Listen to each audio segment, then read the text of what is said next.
Speaking of privileged disappointments, God. Let's talk about Beekeeper. Yes! Yeah, from David Ayer. Beekeeper. Beekeepers. I don't know what's happened on the internet the last couple of years, but it's like all the collective douchebag bros get together and they're like, what's our movie that we're really going to be uncomfortably into this month? And then they pick it out and then they go on my channel and they give me a bunch of shit for saying it's a stupid ass movie with some fun action. So people like, this movie's great. So people are hyping this up. Yeah. Well, big time. I mean, it's I would say it's the same people that are like outraged about Taylor Swift being on like 20 seconds of a football clip. Yes. Okay. I think it's that same community. So I noticed something. I guess like those guys who always complain about like woke movies and stuff. So I watched this movie. Yeah. It's another John Wick ripoff. Yep. Not that that's bad, but it's about just a white guy wanting revenge on a corrupt system. All the minorities are in law enforcement. The bad guys are like using technology and scary things like crypto and whatnot to scam old people. So stupid. And all the corruption and stuff, these evil companies, all makes its way up to America's first female president. And I'm like, okay, I know the guys who hate everything in Hollywood, and this feels like a movie tailored right for them. And then I went to their channels, and they're still bitching about Star Wars. I'm like, wait, you guys have a movie. This is the movie you wanted. It's not very good. It's not bad. Yeah. I enjoyed it, but like, do you guys not like anything? Do you not like it? I see you pretending to like Ben Shapiro movies. That can't be real. This is like a well put together, a little on the nose by the numbers movie. But like, yeah, it seems like it'd be up their alley, and I hear no one talking about it. I enjoyed it. It felt like a classic throwback revenge film. At times, I haven't felt this way since I saw San Andreas, where I walked out of that movie going, was that a parody or was I supposed to take that seriously? Yeah. That's how I felt with Beekeeper walking out. I'm like, okay, well, the movie felt like it was taking itself seriously, but there was a lot of stupid bullshit in there. Was I supposed to take that seriously? I love that it keeps a straight face, though. They say to be or not to be. And the subtitles spell out BEE. But there's nobody winking at the camera. They just say it. Oh, no, I appreciate that. They say it in the movie, too, and no one winks. Okay, let's just, who saw this? Joey? Nice. Yeah, I did, yeah. Okay. Oh, Crystal and Mike, you didn't see this? Wow. Wow, they make a movie with a female president. You didn't see it, Crystal. Wow. I didn't feel like paying $20 for it. Joey C., what did you feel about Beekeeper? You know, I think this is Jason Statham's best action movie to date. This was a fucking blast. And usually these like John Wick knockoff movies are like dumb. But I think the story was cool. And the action scenes were great. And I feel like he's more tough in this movie than he is in like the Meg or like the last couple of Fast and Furious movies. Hang on. What the fuck? Can I unpack what you just said a second ago? I thought the story was cool of an underground beekeeper society. It's a deep state underground FBI type thing, CIA, who keeps the government in check, called the Beekeepers. And then one of them retires and becomes a literal beekeeper. What? You thought that was an awesome story? Yeah, fuck yeah, dude. Stupid.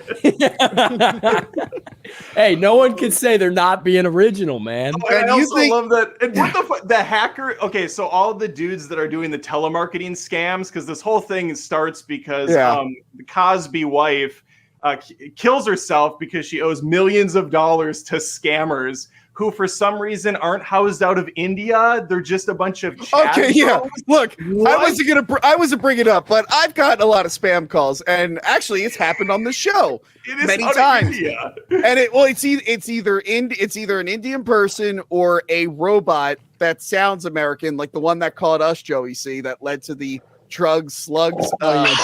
Slugs, not drugs. So when I saw there, I'm like, these don't look like the guys who call me all the time. No, this is it. It's this underground company that's run by like a Hillary Clinton-esque president.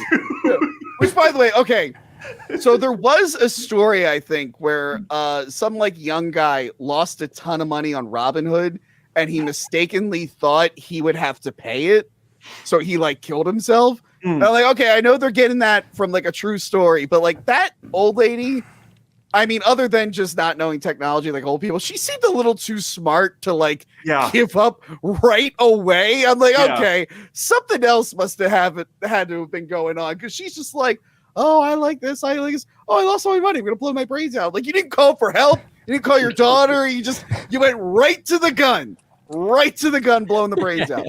I mean, everything in this movie happens really fast. I think within like 10 minutes of that, the call center is burned down. Yeah, dude. Toward the end of the movie, they were like, yesterday I was a beekeeper. I'm like, it's only been one day? I'm like, no, that felt like a week. Are you kidding me? And also, if you're going to get an old lady to be naive, don't get Felicia Rashad, who's like this super intelligent woman who's played nothing but like really powerful, smart people, to be this kind of ignorant dumbass that falls for this. Come on. Yeah. Oh my God, this movie's hilarious. Every scene Statham's in, he's like hidden in the shadows, but he's just walking around. There's like 45 bros, and they're like, where is he? We can't find him. He's just right there. He's just walking around. My favorite is when he sneaks into the building toward the end, like the tower, and everyone's clapping, and it cuts to him just clapping with everyone, and then he gets like he's holding a wine glass. He's like, see you later. By the way, this is the closest, I think, when he's sneaking around, this is the closest we ever got to a Jason Statham Hitman movie. Yeah. We got 2 Hitman movies. Wait, no. He was in the Transporter movies. Those are awesome. Yeah, but they don't really feel like Hitman. Well, he's a hitman in them. No, I mean specifically the video game Hitman. I know. You're going around. You're planning out like how you're going to sneak in. Sorry, Gil. Did you say what you wanted to say about this? I'll just say that I liked it overall. I think the story is ridiculous, but like I said, it kept a straight face, and I thought that made it funny. Just the way it starts small with a scam call, and how quickly it just balloons out of proportion. Yeah, go ahead. Sorry, that felt like Black Dynamite, the movie Black Dynamite, the blaxploitation parody, where like it starts off with like drug crimes and somehow it leads up to Ronald Reagan, and Black Dynamite's in the White House fighting Reagan and shit. That's what it felt like. Yeah. Yeah, this that's pretty much it. This is like the Genesis Streets of Rage video game, where Statham just goes from level 1, where he's fighting like internet guys, and then he's fighting like 2 samurai with a machine gun at the end. You're like, how did we get here? He does. There is that one really badass fight scene where he takes on that huge dude with an axe or whatever he had. Oh, and yeah. That was sweet. And all I'm thinking is, where are we right now? What movie's this? He doesn't like to use guns, because that makes it different enough from John Wick. Well, I love the appeals to his constant appeals to morality. He's like, you know what these people do, right? I'm going to give everybody a chance to leave this room. I believe in good. There's just this weird moral backbone that just doesn't align with the number of people you're burning alive and killing. Yeah. Hold on 1 second. So yeah, there's him lighting everyone up. I will say it's got a good supporting cast. You got Jeremy Irons in there. You got Josh, what's his face? Josh Hutcherson. Yeah. Who's 31 years old, but in the movie he's like, I'm 20. It's like, nah, you've crossed you're not 20 anymore. Did you know he was in this?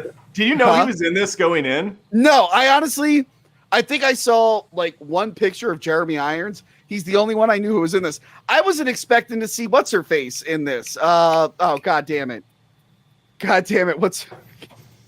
forgetting her name. I don't know anybody else. There was like a psycho. Remember when they did the John Wick scene with the crazy lady that the assassin? Who like, we got to hit out on Beekeeper. Minnie Driver. Sorry, Minnie Driver. This is gonna be great. And it's a 2-second scene at a gas station where he just. Every time he leaves somewhere, he blows everything up, and then he just walks away. He has a joke about it later. He's like, I want to give the firefighters a break. It's like, but that whole scene's hilarious because they're like, we're putting a contract out on the Beekeeper, and it's like one woman who's working at this company, and she's just like on a shitty little computer. She's like, okay, contract's open. And one woman goes after him. He kills her right away, and then that's it. They're done with that story. No one else goes after him again. How many beekeepers are there? Because he says that girl is his replacement. And then they're like, the beekeepers are neutral. They're not going after him. Which, by the way, this hard-working, salt of the earth man was replaced by a crazy liberal woman. That's another reason I thought those assholes would like this movie. Yeah, but there's a black cop. There's a black female cop, and she's kind of no nonsense. So I think that's enough for them to be like, no. I didn't mind her. She was pretty good too. I didn't like her. She was so. You didn't like her B facts, Crystal. Much like you were reading Bat facts in the Batman review, this girl is giving B facts throughout the movie. Yeah. Oh, weird. Yeah, partner had this terrible comedy banter back and forth constantly. By the way, I thought that they were married because he has a baby in the beginning and she's calling him, and I'm like, oh, they're just partners. I'm like, oh, I thought they were married. That was a little weird. This movie's ridiculous. The action is good. Yeah. But again, the story, maybe I need to watch it again. The story, I don't know if it's like a dark comedy or legit. What did I say? Oh, I don't like the one thing I don't like is the whole beekeeper thing. Look, I still really like the John Wick movies, but when it really got into the weeds with the whole secret hitman society, I'm like, okay, we kind of just like the guy wanting revenge for his dog. I don't really care about all these rules and stuff. Tony, I like you more and more as I get to know you, because I'm with you on John Wick. People just like lose their shit on those films, and I thought after one they just kept getting more and more stupid. I still really enjoy them as just action and whatnot, but they'll never. The emotional connection I had to the first one is never going to be there. But he couldn't have just been a guy he could have been like an ex-military guy, but the fact that he had to belong to a secret organization, I'm like, I don't think we needed that element for this. Is Nobody like that too? I didn't see Nobody. Is there something like that in there too? I don't remember that. No, I don't remember that either. And I did see that, but he's just it's another like John Wick basically. He's just but he's not he's a family. No, he has a family. That's the only twist. He comes out of retirement. Yes. Yeah. Well, you know what? Fuck, this feels like Heart of Stone, where she's with MI6, but also a different secret organization. That's right. Yeah. I'm like, okay, sometimes we just need a cool guy to kick ass. We don't need the secret organizations. It was cool in John Wick and nothing else. Yeah, I'd rather watch Nobody over this one. Now that I think about it, Nobody was good. Yeah. I'd rather watch Nobody, Atomic Blonde, even Kate, which was on Netflix. It was one of the only decent Netflix movies from a couple of years ago. That has my girl that I love, and I still haven't watched it. It's pretty good. I should check it out. Netflix was just releasing so many goddamn movies that I couldn't keep up. I couldn't keep up. I actually don't even know if it was Netflix. It might have been Amazon or who cares? It's one of them. No, it was Netflix. So Beekeeper. I mean, see it or don't. To be or not to be. To be or not to be. Honey, you're not missing much. Actually, now that I've seen it, and this is a David Ayer movie, I truly believe that his cut of Suicide Squad would have been the next Citizen Kane. You know, well, a 4-hour Suicide Squad cut. Yeah, I'm waiting him to release the Beekeeper cut, the Ayer Beekeeper cut. You know, it's out there. You know, he has an R-rated, gritty. You know, it's funny when Suicide Squad came out and people were asking about all the reshoots. He was like playing ball with the studio. He's like, "Nope, this is my movie. This is the director's cut." Yeah, this is because he's like, "I want to stay employed. I want." Who was that guy? Josh Trank for Forcing. He's like, I saw what happened to that guy, and I want to stay employed. Oh, Suicide Squad. It's my cut. It's definitely my cut. Josh Trank was great. He's like, here, my movie's going to be out tomorrow. It fucking sucks. Enjoy.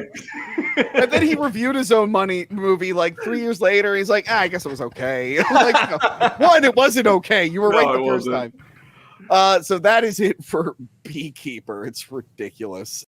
Mean Girls. Oh, I have so much to say. Yeah. You know, the one thing I liked about this movie, it made me realize how much I like the original Mean Girls. Sure. Which is did you have to realize that? It's fucking brilliant. Like every time I watch Mean Girls, I really like it. But it wasn't until I saw like how the concept can be done horribly wrong. I'm like, wow, I really have an appreciation for the original Mean Girls. The original Mean Girls is great. I think everyone here must like it on some level, right? Yeah. Okay, Classic. even Joey C, who's manly, he gets a Exactly, man. but I only watched it because past girlfriends of mine would watch it, and honestly, I didn't watch it for like 2 years when it came out because I'm like, I don't care. And a girlfriend made me watch it finally, Same. and like by the end of it, I was like, oh, this movie's fucking great. Oh, this yeah, movie's for awesome. sure. I did get good reviews of when the movie first came out. A bunch of guys at my school that I was at, I asked them what they did that weekend, and they said they got really high and went to see Mean Girls. And then the one dude, apparently during the Santa Claus dance scene, he jizzed his pants. And I'm like, wow, that's the best review I've ever. And now I do movie reviews for a living. Yeah. And I don't think I'll ever convey how much I liked a movie as much as that guy did. You got a new goal, Tony. That was my first review of Mean Girls. How'd you like it? Got high and jizzed my pants. I'm like, oh, okay. I guess I'll check it out at some point. Is that what weed does? I guess when you're 14, I don't know, and doing too much and seeing sexy Lindsay Lohan, I don't know. So yeah, I knew that there was a musical on Broadway. And then I saw the trailer for this. I'm like, wait, new Mean Girls? I'm like, oh, is this like a legacy sequel that uses the same name, which is annoying and everyone agrees is annoying now? And I watched the trailer. I'm like, oh, this is like a straight up remake. And then at the very end, I saw the music note in the letter A. I'm like, oh, fuck, I remember they were making a Mean Girls musical. There's a reason this is dumped out in January, and there's a reason they didn't put any musical shit in the trailer. This is a terrible musical and an even worse movie. It's really, really bad. Me and Crystal saw it together. He didn't shut up the whole time. Whole time. I wasn't sure what was worse, sit next to Tony or the movie. It was really close, guys. You said that about Barbie, too, and I had a great time with Barbie. Yeah. Casey feels the same way. Hey, fuck you. Yeah, we were pretty miserable. Adam, did you like it? No, I did not like this. I reviewed it on my channel. I wasn't a fan. No, don't know why you're here. You can just fucking leave. I don't fucking know why I'm here either. Because you have such nice hair, as we found out. It was the nicest thing Gil could come up with. Don't think I didn't pick up on that, Gil. his hair? Yeah, he's got some nice stuff in the background. That Taylor Swift, I like her. No, I'm a big Tina Fey fan, and I feel like Tina Fey, especially during the 30 Rock years, which is one of my favorite shows of all time, I feel like she would look at something like this and roll her eyes, and now she's doing it. She's responsible for coming out with it. She's super involved with this. Yeah. I mean, I was cool with her doing like the Broadway thing. That's fun, kind of switch it up. But then she did this Frankenstein's monster version where you combine probably the worst aspects of the play with the worst aspects of the movie, and just everybody in this is terrible from top to bottom. Like we're gonna go through the cast. Okay, all right. I will say the only one that I thought was fine was the Lindsay Lohan new girl, who kind of looks like a young Amy Adams, like oddly a lot like her. But I'll save the rest of it. Yes. Gil, did you not see this one? Didn't see it. You're a smart man. You're a smart man, Gil. Yeah, I feel good about that decision now. Yeah, you honestly should. Joey, did you take a lady to see this? I wish I did, but I was out of Tinder likes that day, and they don't get refreshed until 12 hours later, so I just had to go. Oh, you don't pay for premium? No, fuck no, of course not. I don't. Why? Get money you don't want to match with spam bots in other countries? What's your problem? Tony, how would you know that? Huh? You paying for those dating apps there? I did for a bit. I'm like, oh, there's a reason no one pays for these. They're all fake. Anyway. Where do you think all that Patreon money's going? Yeah, exactly. Where all the Patreon money's going. I'm upset that they skipped important scenes like Regina getting hit by a bus. That really upset me. No, they did the bus. Did they do the bus scene? I swear to God, because I did go up to take a piss and get a new slushie, and if that was the one scene that I was looking for. Were you wondering why she was in a neck brace for like the last 10 minutes? Oh my God. Were your eyes dilated when you watched this film? You know what? It might have been, but I went out to refill my slushie. But okay, I guess I'm not upset now. Okay, so anyways, the one thing that I will say, and we'll get into the cast too, but I feel like they were like speed running this script. Yeah. And the acting was absolutely horrible because I feel like everyone was just like rushing through every line. Yeah. And once I noticed it, I couldn't not pay attention to it, and it really fucked me up. They wanted to do all the, because Mean Girls is a super quotable film.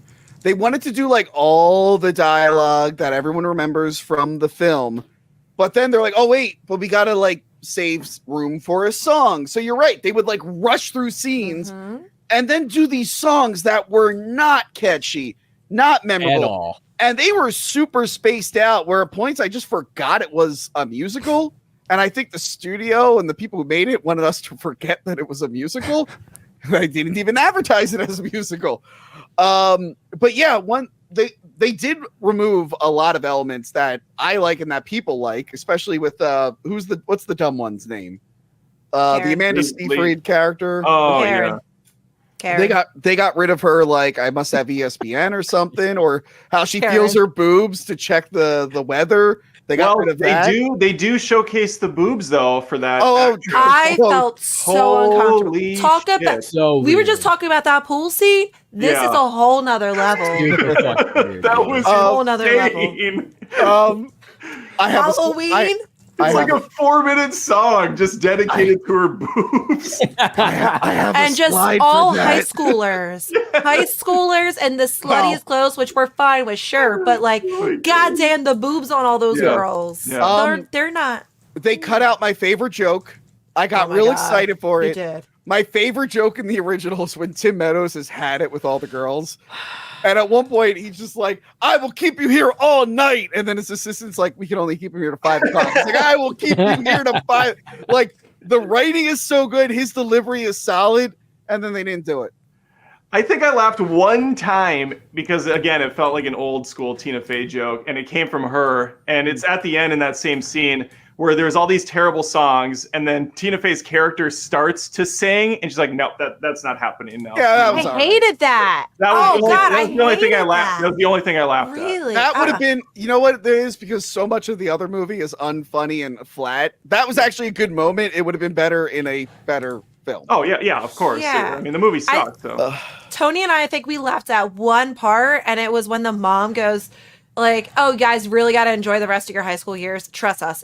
Trust me, it does not get better from here." That was pretty funny. That was the only thing. Yeah. Oh, and there was I another did laugh one that we laughed at. Was the guy? The girl asked, like, "Oh, don't you ever think of me?" And he goes, "Yeah, sometimes when I'm looking at you." That was pretty Those good. were the only two lines that I thought were funny. related to that guy a lot. What was Young with kid. that sure you did. What was with that random casting though? I forgot that actress's name. Oh, but Busey Phillips. Busy Phillips, Or right? Busy Phillips. Busey, Yeah, Busy, what- I don't know. Wh- Gary why? Busey Phillips.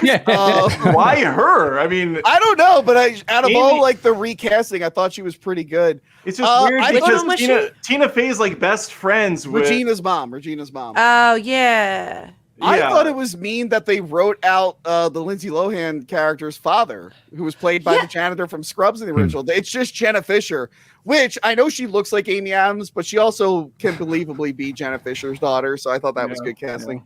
They Yeah. had good chemistry too. Me and Crystal realized like they weren't as mean as they should be because you're not even like we've gotten like so sanitized and anti-bullying and stuff that we're not even allowed to depict it as a bad thing. No, but there are so many lines. To me, it definitely felt like a pressured wokeness in there, especially when they're like, there's the iconic scene like, oh, can't join the mathletes, it's social suicide. And they actually had to change the word suicide. And then they also had to change the whole thing about Janice being a lesbian and stuff. She's still a lesbian, but she's like out, and it's more like a proud thing. And she's more of a pyro. She's Yeah, like, the whole oh, thing no, is like she's he's a pyro. pyromaniac, and I'm like, okay, no one. Kids gets- are way meaner than that. And yeah, we all know and that. That's why Mean Girls was Like- fun because it was like Real. real. It Those felt real. mean it was girls, relatable. not slightly rude girls. Am I Yeah. right? Good Because Lord. girls are like passive aggressive and do these weird things. If they made a movie called Mean Guys, it would just be gay slurs and then punching each other, and it would be over in 10 minutes. That's what it was like in high school for me. I don't know about you guys. I punched a lot of people in high school. Yeah. We had the same idea. Yeah. I'm really gonna get him with this one. Yeah, they're And like, it was- in Mean Girls, it's like, so-and-so thinks this person's fat, blah, blah, blah. In my high school, it's like, hey, you're fat. And they'll be like, yeah, I know, fuck you. Your mom sucks. Hey, don't bring my mom into this. And then it'd be like, all right, we're going to get on the bus later and walk home and talk about wrestling or something. Anyway, that's Mean Guys. I should write Mean Guys. Guys, we should write Mean Guys. Boys, Let's Buds do do it. Mean Guys. Mean Guys. Yes, I'm doing it. But yeah, I like you said, Crystal, like they weren't like mean enough, or at least it didn't feel as mean as the original. And then also when they kept, it was also kind of weird when they kept going into the TikToks and YouTube aspect. I hated like that. it totally takes you a totally different color and just looks completely different. Why from did the entire whole movie. world love what was happening in this high school? Like, why is Megan the Stallion concerned? I am very confused of why she was there. There's also like, was these other TikTokers like actually known people? Was it trying to get the TikTok world, like that kind of crowd to see this Was it the movie? Broadway people, maybe? Were they some of the cast? No. No? Guys, So do you I don't know who was actually on the Broadway show, but I think one of the teachers was one of the girls in the Broadway show. Do you guys think all the TikTok stuff in this is going to be as dated as like seeing like MySpace and stuff in old movies? Oh yeah, Absolutely. for sure. And my other question is, Gil, since you do those Marvel breakdowns and Megan the Stallion is in She-Hulk, will you be including the Mean Girls musical in future MCU compilation videos? I think people would love if before I add Daredevil, before I add X-Men, I go straight to Mean Girls. I'm sure people would really appreciate that. Now, since Megan the Stallion twerked with She-Hulk, we have to count Mean Girls as canon. Okay, let's go through the cast here. Okay. Anjuri Rice, I think is her name. She was Betty in the new Spider-Man movies. Singing scenes aside, which were terrible, she nailed it. I think she nailed the part. I thought she did a great job. She's ridiculously good looking. Yeah. I think she's blonde in real life. They made her a dirty redhead to match Lindsay Lohan. I love making fun of redheads just staring at Crystal's window. there's not many of us. Give me a break. Yeah, I mean, she's basically, it's an easy role to play if you've watched Lindsay Lohan, I guess. She studied the part well. Yeah, I thought nothing about her bothered me. This one, this is Gretchen Wieners, right? Oh, yeah. Okay. Love Victor girl or whatever. Yeah. So basically the same character. They they do this whole thing where she's like Latina and her like real accent comes out in like one scene that leads to a song. And I was like, oh, are they going to do a whole thing where she like hides her accent and who she is to fit in with Regina? And I guess we're supposed to read between the lines there, but then like, No. I don't think we ever hear the accent again. I don't think we could, because I think then that would be considered racism, because this movie forgets the real issues in life of high schoolers and goes, those don't exist. We're just kind of mean in social media. Yeah. Other than that, she was okay. Now that you said this girl, I wasn't into her. I thought it was a bad impersonation of Amanda Seyfried. It was just really just on the nose, really bad. And then I don't know, midway through the movie, I found a couple of things that I liked about her, and Gil is covering them. Thanks to Adam. You can just hide us. There you go. There you go. There you go. Wow, I can see why you like her so much now. That's crazy. Huh. Yeah, that was. I think I was next to Crystal, and I was like, "Holy shit, tits!" All three of them, though, all three of the Mean Girls had the biggest tits. That was the thing. Like, holy they're shit. They're not as hot as the original Mean Girls, but they're like, we can at least make their tits bigger. Okay. Yeah. Okay. Well, there'll be a nice trade-off. Okay, let's motorboat Gil right there. Oh my god. Gil, do you like being on the show? Yeah, I'm doing good right now, though. I'm helping you to avoid getting demonetized. I'm covering up all the scandalous parts. Good old motorboat Gil, as they call him. Oh my Reach over there. God. You guys. Now I'm just picturing Vince Vaughn in Wedding Crashers. That's Okay. She started to grow on me a little bit toward the end. Sure, she did. These two I hated at first. Again, they grew on me. Although her Same. art stuff was like weird. That was that whole scene where she's having like this dramatic moment. She's got like, I don't know, yarn glued to her face. I'm like, what the hell is going on? What is on her face? It was just her art. It's fashion. Like, I don't know. Apparently she's Moana. I IMDb'd her. She's the Moana. There Oh, you go. really? Yeah. Oh, Yeah. Oh, And Crystal, the original was Lizzie I hate that Kaplan they're from doing that. Cobweb. I thought that's the movie. That's you right. referenced I almost there, forgot bro. about that. God. Cobweb. Thanks about that. Lizzie Tony. Kaplan. We know her Yeah. from Mean Girls, Yes. Cloverfield, Cobweb. Just those three things. Forgot she's in Cloverfield. Oh my god. Yeah. That's right. Again, sort of grew on me. Not enough. Okay. Hated this. Okay. Is she the Broadway version? Yes, she is Okay. the Broadway. Oh, she version. is. Now, look, Regina George is supposed to be like a living Barbie, Yeah. like platinum blonde, like skinny as can be, like the girl that all girls want to be, You're gonna go basically, there. or All they right. think they want to be, because that's like what's considered the most popular. Look, guys. I like a thick blonde girl, and I'll prove it with this picture of me and porn star Alexis Texas. And Adam, thank you for blocking her ass in this slideshow. Look, Yeah. The look of joy on your But the face. looker that you just got out of bed, like, Look, it was after work. I didn't have time to change or anything. You This gotta is my get some bir- notes from Adam. I mean, that But- hair by, tone. by the way, come by the on. way, Come by the way, on. this was my birthday, and it was the second birthday I went and saw Alexis Texas at my local strip club. Anyway, so I like a thick blonde girl. I just don't think they work for the Regina George character. Okay, much like I wouldn't be who you pick for the beekeeper. It just doesn't work for me. I don't think her face is bad. Her face definitely isn't bad, and I think she Yeah. she can represent that meanness a little bit within Yeah. her. But if you're talking about purely on her body, I think one of the biggest issues is that she looks tall compared to everyone else. She just looks like a tall, broader, thicker girl. She's skinnier than I am, but she's definitely thin. But compared to all the shorter, skinny girls, like, it just doesn't do her justice. And the costumes, especially that pink shirt that went, like, that did not do her Wearing, justice. like, They did a her corset dirty. in the beginning, like a weird corset looking Yeah, thing. that's a shirt, but like that people wear. It's not out of the normal, but it just doesn't do her justice, especially on film. They did her dirty in this. Another thing with film, this is like her first like movie, I think. She cannot act for the camera yet. No. And also, I'm sorry, I didn't like her. I leaned over to Crystal to tell her how awesome I was. And then I said, Crystal, I'm very famous. And then I went, and also, I can't understand what she is singing. Like, I couldn't understand the lyrics half the time. Yeah, she Did was you guys too, have a problem with that? airy. Yeah, for sure. Like, I don't know who that singer is that she sounds like, but she just sounds like she's mumbling all the songs.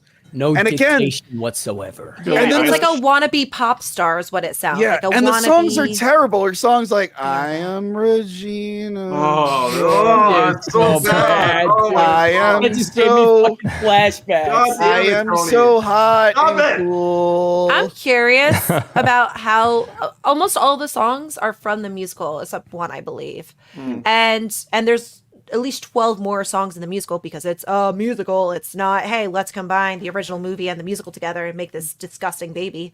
It's this. Like, I would like to see it on Broadway and see the difference because I've heard great things about the Broadway show. So for them to just step on both of these great things, it's a disappointment. When it comes to musicals being adapted for the screen, I'm kind of hit or miss with them. Like, I'm sure Rent is a great play. I did not like the movie. I was like, fucking I can blasphemy. go for I'm hours. sorry, Joey. Dude, come on. No, I'm sure it's a great play. I think I'd enjoy the story as a Rent play. was good. But the It had movie so many of the original characters in it. I think Rent was great. I couldn't Thank get you. into it. Thank you, Crystal. I got you. Dollars to Donuts, Cats is easily hands down the best cinematic adaptation of. Yeah, you know what, musical. Adam? I might be scarred by songs that begin with "This is my name and what I do" because that's all Cats is. Cavity Cat. Cavity Cat. Listen. I've watched Cats multiple times. That is becoming one of my new favorite band movies. So good. It's so and the good. songs are actually catchy in Cats. And it has Taylor Swift. And it does. Yeah, there she is. Gil, sound effect. Okay. Yeah, Cats is great. Crystal, have you seen the Cats movie? No, and I won't watch it. Oh no, you gotta watch it. No, I'm not gonna. I watch already it. have a commentary track for it, but I'm not doing we it. should watch. We should all. No. We should all. I like musical theater. That's pretty much my career No. is theater entertainment. I don't like being jaded by this bullshit. No, we gotta watch Cats. No, you're watching Cats. We're making everyone. No. Everyone I want you to all tweet. I'm sorry, post Crystal saying watch Cats 2019. No. 2019. I already get Forgive Your Father. I don't need Cats too. Jason Derulo's in there. Yeah. Ah, no. Crystal, I did a solo review of Cats, but I am more than willing to revisit it as a full episode Wow. if we can get you to watch it. No. Oh, we got to do Cats. No. I'm finding a time to do Cats. Cats me out. You made me see horrible movies. You made me see this fucking Mean Girls movie. You're not torturing me more by seeing You Cats. have to see it. He held a gun to my head and said, "Get in the fucking theater." I just said if you're going to be on the live episode, you probably should see Mean Girls, so it's not all men talking about this and the one girl's silent during the movie. I almost didn't see it. Yeah. I mean, I have a wife and a daughter, and neither of them would go with me to Mean Girls. I was by myself in there, hating my life. Like, this is where I'm at. Okay. But yeah, I did not enjoy this. Go back and watch the original. Yeah. I honestly, tonight, when this is done, and I question where I went wrong in life, I'm probably going to throw the original Mean Girls on because I'm actually now in the mood to watch Mean Girls. Do you think it was just like Tina Fey and what's his face, Tim Meadows? Do you think they just want to relive their characters? Because their characters almost had the same exact lines. No, it's because it was 20 years old. They wanted to get new girls to like it, but they couldn't do a straight up remake. So they're like, all right, let's make it a musical version. I'm guessing in post-production, they were like, oh no, this is a terrible idea. Don't advertise it as a musical. Don't advertise it as a musical. But they could have done this well. Instead, they pushed it. They really pushed the PG-13 aspect as hard as they could in this. And I guess they're trying to get more of the older high school girls trying to look at this, but they don't want to watch this. This could have been made into more of a high school musical thing. You could have showed on TV, turn it into a high school musical. It really could have been that as an intro to Mean Girls, Honestly, to an intro to musicals. I think this would have been a great thing. But Mean Girls is so iconic. You fucked it up. They fucked it up. If it was direct to video like Mean Girls 2 was, no one would care. They'd be like, oh, it was just, they did the musical version of it. Okay. Well, it was on Disney Channel or Disney Kids Plus. would have liked it. Younger girls would have liked this. Younger girls cannot watch this. This is not meant for younger girls. This is a very small age bracket this is meant to be, because it's definitely not going to the nostalgic millennials that we fucking love this shit. Yeah. Not towards us. It's all tons of TikTok creators in this trying to get the TikTok, that younger crowd. Guess what? You did it. You missed your mark. You missed your fucking mark. Also, like they couldn't be as edgy as Mean Girls 1, which I think was almost rated R. But like in Mean Girls 1, the coach, the asshole coach, is kind of sleeping with the students. Because that's why in the Burn book, when they accused Tina Fey of being a drug dealer, they're like, well, it turns out all the accusations about the coach were shockingly true. So now we have to look into Tina Fey. They didn't do that in the new one. And it's just the coach is just John Hamm and he's just being a dick. It's weird. His role has no purpose in there except as nostalgia. That's the only role in his thing. And there's a random clip to him talking about something. It was something spelling out Oh, he was trying to spell hormones, and he was hormones. He's spelling whore. whore. Yeah, that was it. There's nothing funny about him. There was literally small little clips of nostalgia purposes. And when you're supposed to find him and the student above the projector room or something like that. No, instead they actually found Regina George actually cheating on her boyfriend in the janitor's closet. I'm like, that's not how that goes. Like, you're also they kind of. And the way they also fucked up the biggest thing, the fucking Christmas dance. Mm-hmm. Oh, that felt totally like it was a different song. Totally different song. That felt like they cut that short. It felt like that was a longer music. Yeah. Did that feel awkward to you, Joey? Like it felt like it was for sure. It was super. She fell, and that's what made everyone hate her. That's how you get everyone to hate Regina George. It's that she tried to do a handstand on someone's legs and fell. And there's no rebound. There's no, let's all get back and happy and singing or anything. It was just, that was it. And that was all the TikTokers were just hating her on that. Yeah, and they're like, let's all be different now. Oh, we have to be the same. Like, they couldn't figure out if it was cool to be different or the same. Because, oh, God. Yeah, Regina just didn't have it at all compared to, Rachel McAdams. Every time she showed up, I didn't buy her as like the cool, hot, popular kid. I kept thinking of Arrested Development when Anne would show up and they'd go, her? Who? By the way, Anne in real life is like a gorgeous woman. Yeah, she's fantastic. But in like Arrested Development, they dress her up like kind of frumpy and like that's her. This is what she's supposed to look like, and they were like, "Yep, there's our hot girl." I'm like, I mean, yeah, she's okay. That'd be the hottest girl I ever hooked up with, and I'd be bragging about it. But I mean, for Regina George, it's not enough. I think it was just like her. I think her presence wasn't hot enough. It wasn't that. It's not even just her looks, because you can get someone that's even. I mean, she's obviously beautiful. Like all of them are very, very beautiful, but you could put someone as very average looking, but give her the direction, give her the lines that make her this hot, bad bitch, and you can make it. You see, to your point, Crystal, I just saw Argyle tonight with Bryce Dallas Howard's in that. She's much thicker in that movie than this Regina actress. Like she's put on some weight and she looks fucking great. Because I don't know. I like Bryce Dallas Howard. Her presence and like just the way she acts in the film and stuff, it just carries her. And I was like, man, she is a good-looking woman, and this actress playing Regina did not pull it off. No, I get it. I really feel like it was. And by the way, I feel bad because it's her first feature film, and she's playing like one of the most iconic like female characters for our generation of like all time. Like those are big shoes to fill. Those are big shoes to fill. And of course, Rachel McAdams went on to be like a super mega star. Lindsay Lohan, not so much. She's doing cameos in the remake of her own movie. No, I think it was I don't think it has anything to do with anyone's weight.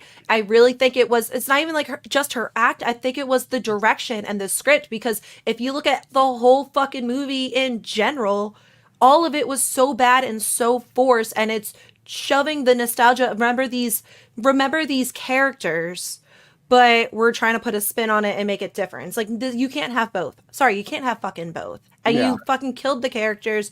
You made these actors, especially a fucking Broadway actress, now look like shit in a movie. That's sad to me. I hate that. Yeah, it was not good. It was not good. Hopefully, hopefully the main girl has a career after this. She was reduced to her head being digitally placed on a stunt person in the last Spider-Man movie. Do you guys remember that? Yeah. No Way Home? Yep. She's like doing the announcements, and then they cut to a wide shot. It's clearly her head is on like a body double because they shot it during like early COVID. It was so bizarre. But yeah, that is it for the movies. Next up, Night Swim, which our boxes are the logo. So we don't know what movie it is. It's Night Swim, which is a spooky movie. Crystal, I know you saw this one. Say some things about it while I look up a fact that I forgot about. It's a movie it's basically Amityville Pool. Yep. It's exactly the way I thought of it. Amityville Pool. That's it. Amityville Pool. You try to go for a nice swim and bam, you're done. So it's spring water. There's a pool. There's a Spoiler. A baseball, yes, full spoiler here, guys. Yeah. Oops. Baseball player, he has MS. Him and his family is looking for a place to move. There's a pool. It has a whole bunch of spring natural water, which is a big deal. Apparently, it's really good for your body. And it's actually haunted by the native spring water demons. That was great. They gave a name. It's a Make-A-Wish fountain, right? Like you throw a penny in and you get something good, but someone else has to have something bad happen to them. It's like Exactly. a fountain They of actually youth said kind of that. thing. Yeah. It's like a fountain of youth. I thought it was kind of. Are you done, Crystal? Because I'll ramble. Go ahead. Okay. Please ramble. I didn't mind this. I thought it was a nice little. I call this kind of like Megan. They're teenager starter packs for horror film fans. PG-13, pretty harmless. There was a couple. I thought good scares that didn't rely solely on jump scares as the cop out. I thought the cinematography was really cool at times. There was a lot of really nice high def shots, a lot of bird's eye view shots, just a lot of different things that were creative.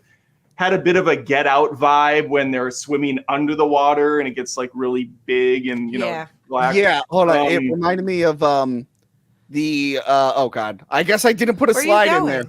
I didn't put a slide in there, but when she's underwater, it reminded me of the original Nightmare on Elm Street where she gets sucked into the tub and she's like in a big black void. Yeah. That you showed that terrible shot of the creature. That's definitely the big negative for me. Whenever they showed these things, they were really kind of corny looking. They should have kept them away from the camera. I couldn't stand seeing them. Yeah, I thought it was terrible. the worst. Yeah. Well, Look at that. The good thing is they're only on screen for like a second. I do like what you said. I like when they're like more obscured with like the ripple effect. Actually, the beginning when the little girl falls in the pool. Yeah. If you look in the background, there's these like shapes that are out of focus and then they kind of disappear. I like that. All the scary scenes I thought were pretty good, pretty well crafted. The story was okay, serviceable enough. I don't know why the pool wants to be evil. I don't know, Joey C or Gil, do you have any theories on why the pool is evil? We'll find out in Night Swim 2. That's What do what you I was mean, just why going to it's say. evil? Electric Boogaloo. And what do you mean why it's evil? Like, why does it want to kill people to grant another person a wish? Like, because in order to give, you have to take, or to in order, it's a. But why it's a does it trade-off. want people? Yeah, why does it want that though? people? Yeah. Why do beavers make dams and bees make honey? This is just the way of the world, people. Right. Good point. I'm pretty sure if I Google why do beavers make dam or bees make honey, We don't have to overthink it, you know. I want to let's not rewrite the wheel on these. You know what the void reminded me of? Insidious 5. Like at the end, the last void when they're trying to get out, I was like, oh my gosh, this is literally Insidious 5. Trying to find the red door. They're trying to find the outside of the pool. Literally the same scene. I thought this was far better than that shitty movie, they- though. It was better. Don't get me wrong. Just Calm down there. Okay, just We're not talking crazy here. let's come down. Let's come down a little bit. Because doesn't the wife or whatever Google like the property and she finds out that it was like whatever? Yeah, she does. And then we've been getting these scenes in a lot of movies. I think I recently saw one in Smile where they have to go. Oh, Smile and the Boogeyman have the same scene where they have to go to the previous person this entity attacked and get more backstory. But I guess the evil water can possess you like from afar years later. And there's that creepy old lady like because it went to her system. It's not. It lives in her now. Ugh. So anytime go ahead. No, go ahead. I was gonna say anytime they're in the water and it's helping the person or the family, the water now lives in. It's the spirits are now helping within them. A little bit of a convoluted backstory, but I like the scares. The interesting thing is this started as a short film from 2014. It was like a proof of concept film. And the guy who made this, sorry, this is a weird fact. The short film was shot in the Shell Branches pool. Singer, songwriter. Of course. Everywhere to be. I just looked at that fact. I'm like, that can't be the same as Shell Branch. I'm like, oh shit. I don't know why that was included there. But yeah, now I want to go back and check that short. We're starting to see that now where like YouTube shorts are turning into like movies like Skinamarink That was one from last year that got turned into a movie. Even the Talk to Me film was made by like that was two so YouTubers. good. Yeah. The Love that dude who movie. does like who did Lights Out, the Annabelle movie, and the Shazam movies. Him and his wife, I think, got famous by doing these like little horror shorts on YouTube. So yeah, I think it's a solid little spooky film. Put it on with your girlfriend or significant other, or just by yourself at night at 1 a.m. like I did last night. And just get scared and be like, "Ooh, that was scary." Did it actually freak you out? Yeah, the way the pool stuff was shot was You're such a scary in the bitch. moment. Just in the moment, the way it was shot was scary. There were some good creepy moments for sure. I will say, speaking of Google, I'll do a public service announcement for people. This is one of those great movies where they have a high school girl in it, and she's put in a very ridiculous swimsuit, and they're very sexualizing with her. Because I went straight to Google and Googled the actress to find out her age, so that I didn't feel uncomfortable with myself. And she was over 20, I believe, so we're okay. But she's playing like a 15 or 16-year-old. Well, thank just God. that one scene, when she's swimming. Yes. You're just like, oh. Yeah. At Camera's first you're like, all- oh, she looks great. And then you're like, oh, she's high school. Oh, shit. Well, yeah, that's because they movies now will try to get actors that are of like the appropriate or like older but look high school age, unlike the 80s and 70s when they were just casting 30-year-olds to be high school kids in Greece. Wait until we get into Mean Girls, Tony. Crater Face was not in his 30s. That guy was a teenager, no problem. What do you mean? You shitting me? Yeah, like today I was talking about the original Bloody Valentine. I'm like, I don't think any of those are teens. they don't look like teens at all. Not a single one. Carrie. They all look like teens in the original Carrie. But yeah, Night Swim, I highly recommend it. I'm not familiar with the director if he's done anything else. I will say one last thing on the actors. I really like Wyatt Russell recently. He was one of the only good things in that stupid Falcon show. And I really liked him recently in the Godzilla show, Monarch. He plays the younger version of Kurt Russell, which is funny because Kurt Russell is his real life father. He's been popping up here and there. He's like really been blowing up. The mom, did anyone recognize the mom? Dexter, right? Oh, maybe. I only know her as the voice of Friday, Iron Man's replacement AI in the Avenger movie. What the fuck? Who would know that? It's so obscure. So stupid. I'm sorry. That was like her most seen movie of all time. It's like the biggest movie ever. Dexter. I didn't watch Dexter. I'm sorry. Watch the first 4 seasons and walk away. Oh yeah, and then come back and watch the reboot season that came out recently. Obviously, but do I need to watch the bad season? Like legit? Was that good? No, I was trying to be sarcastic. Yeah. I wasn't sure. I didn't watch it. I was so pissed off. Okay. So I saw the TV Glow. I will say, just based on like the images and stuff that I saw people sharing, I didn't know the plot at all. But months back when people were sharing this, I'm like, I feel like this would be a douchey, pretentious, trippy movie that I would like. So yeah, I put it on yesterday. It tells a story about a young boy who's only a young boy for 5 minutes, and then the rest of the flashbacks are Justice Smith, because I guess they just gave up on this actor. He meets a girl who's real into a show called his dad is Fred Durst, by the way. That's not the last time Fred Durst will be mentioned on this episode. 2 movies this year. Wow. Both biopics about like the early 2000s. That's the weird thing. So his mom is dying. I mean, Y2K is not a biopic. Well, I mean, period piece. That's what I meant. Okay. Yeah, and Tony's very self-conscious. He doesn't know what that word means. We talked about this. I'm like, Jesus, did this really happen? And I slept through it. No, okay. So yeah, his mom is sick and dying. His dad's Fred Durst. He meets a girl who loves this show. They watch it together. It's called The Pink Opaque. It's basically like Goosebumps and Are You Afraid of the Dark? They're super into it. They bond over it. They have like almost an unhealthy obsession with it. It gets canceled. She disappears. He goes about life being all depressed and thinking about the show, and then she comes back and they talk about the show, and she says that she's actually been inside the show, and she wants to take him to the show. And then I literally don't know what happened for the last 40 minutes. Damn it, because that's what I want to know. I literally was going to ask you on this. What the fuck happens after an hour and 10 minutes? Don't know. Gil, do you perhaps know? Yeah, what happened? I think I could explain it. Okay. Well, basically, this movie is meant to be an allegory for the trans experience. And there's Maybe the egg. That's why I didn't get it. But keep Wait, going. what? Well, so there's the egg crack moment where you sort of realize that reality is not aligning with your experience.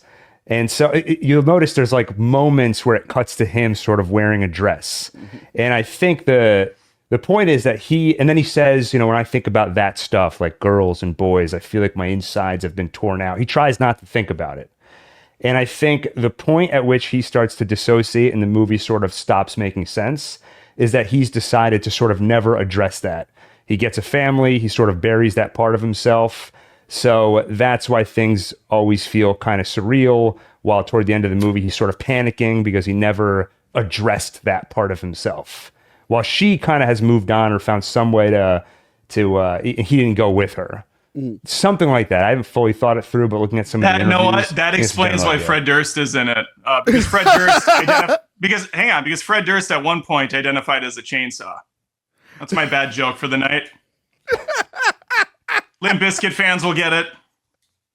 By the way, I had no idea. What? Sorry. By the way, Adam, I know I showed like this picture, but in the movie, they almost never do close-ups on him. And at the end, I went, "Who the fuck was Fred Durst in this?" I had to Google it. I'm like, "Oh, it was the dad." I'm like, Mr. Freeze? Yeah, apparently. I get what you're saying, Gil. That's another thing where I'm like, all right, maybe this movie is a little too niche, and that's why I can't appreciate it. Maybe, I don't know. I did like some of the visuals. I did like some of the creepy stuff. It's just the narrative was just very confusing, and I never really cared about the characters too much because I didn't know too much about them other than they looked like they were about to cry every 5 seconds. I will say there was one very, very relatable thing in the film. So when he's watching the show and he's young, by the way, that's the bad guy in the TV show. It's a creepy moon. It looks like Trip to the Moon, but creepier. God, I couldn't have found a worse fucking picture of this. Holy shit. That's terrific. Where are the goddamn pixels? Anyway, so he's watching the show for the first time as a little kid, and it looks like the most horrifying thing in the world. And this is supposed to be in 1996. And I'm watching this, I'm like, dude, Goosebumps and whatchamacallit never went that hard. That's not realistic. And then later in the movie, he's like, yeah, so it showed up on streaming and I watched it and it didn't feel the same. And you see, like, this is what it actually looked like. His kid brain made it seem so much scarier. I'm like, wow, that is the one relatable thing. Because I have gone back and watched stuff that scared me as a kid, as an adult. And I go, wait, this is fucking stupid. Why was I ever? I'm like, I imagine that being way creepier. That was like the one thing I connected to. I couldn't connect to anything else. And I like trippy, surreal stuff that is hard to figure out, but for whatever reason, it just wasn't doing it for me in this film at all. It was slow. It was lagging. You're trying to constantly figure out, okay, where's the act? Because it says horror fantasy, and I was like, okay, where's the horror aspect? Where's the horror? Okay, when's something going to happen? And I'm waiting and waiting, and so I'm not really paying as much attention to everything else going on. And I'm like, okay, so the TV kind of sucks them in, and does it do? I'd rather have seen the show. I want to see the actual show because I was like, the moon's really cool. The characters are really cool. I'd rather see that. The show within the movie does feel like an "Are You Afraid of the Dark" sort of thing. I'm like, they actually nailed that aesthetic for it. Well, specifically, same time period, but Buffy the Vampire Slayer. Yes. It was even like the same font. They even got Amber Benson, who played Tara from Buffy, to appear on the show within the show in this movie. So it's like very intentionally Buffy.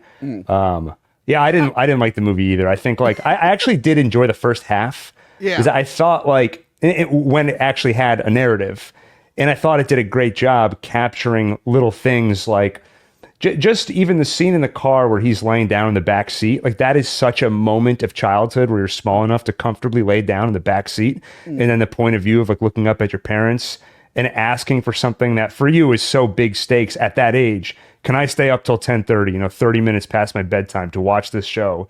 Or even the idea of a show that you're obsessed with. getting canceled and never getting a proper resolution. That's such a big thing to happen to you when you're younger. Like I remember shows getting canceled and it was like such a big deal to me. Now, I'm a little bit jaded by all that. But I thought it was cool the way I think the director did a great job of capturing those little moments. But did anyone else think he was autistic? I thought for a second he was autistic. Honestly, I've seen Justice Smith in a lot of movies, and he just kind of acts like that in every movie. So I don't actually because know. he just seems so off. And then I was like, okay, well, I don't remember. He's a good actor. It's just sometimes he comes off a little weird in some of his films. But he like couldn't. He there's that whole eye contact thing. He couldn't keep eye contact and stuff. So I thought maybe it was like growing up with like autism or something like that. And plus, in 7th grade, who's still doing the parachute game? I mean, I would have loved to, but I was apparently too old to do it in 7th grade. And Crystal, you have to leave. It just felt like it was his parents treated him like a child too when he was in 9th grade. Well, they had stuff going on. It's weird because the filmmaker set out for the second half of the movie for there to be this dissociated feeling. And the thing is, if they succeed in doing that, I am going to feel dissociated from the movie and disinterested. And that is exactly what happened. I was like, I don't know what's going on. I liked the little hints. He finds a ripped up piece of paper from a magazine and it says like season 6 premiere for this show that we know ended in 5 seasons. And like, that's like a weird kind of cool thing. And then when she starts hinting at, I'm in the show. But once you realize, well, this is all sort of metaphor and surrealism, it's not actually happening, but maybe in the reality of the movie, I kind of lose interest. Yeah. Now, Adam, did we sell you on this movie? Are you going to review it right away? I did not see the TV glow. I can smell an A24 artsy pile of bullshit coming a mile away at this point. However, I do have a recommendation if you're looking for a new coming-of-age movie. It's called My Old Ass. I didn't think it would be good. It's also, I think it's A24. I'm not sure. No, it probably isn't. But it's Maisie Stella and Aubrey Plaza. And it's just a nice 90-minute fun film with some good drama. That's a good one. I would check that out. Crystal, notice he said Aubrey Plaza. What did she say?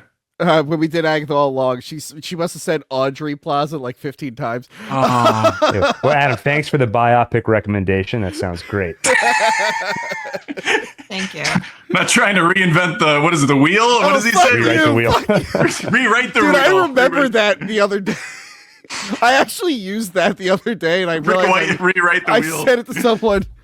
But yeah, Crystal, you got to get this stuff right. Me, the guy who wrote Ubron Legend, he's telling you what you need to do.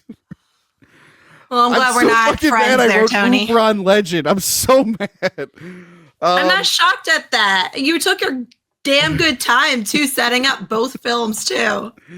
Anyway, next up, Lisa Frankenstein.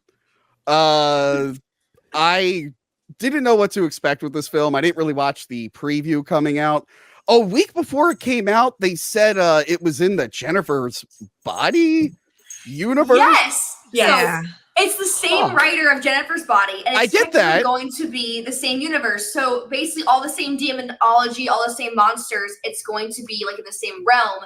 I think the writer is working on a Jennifer's Body 2 now, and she's also working on several other films that are going to play into this universe.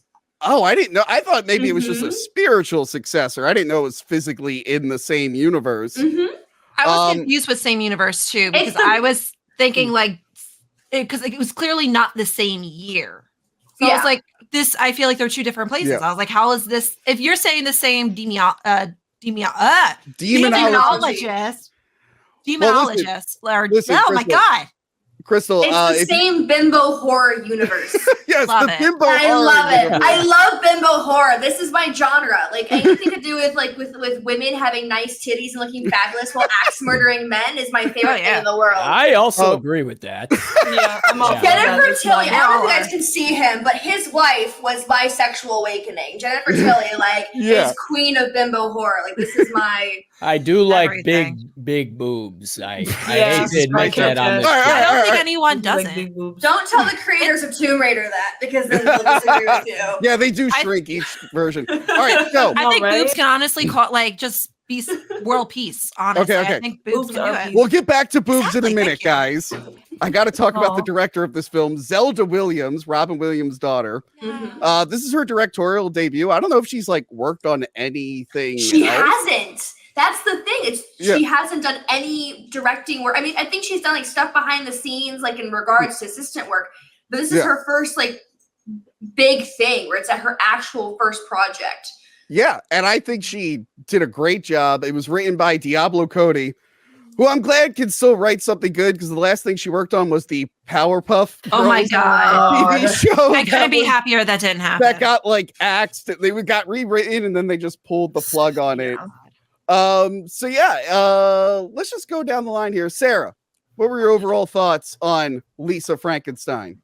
Oh my goodness, I fell in love with this movie. I loved it so much. So, I mean, I'm a big fan of Diablo Cody. I really like Jennifer's Body. So I was really excited to see this. And I was also excited to see the directorial debut of Zelda Williams. I loved everything about it. It was just the right amount of cheese. I'm not even gonna lie. I cried at the end. I just thought it was so sweet. I thought it was funny. I was a little nervous when it was announced that it was going to be PG-13, just because I like gorier stuff, but I think it works with it. I didn't even realize it was PG-13 that whole time. Yeah, I know. I've lightened up with PG-13 movies recently. I tend to. I mean, if they're done right, they're still really good. Soundtrack was great. And the costumes were phenomenal. Yeah. Some really great looks. And I think Cole Sprouse. I had to think about it. He did phenomenal. I mean, he had experience playing a character named Frankenstein in Big Daddy. I think, he was born for the role. Oh my gosh! I just realized that! No one else got that? I had no idea. That's hilarious. Oh my goodness. I love that. That's so funny. That's so funny. I forgot about that. But yeah, I thought it was really good. It was a fun watch. It was a fun movie. I'm planning on seeing it again. Yes. Joey, what are your thoughts on Lisa Frankenstein? Campy and corny as fuck, but I loved it. It's got some real 80s horror vibes, and it's like a fun, easy story. And I really dig that it combines romance, dark comedy, and horror in one. And I don't know, just really reminds me of the good old days of 90s Tim Burton. And if you're looking for a movie to watch after you eat a special brownie, this is the one to watch, man. It is funny you say Tim Burton. I was getting Edward Scissorhand vibes with the look of the town and the house and whatnot. I fucking loved it. I love how campy it was, man. It was awesome. Crystal, where'd you land on this one? Absolutely love it. I think it's my new favorite. I am so happy I waited until it streamed because I ended up buying it. After what you told me, you said that I was going to love it. You can't wait to hear what I had to say. Yeah. I was like, okay, if he thinks I actually will like it, I'm going to just buy it. And I couldn't be happier I did. It is absolutely phenomenal. The colors, love the colors. Mm-hmm. The animation is phenomenal. I love that. It definitely gave me a Frankenweenie wiener kind of. I think it's Frankenweenie. I don't know if it's Frankenwiener. I know. Frankenwiener might be something else. I don't know. I'm really great with names and words. I don't think Disney's putting out a movie called Frankenwiener. That was the other movie I saw. Never mind. Frankenweenie was the original, the absolute first one he did, not the full, the short one. Mm-hmm. It reminded me of that. It absolutely reminded me of Tim Burton. Also, the girl reminded me of his main person, Helena Bonham Carter. Thank you. Yep, mm-hmm. That's exactly who she reminded me of sometimes. And sometimes I saw a little Johnny Depp and Helen Miss there. Mm-hmm. I don't know. I just thought so. So apparently, Cole Sprouse actually got his ideas for acting like the creature from Edward Scissorhands. So yours pretty spot on about that. That makes a lot of sense. Yeah, it really does, especially his mannerisms and how he walked and everything. Absolutely. Mm. And then the two Easter eggs that I was obsessed with was Damn It, Janet. Yeah, I thought that was awesome. How could you not? Yeah. I almost fell off the couch dying at that. It made me so happy.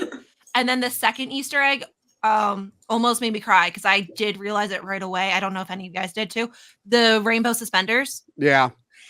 That was a tribute to Robin Williams. And from Mork and Mindy, right? Wow. Yeah. You saw that. As soon as I was like, oh, like, because I knew the director and I saw that. And as soon as you see those suspenders, at least to me, I automatically think Robin Williams. And I was like, oh, fuck. Yeah. But the movie was phenomenal. The storyline was phenomenal. It's so cheesy, so campy. It's one of my new favorites. Speaking of favorites, Ashton, how do you feel about this film? I'm clearly not a fan of this film whatsoever. So I'm very picky about movies. I'm usually like when I walk into a movie theater or see a movie, especially in today's world, I give it like a 2, 3, 4, 5. This is a 10 out of 10 for me, which is very, very rare for me. I think the campiness was great. I think the costuming was phenomenal because usually when we watch movies that take place in the 80s, it's always the overdone neon lycra, and it felt like they really not only really played into the 1989, because 1989 versus 1982, 1985 is a completely different era for clothing, but she really played into the different types of people you would meet in 1989. And on top of that, just the overall script was amazing. The music was amazing. The timing was perfect. I will say this, my one qualm with the movie was the ending. I kind of wish his first words were "I love you" instead of us waiting until him reading her poetry. Other than that, I thought it was a perfectly done film. And Buffy.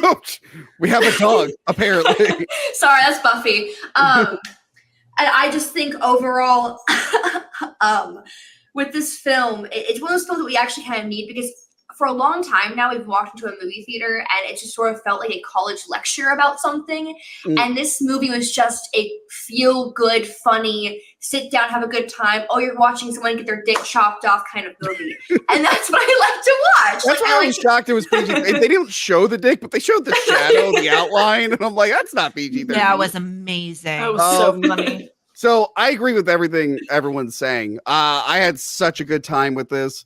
I thought she was gonna make a Frankenstein monster instead of just like doing like a wish and magic brings him back to life. I'm like, okay, I wasn't expecting that. But no, I kind of like, she's kind of just like his servant for the first half of the film. But I guess once the wand came into play, she started having feelings for him, which by the way, that was my favorite part of the film. Where she has the vibrator and the lights like flicker. Oh, so funny. She said, thanks to Aunt Mary. She was talking about Mary Shelley. Oh yeah, that was another Easter egg. I forgot about that one. It was Mary Shelley. That's smart. You guys are right about the look. Because like I remember the early 90s, and usually between decades, there's like a little bit of an overlap. And yeah, this like their living room. I remember living rooms like that in the early 90s, yeah. And I'm like, oh yeah, this is really like hitting it pretty hard. The pink, the pastel pink, everything. Yeah. But it was funny to me because what I really love about this movie is the fact that like her stepsister Taffeta, like even though she was, because there's a trope in like all horror films that like the pretty preppy cheerleader is like supposed to be the mean girl, and they didn't do that with Taffy. Taffy's pretty innocent in a lot. Yeah, of things. I loved her in this, and the movie like calls it out. She's just like, hey, you were always really nice to me. I'm sorry this is all happening. And I loved the actress who played the mom. And by the way, it's funny to me Carla Gugino. Yes, the stepmom plays the psych ward nurse, and she's also the psych ward doctor in Sucker Punch, which I thought was pretty funny. Oh, that's right. Sort of like, but she did amazing in this film. I actually think she was one of my favorite acting roles in this whole film because she was so good at playing just a perfect bitch. That I remember seeing it theater thinking, I want her to die first, and then sure enough, she smacked over the head. So Catherine, but the colors though too, I do want to say any movie that combines Lisa Frank and horror together, it is. By the way, like, those colors were so Lisa Frank. The pun is so good. Apparently, there was something else that used the name years before, but it's a pun that works so well. I'm shocked this wasn't done earlier. Because I remember Lisa Frank stuff that was everywhere. Yeah. So Catherine Newton, I've never been a fan of hers. Really? I don't. Well, listen. I'm gonna. Don't. You didn't like Freaky? I didn't see Freaky. So this is the thing. This might be a case where I'm only seeing bad things with her. And speaking of which, Monday's episode is worst Paranormal Activity movie, and she was in the 4th one. That was my first exposure to her. Yeah. That episode is up early on Patreon. So yeah, I didn't like her in Paranormal Activity. I didn't like Detective Pikachu at all, so I lumped it. And the last thing I saw her in was Ant-Man 3. So I was like, okay, it's this chick again. She fucking nailed it. She's not the best actress, but it kind of works for this role. I kind of fell in love when she was singing REO Speedwagon. Yeah. I'm like, okay, she won me over. This is great. She's totally killing it. Really good. Huh? Freaky's really good. I know. Well, he talked about this months ago when we did Totally Killer. It's a Wonderful Knife. I haven't seen a lot of those comedies turned horror comedies. Yeah. I need to go back and watch Happy Death Day and all that stuff. I will make a point to watch all of those. And it was just a really good time. It makes you feel really, really good. It didn't like bring me down, unlike this person who's finally Jesus Christ, we've been waiting for you. Oh, hi Adam. Hi everybody. Just in time for the end of our Lisa Frankenstein discussion. Oh, great, cool. What did you think of Lisa Frankenstein? I thought it was all right. I dug it. I heard you say a lot of disrespectful things about the actress just a second ago. Thank you. I just didn't like her acting in those things. Tony, so I agree with you. Okay. I've only seen her in Detective Pikachu. I thought she was acting in a completely different film from everyone else. And then Ant-Man and the Wasp, Quantum Shidia, just absolutely terrible in that movie. I think she's meant for more like campy roles, honestly. That's her style of acting, and that's what's like she's a lot better in. Like when she was in Freaky, it was fantastic. Like that's when I fell in love with her, was Freaky. Yeah. Well, maybe that's the problem. I'm now getting excited for Abigail. I know she's in Abigail. So I'm looking forward to that now. Yes. But yeah, I think we all loved Lisa Frankenstein. I was kind of shocked by this. This is a brand new movie starring America's sweetheart, Jenna Ortega. And I saw like almost no advertisements for it or anything. It seems like they're trying to bury this movie. I keep seeing stuff pop up on like Facebook and Twitter about it, like this article. Jenna Ortega 21 and Martin Freeman 52 in gross age gap S*X scene as fans sickened. Read more in comment. Point emoji, point emoji, point emoji. That's article That's worse than how I speak. Yeah, okay. So I think only Sarah and Joey saw this. Crystal, did you see it? You saw it too? Okay. Let's go down the line everything here. Except Madam Web. Okay, Sarah. What did you think of Miller's Girl? It was so icky. I hated it. I hated hearing Martin Freeman say so many like vulgar things. Like it sounds weird coming out of his mouth. Yeah. Bill, though, no. Like hearing him like say like I can't even. Some of the don't things repeat it. I can't. I have beat for years. Trust me, I'm not gonna because that would we would no. There was a lot of it was weird, man. I felt like I was intruding on things. It felt very wrong. The scenery was really pretty though. The house of Jenna Ortega, I don't remember her character's name because it was irrelevant. Oh no, it was Cairo, I think. Oh, okay. Cairo's Sweet. What a fan fiction type of fucking name. Yeah. Speaking of the look of this film, just to interject real quick, I kind of feel bad.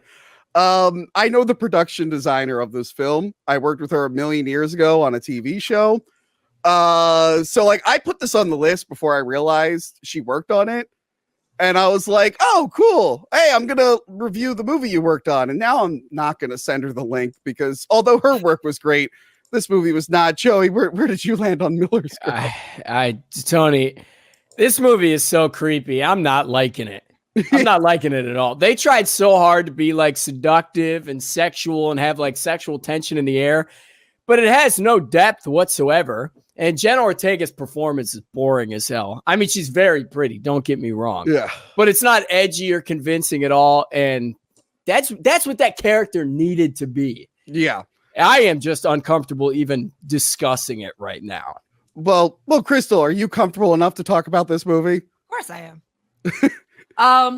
Did it as sicken you? Are you as fan sickened by this? I'm not. Okay. I thought the storyline was very interesting. I find this storyline very realistic, unfortunately. Oh yeah. Yeah, that's fair. Because I have known a lot of things about this kind of thing, a lot of friends, a lot of people I know, my world. This kind of thing is very realistic. The storyline I liked, the writing, not so much. I don't think the writing did either actors any justice. I think both actors are really good. I think it was shot really well. I found that dream, I guess it was a dream sequence. Is that what it was? Part of it was confusing because I was like, did it happen? Did it not happen? I needed some clarification. Yeah. They don't explain it. And if you want to play that, it's up for interpretation kind of thing. Fine. Yeah. But it felt like there was a definite answer, but yet you kind of missed. You get the answer at the end, kind of. So if you guys, that's the problem. So if you guys want to know, it's about a student who kind of falls in love with her teacher, who is a writer. He was a writer turned teacher. And he's flattered that she likes his work, and he starts to favor her over the other students.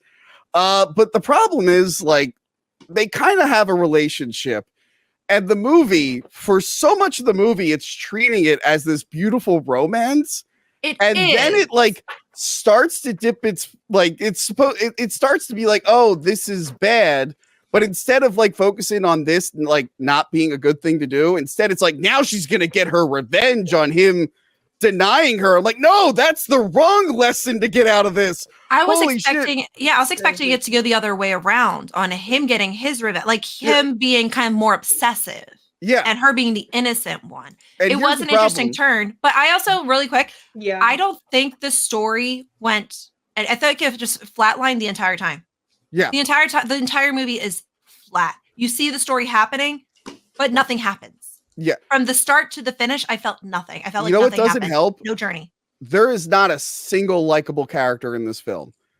Because the teacher sucks. The friend. She's a little likable. She is up. She's the one that kind of gaslights Jenna Ortega into like pursuing the teacher. She's in love with her. That's why. Yeah, and then Jenna Ortega is a piece of shit to her later on. Yes. The alcoholic wife. She's horrible. Is really mean to Martin Freeman. And then I couldn't believe that the movie literally ends. So shit hits the fan. Oh, the coach. What about the coach? I'm getting to that. Yeah, we'll get there. The teacher's in a lot of trouble. Things are crumbling. And then the coach brags about how he's better at having inappropriate relations with students because he knows how to delete pictures or something. I'm like, what the fuck is this movie I'm watching? I'm like, holy shit. Well, once again, it's like true. Why does this sound like the very beginning of the election movie? You know what I'm talking about? Oh, with Matthew Broderick's in that too, right? Is that what this? Yeah, Matthew Broderick. Well, I mean, there's been a lot of movies about like teachers falling in love with students and whatnot. But this film, it's not making it like a hey, this is bad. This is a bad thing. It glances over that so much. It's more like it wants you to feel bad for the teacher and then also want Jenner to get the revenge. I'm like, I feel like we're missing the lesson here. Yes, absolutely. I'm sorry. There was a reviewer that kind of said it the best. Hold on. Brian Lowry. He says it's a semi-erotic drama that, despite its literary pretensions, possesses roughly the intellectual heft of a perfume ad. So all the romantic scenes are shot like a fucking perfume or jewelry ad where she's walking in slow motion. So accurate. Absolutely. That is a fantastic. Real quick. Sarah, are you still here? You've been frozen for like a minute. Sarah? I'm going to do a GoFundMe for her to get the best internet possible. Yeah, I'm here. Oh, okay. You've been frozen for like a minute. I want to make sure you're still here. Someone in your chat, Tony, says, "What is this? A Cruel Intentions remake?" Whoa! Was that a super chat? Don't you dare read a nonsense. Hey, it's a good comment. I'm just saying saying he's not wrong. Hey. How dare you? That wasn't the name of the game. Oh God, is she gone now? She's gone. She went through a tunnel again. She went through a tunnel. See, I'm a cheap whore, Tony. You don't gotta pay me to do anything. Yeah, so I don't know what they were going for with this movie. It seems like they're trying to bury it. Seth Rogen produced this. $4 million budget, made less than $1 million at the box office. It's getting shit reviews everywhere. Really? That's shocking, Tony. Yeah, and the characters sound like assholes. Like they're talking like, oh, they're pretentious fucks. Yeah, they're super pretentious. And then there's other times where they're just being like super vulgar, like a porn comment. So what it reminds me of, just like people with like that are extraordinarily book smart and love to show that off, but are dumb as fuck. Like no common sense, no nothing. They're just idiots in real life. Well, from what you guys are saying, I haven't seen it, but like if a lot of what's going on in this movie is vulgarity, like, but they're also trying to play this movie off as if like the relationship is so romantic and sweet. It's almost, what I'm getting the vibe is that it's almost as if like the script was written by a 13-year-old girl who's never actually been in a relationship and doesn't know how sex or love works. That is the main character. The movie opens with the main character letting you know that she's 18. Yeah, it does. Oh, she's 18? Yeah. And like, by the way, she's a high school, or she's a high school. Oh my God! It's a high school, right? Don't scream. I thought this was maybe like college or something, because she's 20. No, it's high school. It's high school. She's a senior in high school. She just right? I just got more disturbing. She is, but the thing is, she is 18. Yeah. So that's a way to be like, hey guys, don't worry. It's not as creepy as it could be. And I'm like, it's still kind of creepy. It's still bad. No, it's very creepy. I'm sorry. You are not a full grown adult until you're at least 25 in my book. So the idea of like an 18 senior girl, like girl in her senior year of high school dating a 50-year-old, like it's legal, but like, let's be honest not when it's your teacher. That's the problem. You're not allowed to do it with But even if he wasn't, like I'm not going to get into like moralities here, but listen, what? No. Okay. It's so gross. So final thought on Miller's Girl. Joey, what are your final thoughts? No, man. And this is okay. Let me just say this. This is not the movie to watch with brownies involved, man. This is not it, Joey, man. You don't have to do it for every movie. But you don't watch this movie, man. What made you think normal brownies would enhance the experience of this fucking movie? I don't know what that. I thought I was gonna watch a romance movie because I'm single with Grimace. I don't fucking know what this. Well, you had a wife, Joey. See, I have plenty of them. Okay. I'm also single with the Grimace. We were both we single. Knew that one, Tony. No one's shocked at that. So, Crystal, final thoughts on Miller's Girl. Are you ever going to watch this again? Or no, I didn't even know it existed until you made me watch it. Yeah, literally. Sorry about that. Sarah, I think you watched it first, and we should have all heeded your warning. You heard her warn you, and you didn't warn the rest? You're an asshole. Yeah. Sarah, I'm only talking to you from now on. Sarah, you're my girl. I got you. Was there anything you liked besides the cinematography and the look of the film? Because I got nothing on this. Jenna Ortega's pretty, but that's it. Yeah, I'll give you that. Like, and by the way, Joey, did you recognize her friend?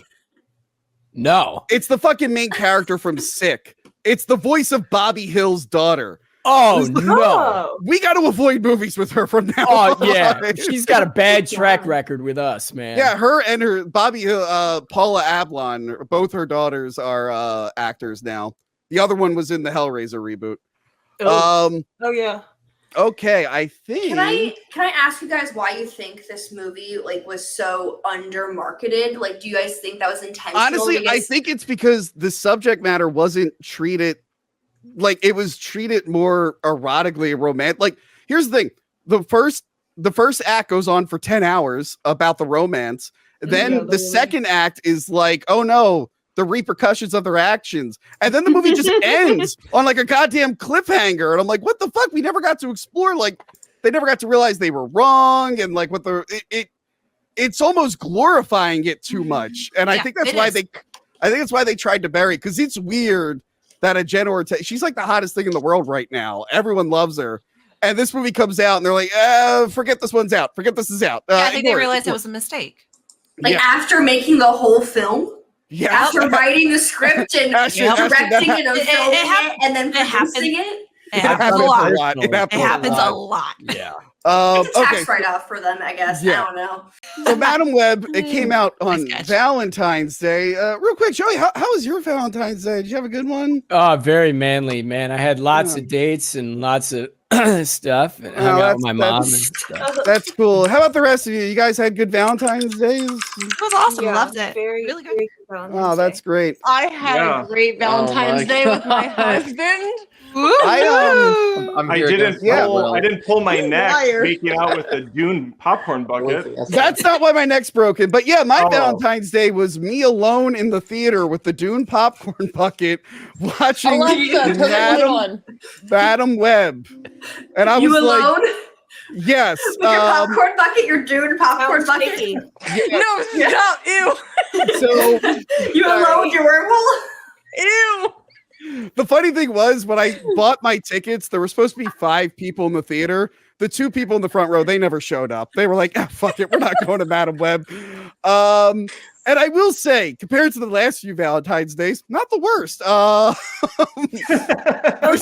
had worse Valentine's Days. You're so sad, Tony. I'm so sorry. So sad. We're getting better, guys. Don't worry.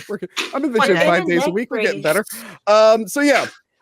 They announced that this was going to be another Sony Spider-Man spin-off, part of their Spider-Verse movies, which the only 2 that do well are Venom and the animated ones. That's it. Morbius sucked, and they decided to go ahead with fucking Madam Web and Craven. Make it worse. Huh? Just make it worse. Why not? Yeah, why not? Just make it worse. And you know what? When I first heard what the movie was going to be, I'm like, you know what? Maybe there's some potential there. It's an alternate universe. Tony. No. Before I saw it, I'm like, no. Just when this was announced and I saw the cast, yeah, that's all I needed. It's a good. Are you kidding me? I don't care about the script. I'm not looking at the script. You know what? You're right. When we heard that Dakota Johnson was playing Madam Web, we all went perfect. They nailed it. Looks just like her. Yeah, they totally they nailed it. A lot of 50 Shades of Grey. Yeah. So here's my knowledge of Madam Web. Sometimes she showed up in the cartoon, and I went, "Who is that lady? I don't care." So that was all my knowledge of Madam Web going into this. That's all my knowledge of Dakota Johnson, to be fair. Apparently, I guess to get around this, apparently there are new versions of the character where she is younger. I guess they use that to justify it. But I'm like, but this is the more popular version, the old lady who pops up out of nowhere. She's not even old. In the comics, she is. Okay, but this is not old. No, yeah, the joke is that they hired a girl who looks nothing like Madam Web. That's the joke I'm going here with, Johanna. All right, they thought, explain the joke because no one else got it. Everybody else, superhero movies is watched by little boys. And therefore, we're gonna not Okay, Johanna, be quiet before I put you in the tunnel. Let's just go down the list here. Joey, how did you feel about Madam Web? Well, Tony, I went on a date for this movie, and needless to say, with I have popcorn bucket. No, she had a name. Okay. I can't remember, but I haven't talked to her since. Anyways, I got a bone to pick with this movie because this movie left little to be desired, right? This movie might tickle the fancy of a preteen, but it falls pretty flat. And there were a few times that I giggled, right? And it might have been for other reasons, but it was mostly at the horrible writing. And I feel like they over-explained it. Everything in this movie, I was being spoon-fed. And I don't like being spoon-fed unless she's wearing fishnets. And it's just, I hate this movie. This was horrible. I had a terrible time with it. Good Lord. Ashton, how did you feel about I guess Johanna. Finally, we got 2 women who watched the movie. Ashton, how did you feel about Madam Web? I was not expecting anything good from it. I know that Marvel has been kind of a down spiral. This isn't even Marvel. This is Marvel and Sony. This is separate. I mean, either way, it's Marvel. It's something Marvel happened, okay? And I went in without really much to expect, and I went with a group of people who have been kind of defending Marvel for a few years now, kind of in denial, like, oh, She-Hulk wasn't that bad. Everything's fine. Captain Marvel's great. And we all walked out of that movie theater, and it was very clear that even they could not sit through this. Like, it was that bad. Where the people who have defended She-Hulk and Captain Marvel are like, we can't defend this. I'm sorry. This is so. You know what? So I mean, I saw Captain Marvel 1, but I didn't watch She-Hulk, so maybe that's why I didn't hate it as much. Sarah and Crystal, they said no, we're not watching this movie. No, you told me it was worse than Morbius, and I was like, oh, cool. No, I said Morbius was worse than this. I said this wasn't as bad as Morbius. It's still other I people. disagree. No, I think you told me the opposite. Crystal. Yes, my love. Watch the movie. Okay. No, Adam. this was bad than Morbius. Okay. Morbius. Watch Like, the way movie. worse. Okay. Adam, how do you feel about Madam Web? Crystal, as a voice of the people like you and I are, I actually didn't have a problem with this. I put it on in the theater. I went bowling during the movie. I went home, made some pizza, came back, and it was basically over. And I was like, not a bad time at the movies. This is literal cancer. The film is I call it Pepsi Web because most of the movie took place in the Pepsi cinematic universe. Oh, There's you a don't giant lie, right? Pepsi billboard. Well, I imagine because they had to deal with Pepsi, right? No, Pepsi. I think Pepsi owns Sony. That's why so many of their movies have Pepsi products. Pepsi owns Sony? I think Pepsi owns Or Sony. the Yeah. hell kind of a Sony weird- owns Pepsi, What? not Pepsi Just the owns. Oh, no, weirdest- I'm I'm literally Googling it right now. What kind of deep soda state shit is this, Tony? I don't think Pepsi is worth it. Yeah, more than list of Sony. assets owned by PepsiCo. Sony is one of them. What? Yeah. Do I have to drink Pepsi now? They own Yeah. everything. I don't want Pepsi. to. Yeah. Wow, Does okay. Pepsi own me? You Oh. are on the list. It would be funny Oh if my Coke. God. It'd be really funny if Coca-Cola owns I'm just Disney. like, I drink the like Pepsi soda. as we speak. Yeah, soda owns all the major studios. Mickey's gonna be slamming a tab in the next film. Hell yeah. Oh my god. Yeah. So they're like together. And that's why there's like that's why when you saw Adam Sandler movies, they all had Pepsi cups that were all showing the logo to the screen. Oh Yeah, yeah. and Yeah, I guess they were like, "Oh shit, this movie kind of sucks. Let's put a bunch of our Pepsi branding in it." Yeah, Madam So Adam, Web's. what do you really feel about the film, other than making fun of It's Crystal? an embarrassment. We knew it was going to be, though. This is the people that made Venom 1 and 2, which Venom's passable at best. Venom 2, Let There Be Garbage, is horrible. Yeah, Venom 2 is fun. I enjoy Venom 2. You're an idiot. Morbius is god awful bad. No, that I Venom agree. That's the great. dude who got canceled from fucking Rotten Tomatoes. Yeah, you don't really, you're not in a position to point fingers. Listen, Joanna. Listen, Jonah Hill. I'm still on Rotten Tomatoes making a name over there.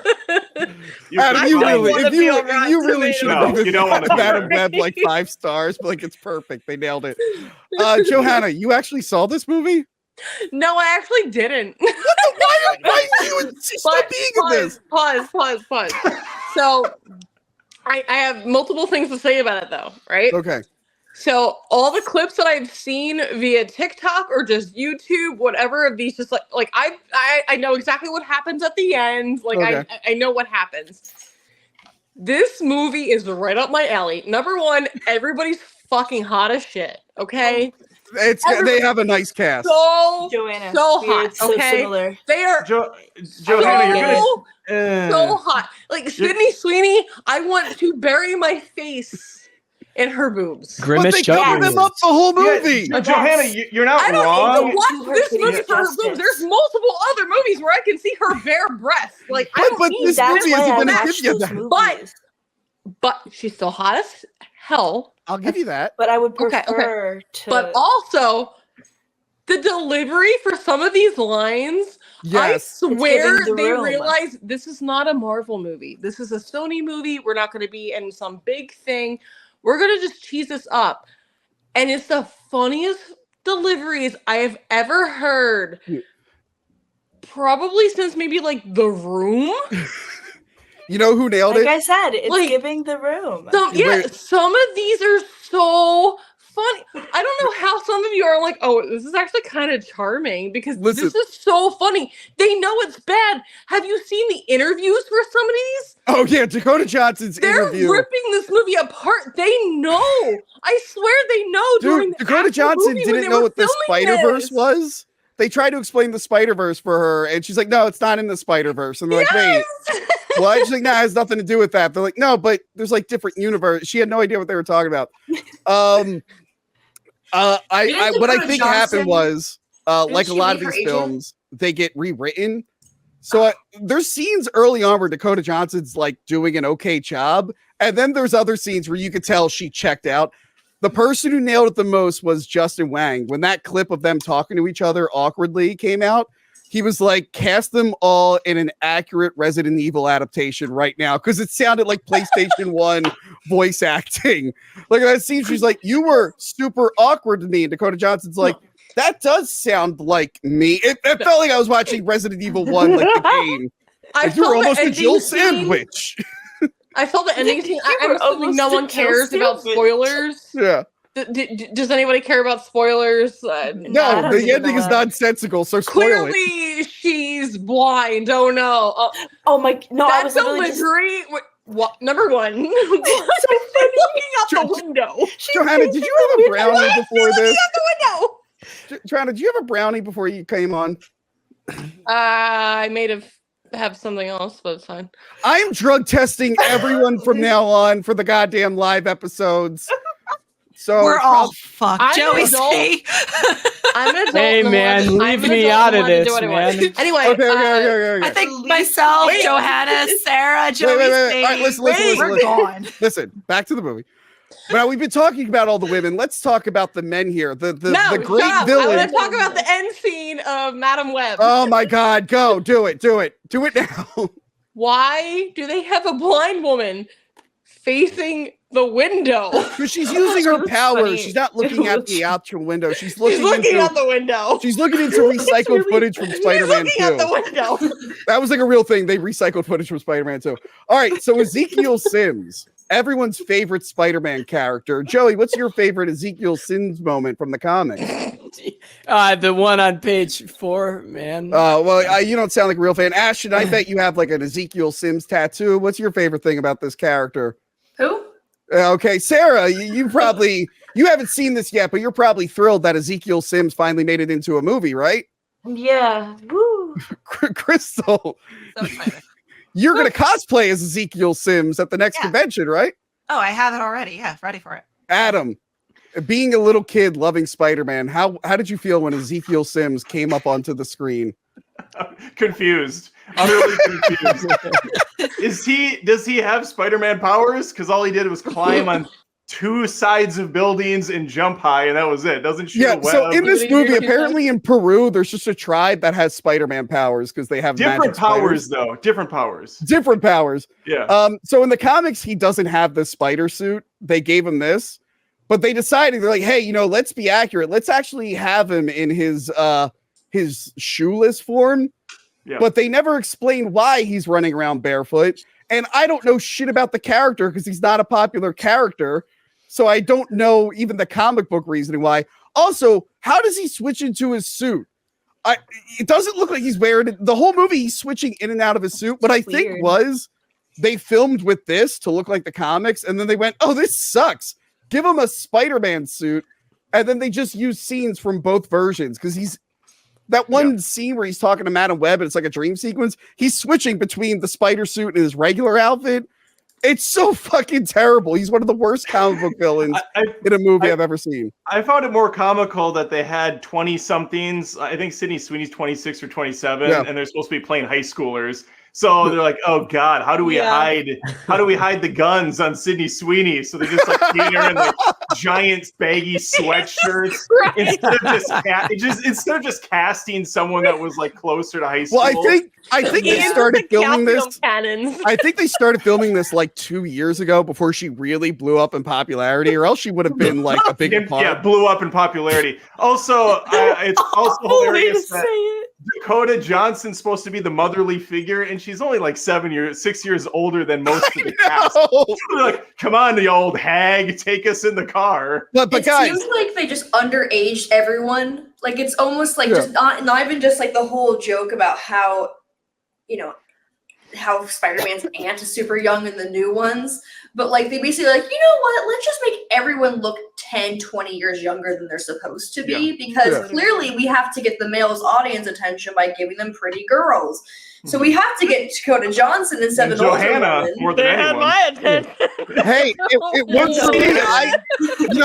this actress on the left is blaming men for not seeing this movie, and I want you to know, lady, I was in the theaters day one with the Dune popcorn bucket watching your movie, so don't group me in with the rest of those guys. Is that a joke? I was alone on Valentine's Day watching your shitty acting. Tony, yeah? Is that a joke? Because I've seen that's actually not true. She didn't say anything. There's some website that there's some website that actually just makes up shit, and then God damn it, I fell for that. Yeah, you fell for it. There's no actual proof that she said any of that. And it was marketed towards men, if anything. I feel like it was so overly marketed towards men because it really was. It really was. Like, I don't know. And it was marketed to no one. It was awful. No one saw it. They're only in this as dreams or like visions of the future. They're only in these outfits for like a second, which I guess was always the plan. But they were like, fuck, put all that in the advertisements. Put them all in the comic accurate suits. And trick people into thinking there's going to be a big finale at the end. Yeah, I do very much like that. Sydney Sweeney was like, "No, put me upside down because my character goes upside down." But then they had frantic editing, so you couldn't even see it. I don't care, guys. Did you like in the movie where Dakota Johnson said, "Hold on, I'll be right back. I have to go to Peru for 30 minutes." No, what was the other thing? Like, he studied the spiders in the Amazon with my mother before she died. That wasn't in the movie. That line never even made it into the movie. I know. What to Tony's point though, what is in the movie is Dakota Johnson gets in a taxi cab and just drives to Peru from downtown New York, and then she drives back. That's expensive. I think just when she comes back, found the stolen taxi cab, but she still was driving in it. Uber fare must be insane, man, to get down to Peru. Like, how does she afford that? So they put the movie in 2003. So I guess that was their way of being like, if this is good, we could say it's the Tom Holland Spider-Man. But you saw the thing that they added in there, right? What? Where they kind of alluded to the original. Oh my god! Freaking! Oh my god! They're not the original. Or Sam Raimi Spider-Man. Yeah. Yeah, but that doesn't make sense because Peter Parker. None of it does. None of it does, Tony. So apparently the original script was all about Ezekiel Sims trying to stop Peter Parker from being born, because Emma Roberts is Mary Parker in this, Spider-Man's mom. Yeah, I know. And that was going to be the whole script, and these girls were going to like help. And then they only made that like a little bit of the third. That should have been the whole third act, was them trying to protect her until Spider-Man was born. Instead, they do that for 20 minutes, and then they go, okay, let's go fight at the Pepsi factory with all the fireworks. I like that baby shower scene, by the way. Oh God, that was so cringe. That's a me thing, a very word vomit, like, oh fuck, wait, oops. They're all trying to have fun, and she's all like, my mom traveled to Peru and then died, and I resent her. No, but she lived though, so you're good. Like, damn. And you're right, Joey. What you said earlier about them over-explaining stuff, when she has the vision and goes back in time. And she's like, my mom was trying to, like you hear the mom talking to the doctor. It's like, your baby's disabled. And it's like, oh, she went to the Amazon to get spider powers to save the baby. And we got it. But I guess they thought the audience wouldn't get it. So Dakota Johnson goes, I don't have that disease. Oh, you were trying to save me, Mom. And I'm in the theater talking to the Dune popcorn bucket going like, yeah, I already know. Did they say the disease? They named it. Who knows what the disease is? So gingivitis. So her power. Ian, you would have died. So her power is to see the future, and then the magic spider Peru guy goes, by the way, you have another power where you can split into 6 different people when it's convenient. I'm like, what the fuck is this power? I'm like, this doesn't make any goddamn sense. And then she gets hit in the face with a firework, and then she becomes Madam Web. Here's After the thing. defeating the villain with the Pepsi sign. With the Pepsi sign. That's how I want to die. I want to die. That was the S, right? I think it was the S. He kept saying the S, but the S was the thing that. And he's like, "Oh, this is so refreshing." Oh, and then he dies. Yeah. Oh, and the whole reason he's trying to kill them. Apparently, I know the movie. Yeah. The whole reason he's trying to kill them is because the girls are going to kill him in the future. But then that doesn't happen. And it's like, all right, well, what was that vision? I really want to watch this. Tony, it would have been kind of clever if she actually put that vision in his head the whole time, which would lead him to his death. But that would have been too much thought. Tony, zoom in a little bit. I can't zoom on this. All right, listen. I will say when I walked out of the theater, I am no different than a man. This movie is terrible. However, it's not. I didn't hate it. I kind of enjoyed it. When it was okay, it was okay. When it was bad, I found it like adorable. I think I mentioned before the stream, like it's like when a kid like draws you a picture and it sucks, and you're like, "Oh, well, you try. I can see why you thought that might be good. It's not, but points for trying." But should I watch this? You should, because I still stand by. Besides the boobs and the hotness, besides that, I will drool the whole time. Yes, my love. Is Dakota Johnson naked? Come over and watch it with me. No. She's got like a thing. Trust me. Come over and watch it with me. I got you, girl. Hey, what's up? Adam. I need to ask you a question. Please do. This goes back to our first meeting. Were you at least happy to see Lucky from Ghostbusters Afterlife in the movie?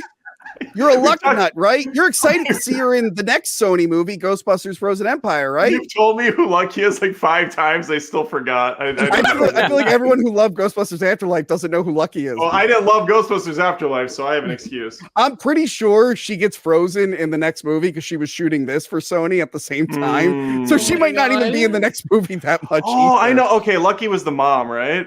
No, she was the girl the brother was into. I still no idea then.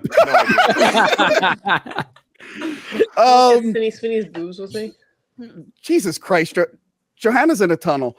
Johanna went through a tunnel. First movie we're talking about today is Imaginary, and I think who saw it here? We were talking about this before. Jess, Joey, and Crystal. You actually ended up seeing it. I did. Okay. Imaginary is about a woman, a stepmother, who moves into a new house with her husband and his kids. And they adjust. Actually, it's her old house, the house that she grew up in. And they adjust to a new life there. The youngest daughter finds a teddy bear and develops a friendship with it, an imaginary friendship. People are on board with this. And then it gets a little out of hand. And next thing you know, we've got like demons, monsters, and the afterlife from Beetlejuice shows up at the end. Joey C, wasn't it? Yeah, Joey C, what did you think of this one? Well, Blumhouse has thrown a lot of money at horror in the last couple of years. I think the last good one, in my opinion, was it 2022's The Black Phone? That one was pretty good. I liked that one. That was solid. Yeah. This one, however, The daughter having an imaginary friend, I feel like is kind of played out. But I did, however, like the last 20 minutes. But I felt like the dialogue throughout the whole movie was lifeless.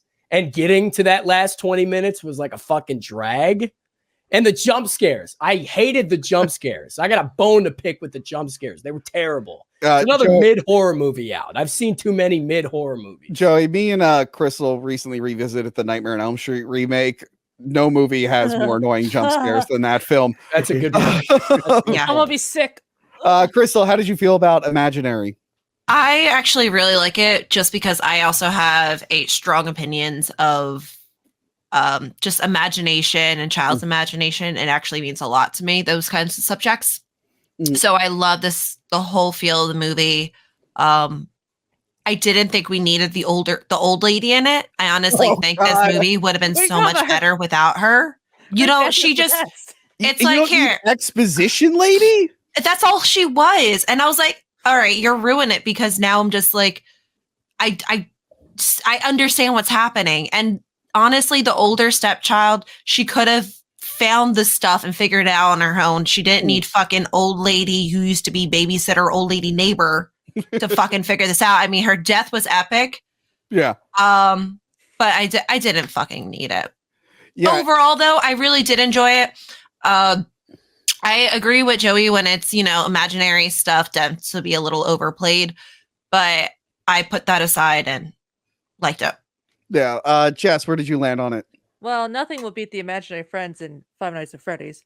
I had this ready. God. But when you say with the old lady jump scare, that was the only thing I remembered mostly about that movie was just her getting punched in the face. Okay, so real quick about this old lady. This movie's very derivative of other horror films, and there's usually like a point in these films where they find like an expert or a previous victim who knows the supernatural thing that's going on.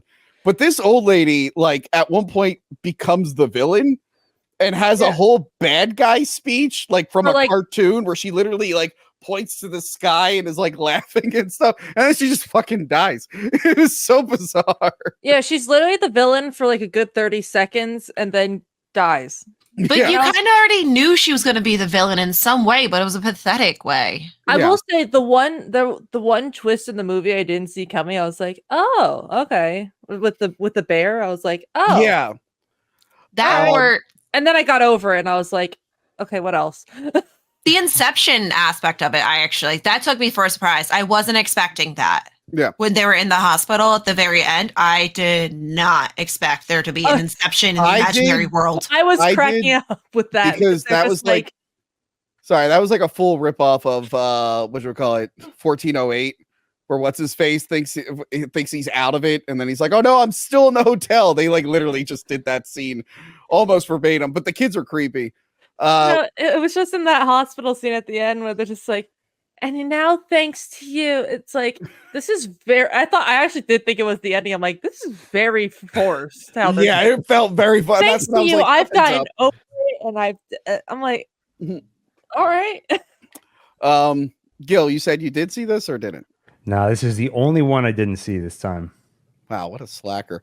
I've been working on this Godzilla video. Oh, wow.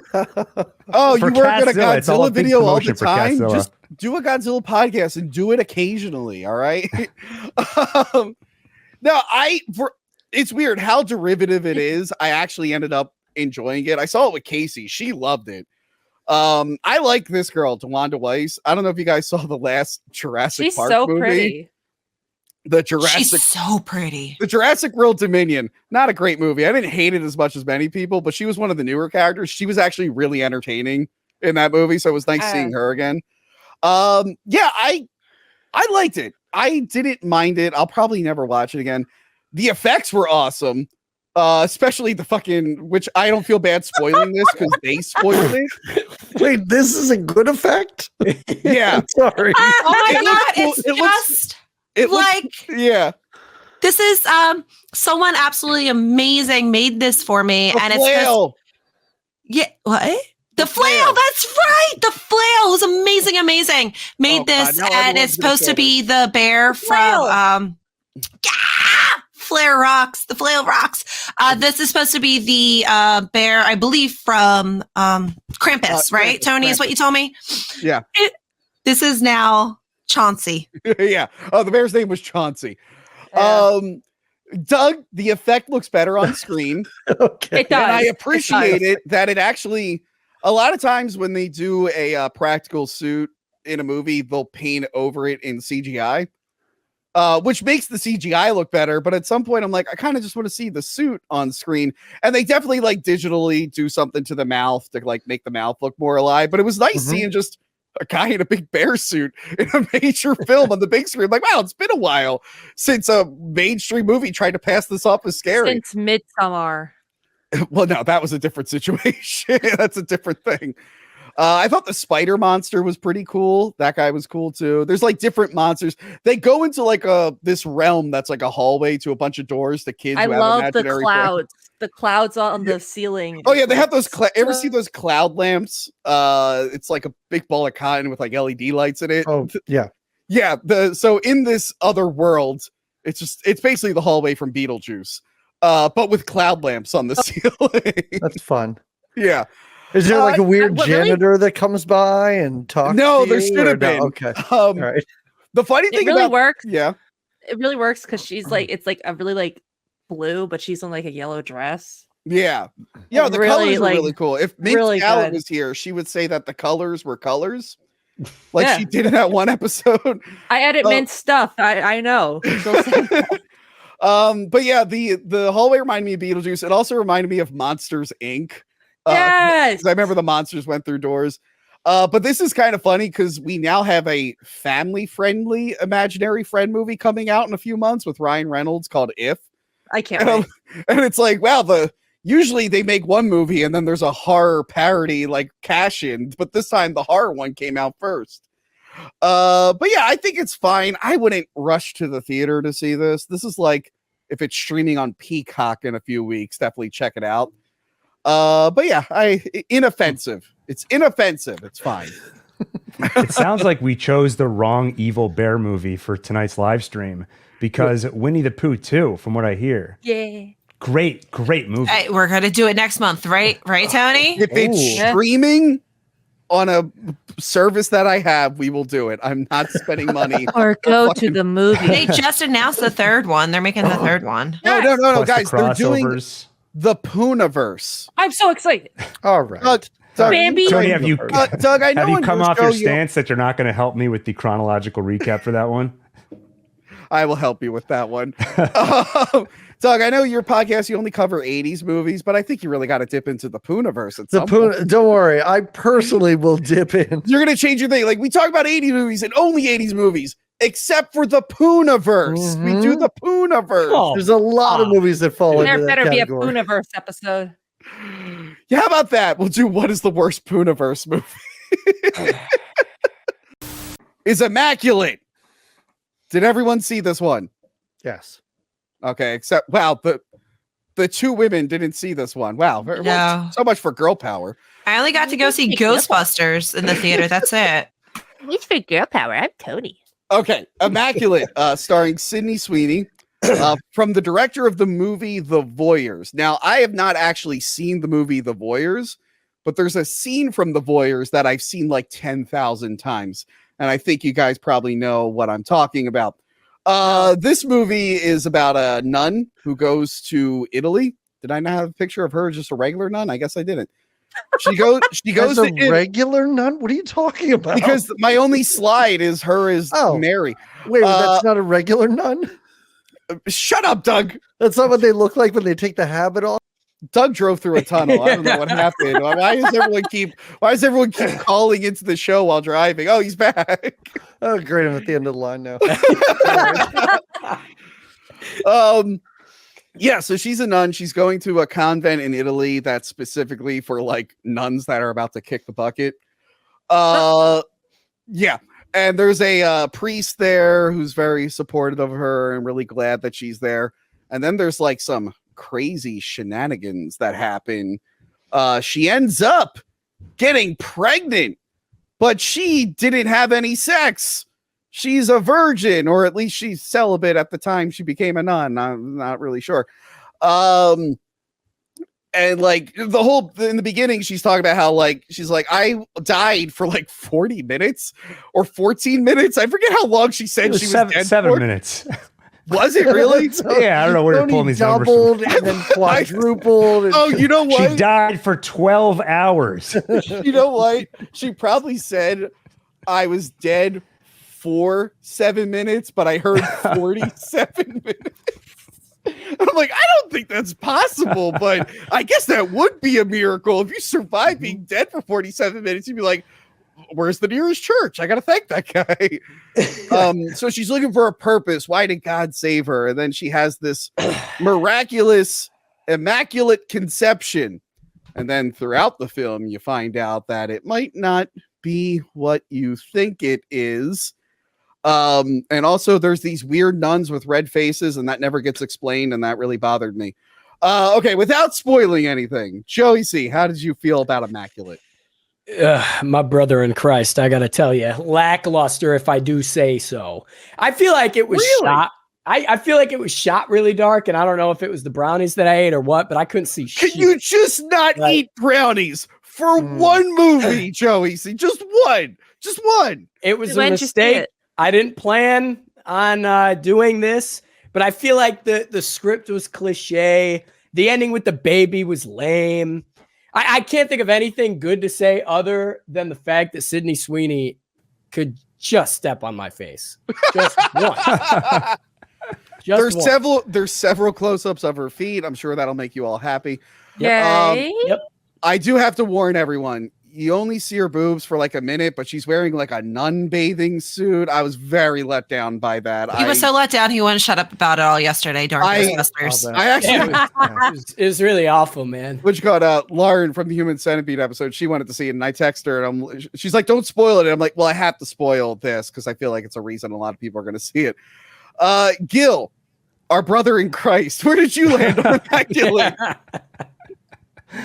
I actually thought it was pretty solid. I do think it was generic in some ways, but I walked in expecting it to follow one formula, creepy church, some kind of haunting story. And that's not the direction it goes. I mean, the trailer and obviously the title allude to the pregnancy, but it still isn't exactly groundbreaking. It's more like it swaps one formula for another, but that did keep it interesting for me. And even though it wasn't groundbreaking, I did think it was executed really well. I thought Sydney Sweeney did a great job because she has to play a bit of a range where for a lot of the movie, she's very vulnerable. She's an outsider from the beginning because she's coming from America. Plus, there's a language barrier, so she has a hard time connecting with people. A lot of people look down on her, and then once the pregnancy happens, she's still an outsider because now everybody's almost worshiping her, and that creates some jealousy. I thought she did a great job playing that vulnerability, but then also playing the badass when she needs to. Yeah. And I didn't find the ending itself unsatisfying. I thought it was pretty haunting. I liked it. But I did think some of the lead up to it, when the movie turns into a little bit more of generic cat and mouse, I found less interesting after all the crazy reveals that happened before that. But overall, I thought it was solid. Okay. Doug. Yeah, I think I'm going to pretty much agree with everything you just said. I do, Tony. I love the fact that you referred to it as a nun bathing suit. Like it's basically just like a sheet. It's not a. I don't know what to call it. I know it probably has a name. I guess because they're not allowed to like really be naked. No, it's fine. No, I really kind of dug this movie. Yeah, it was formulaic.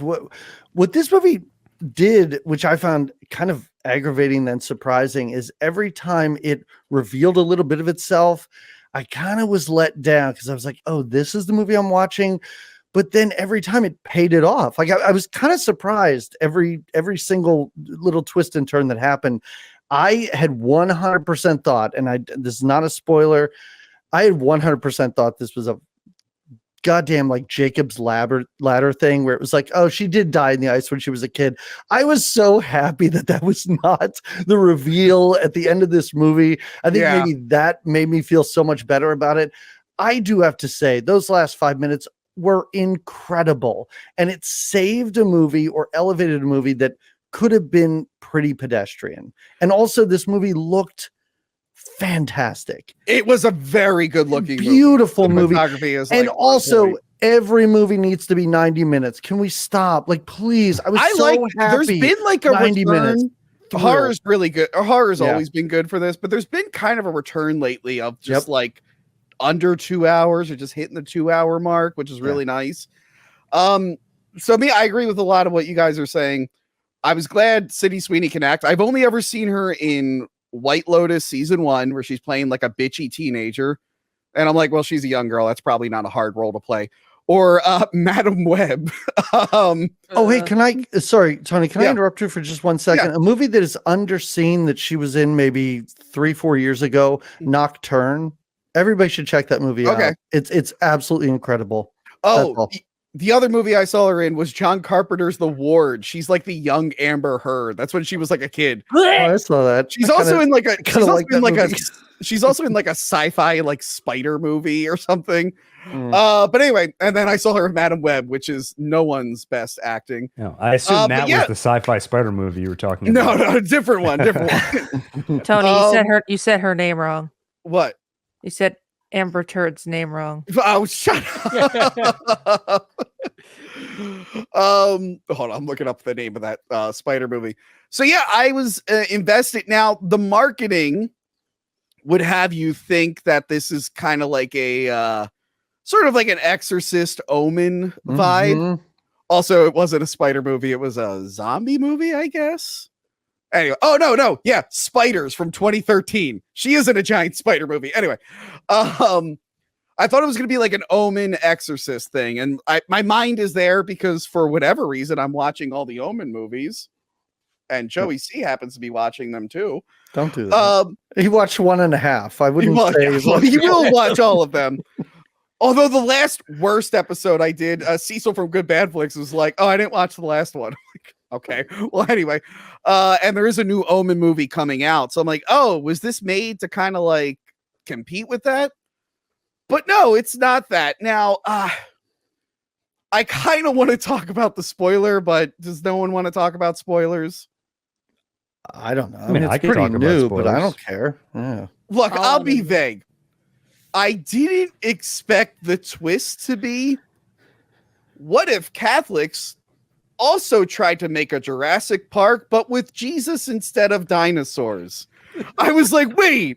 So great. So great. I was like, wait, what? I'm like, hold on. That's what this movie is about. I mean, the fact that you didn't think Catholics would try this is kind of surprising on your part. Now I'm mad I missed this. I just, without going into much detail, there is like a sci-fi twist. And I'm just like, hold on. I didn't expect this. And I'm just like, I thought that was so cool. I was kind of hoping they would lean more into that and go even crazier toward the end. But what if they like, good, but what if when they went to the lab and they're like, and here's our scientist, and it's Dr. Wu from the Jurassic Park movies, like, dinosaurs weren't enough.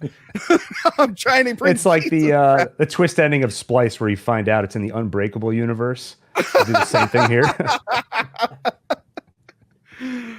And also, Gil, if you ever do your Jurassic timeline video, Immaculate is in the Jurassic Park timeline. Okay, and so is the movie Face Off, because they reused a prop that said InGen. So you got to incorporate that into your timeline video. Yeah, I didn't expect the twist. And then I know you guys really like the ending. Loved it. I didn't think I get why she did it. I get it, but I'm like, I don't feel like we had to do that for the ending. I'm fine with it. Yes, you did. But yeah. Yes, you did. I'm sorry. If she didn't, because I thought she was just going to walk away. And I was like, what an unsatisfying ending. And the way it ended was fantastic. My theater loved it. Except for the fucking assholes who decided this is an appropriate movie to bring my 7-year-old to at night. Which, look, what? My grandparents, adults took me to R-rated horror films, but I like sat in my seat and watched the movie. This kid, by the way, they were going up and down the stairs of the theater the entire time with their flashlight on. Even though it's assigned seating, I guess they decided they would just sit wherever. And they settled in the front of the theater, and the kid just had his screen at full volume. Or no, full brightness. And I'm just like, wait. So your objection is not that these people took this kid to this movie; it's that he was not paying attention.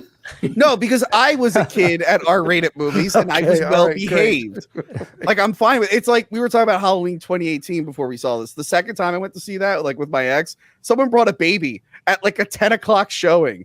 Like, why are you bringing a baby out to this? Is a horrible thing to bring a baby to. I worked at Movie Tavern, and we had to this one family, we did not let them in because it was a almost midnight showing with a baby at an R-rated movie. And we're like, yeah, you can't bring, and then they yelled at us. And I'm like, no, we're trying to help your child from getting scared. Also, I had a kid when I saw that live action Dumbo movie run up and down the aisles, and that was more entertaining than the movie.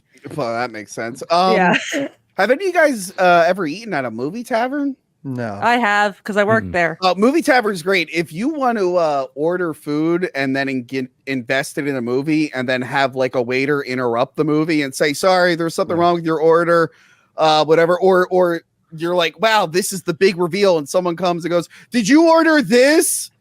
And it's like, no, that was someone else. Oh, sorry. Like, it's a great experience. I think so it's like a 4DX kind of experience. Yeah. No, well, 4DX is gross. To be fair, I worked box office, so I wasn't one of those people. Don't get food at a movie tavern. Just get drinks. Do not get food at the movie tavern. It ruins the movie. They have a bar there. We did this on the last year wrap up. Winnie the Pooh, Blood and Honey, Part 2. Did we all see this one? Yeah. Wow, everyone saw it. Yeah. You literally put priority next to it. I don't think we had a choice. There were three movies that said priority. I put Winnie the Pooh in the thumbnail last year, and that episode did really, really well. So I'm like, oh, I gotta put him in again. It has to be the first time in history that this movie, the word priority was next to it. Yeah. I saw that on the list and I was like, why is it a priority? Because our views on last year's wrap up did super well. I don't know if Winnie the Pooh. Look, if they had done another Aquaman, I would have put him on the thumbnail, but all we got was a Winnie the Pooh sequel, guys. Yeah, Winnie the Pooh, Blood and Honey 2. It's the same team. They have a little bit more money. It's a meta sequel where the first movie is a movie in this universe, but some of the events from that movie technically happened. So we're continuing that story, but changing it a little bit. That's just good writing at the end of the day. It's great writing. Yeah. Tigger is the big introduction because I don't think he was public domain last year, but he is now. So he was the new big bad. We get like an origin where it turns out that we didn't need this. We just didn't need this. What? They changed the origin. So it wasn't his toys he got rid of. It was like his twin brother, and a mad scientist was turning them into colorful animals. And I think the owl was the mad scientist. It was really hard to concentrate on this one, guys. Yeah. Bless this team's heart. They're doing it, right? I mean, they're like serious. They're really taking this shit seriously. They didn't go like the tongue-in-cheek route or make fun of, use catchphrases from the cartoon. They are seriously treating this like a real product, and that's absolutely wild to me. Well, they have 3 more coming out this year, plus their Avengers. Yeah, this is their. Can you say that again? Because I don't think I heard you right. Yeah, they have Bambi, Pinocchio, and I think there's one more. And then before the end of the year, Peter Pan. They're doing like the crossover Avengers style team up. This is the Puniverse. I think they changed the name of their shared universe. Twisted Childhood. Wait, so it's not as funny as Puniverse. They should have kept Puniverse. No, because that's silly and fun, and nothing in these movies is silly and fun. They're like, you're genuinely thinking they're making good movies. It's wild. There's no way. Wait, so it's all the same director, same people? No. Different directors are handling the different properties, but there's the two Kevin Feige type guys that are overseeing the whole thing. Yeah. Interestingly enough, Kenneth Branagh will be doing the Peter Pan one. I was shocked they were able to get him, just like he did Thor. No, I just made that up. That would be Kenneth Branagh. I was like really excited. I was like, that would be really cool. Kenneth Branagh, I really helped Marvel out with Thor. I think I'm going to help the Puniverse out with my Peter Pan movie. Listen, weird things have happened. Okay. I will say, it was better than the last one. That's not anything. I would agree, but that doesn't say much. I actually don't. I don't know. I think if you can take out the origin story, then yes, the origin story. I just was like, nah. Yeah. Nah. I guess. Joey C. Where did you land on Winnie the Pooh, Blood and Honey 2?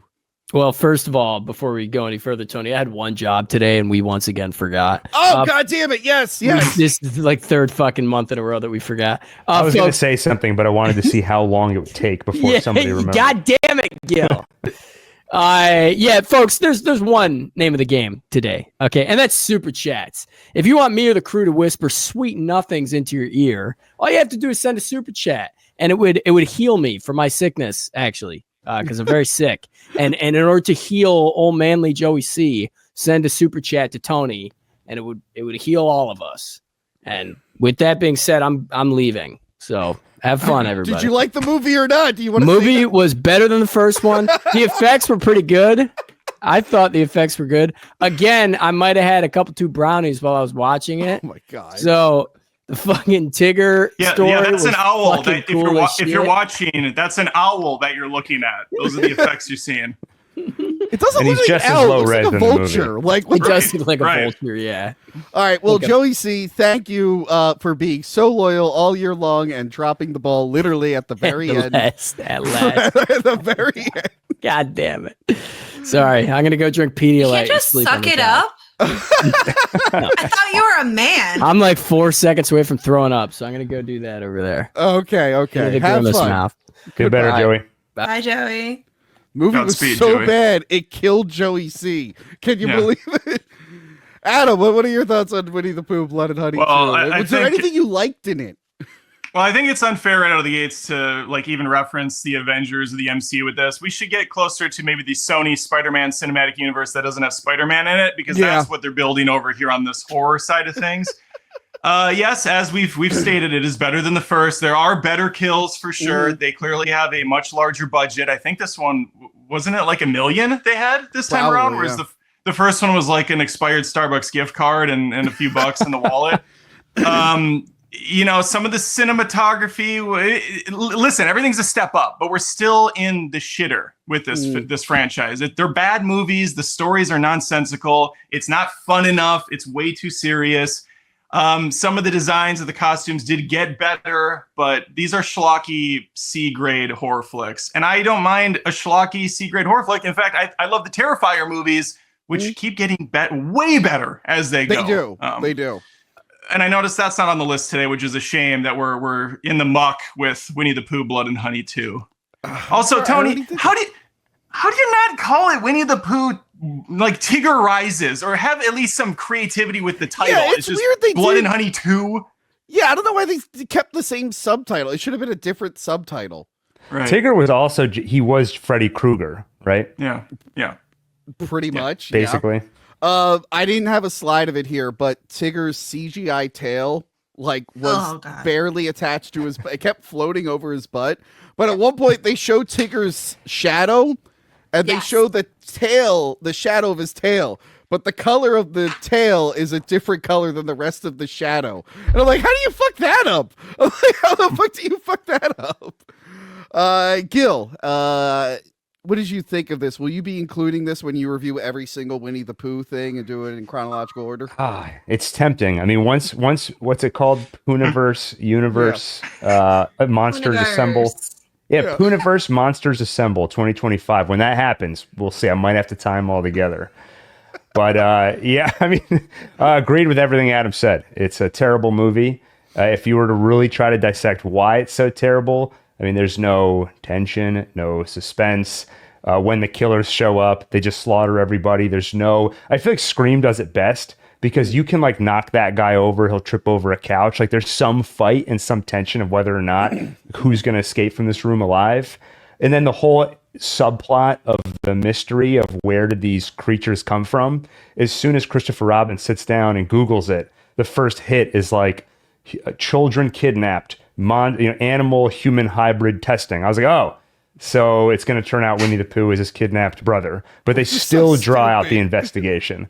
And also, like, one of my pet peeves with movies is when you're trying to solve a mystery and you do it through hypnosis. So the answer is in Christopher Robin's mind. He's just waiting for the movie to go on long enough so that the image will unblur so that guy can explain everything that we already know because we saw the headline about the human-animal hybrids. And the main thing I just don't get about these movies is that we all know what they are, but they don't have any fun with them. You have Winnie the Pooh, Tigger, all these other animal characters, but they don't actually lean into that cartoon aspect. Like, there's no honey in the movie.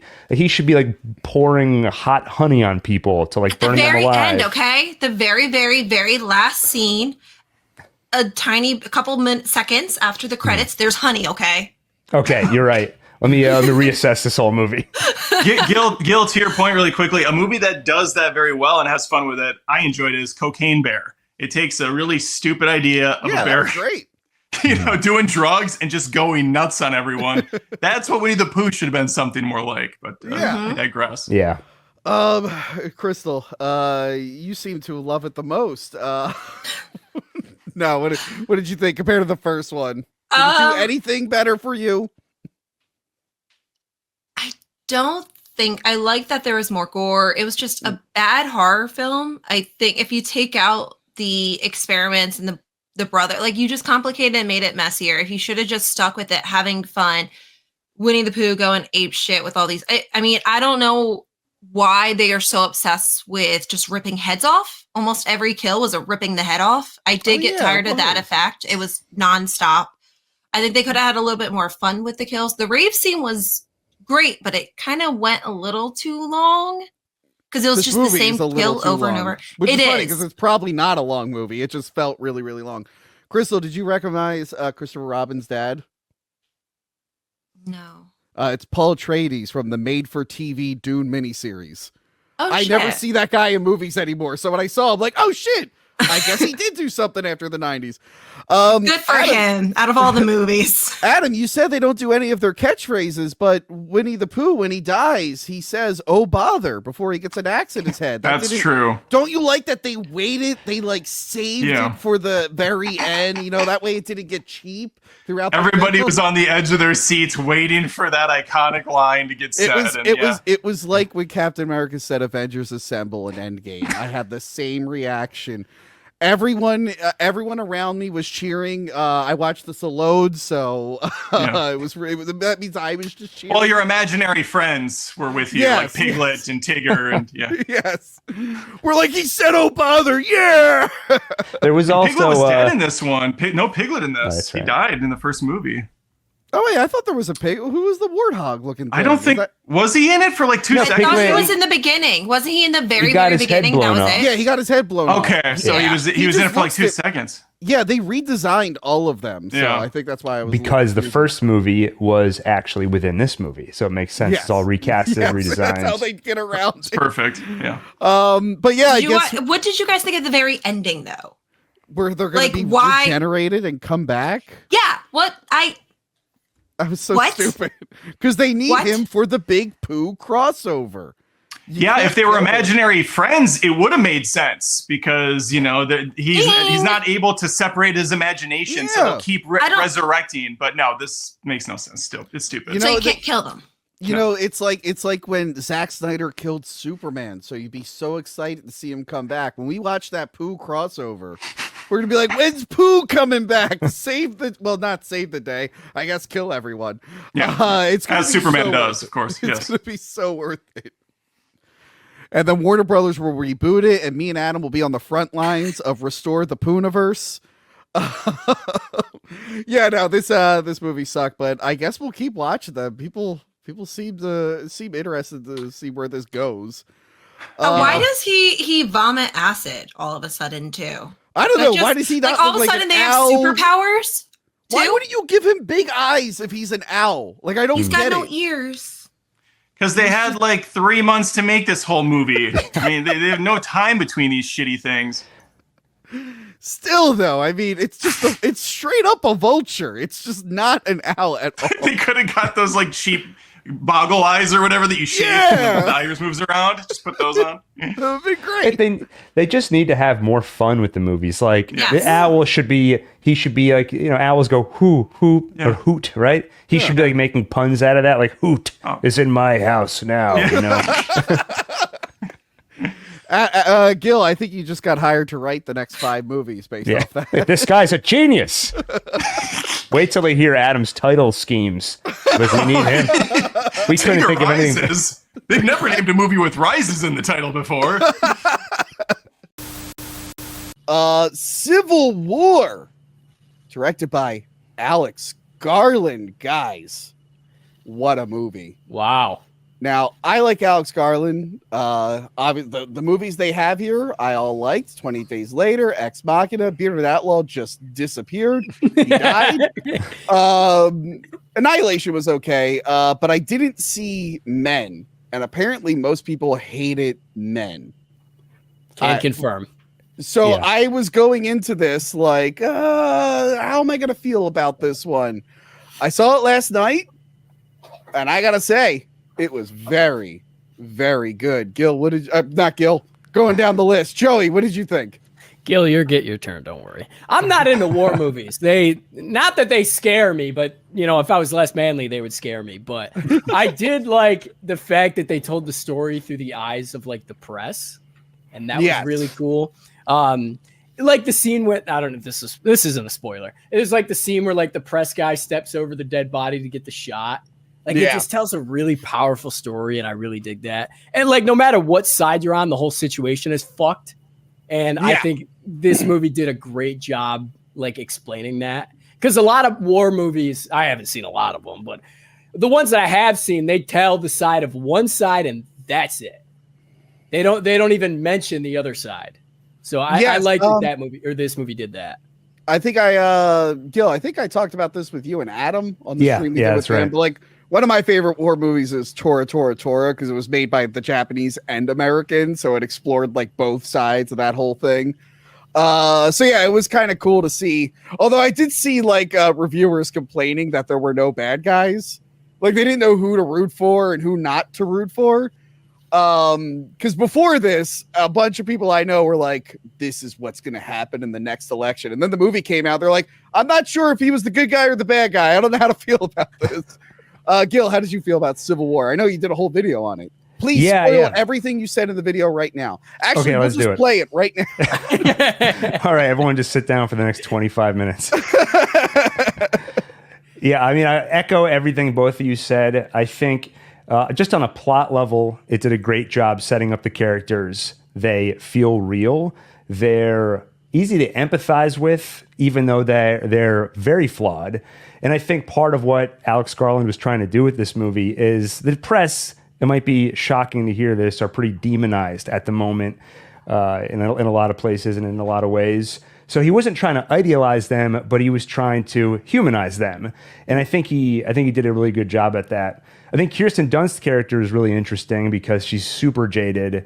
She has this existential crisis of doing a very dangerous job, but she's not really sure she's making a difference or accomplishing any of the things she wanted to accomplish. Probably the sort of things that Jessie, Cailee Spanie's character, with her youthful optimism, thinks she's going to accomplish. Yeah. And I think with a character like that, it's hard to... Those are interesting characters, but when someone's just miserable, existential crisis, you need a counterbalance. And I think Sammy, Joel, Jessie were great counterbalances and added humor to the movie.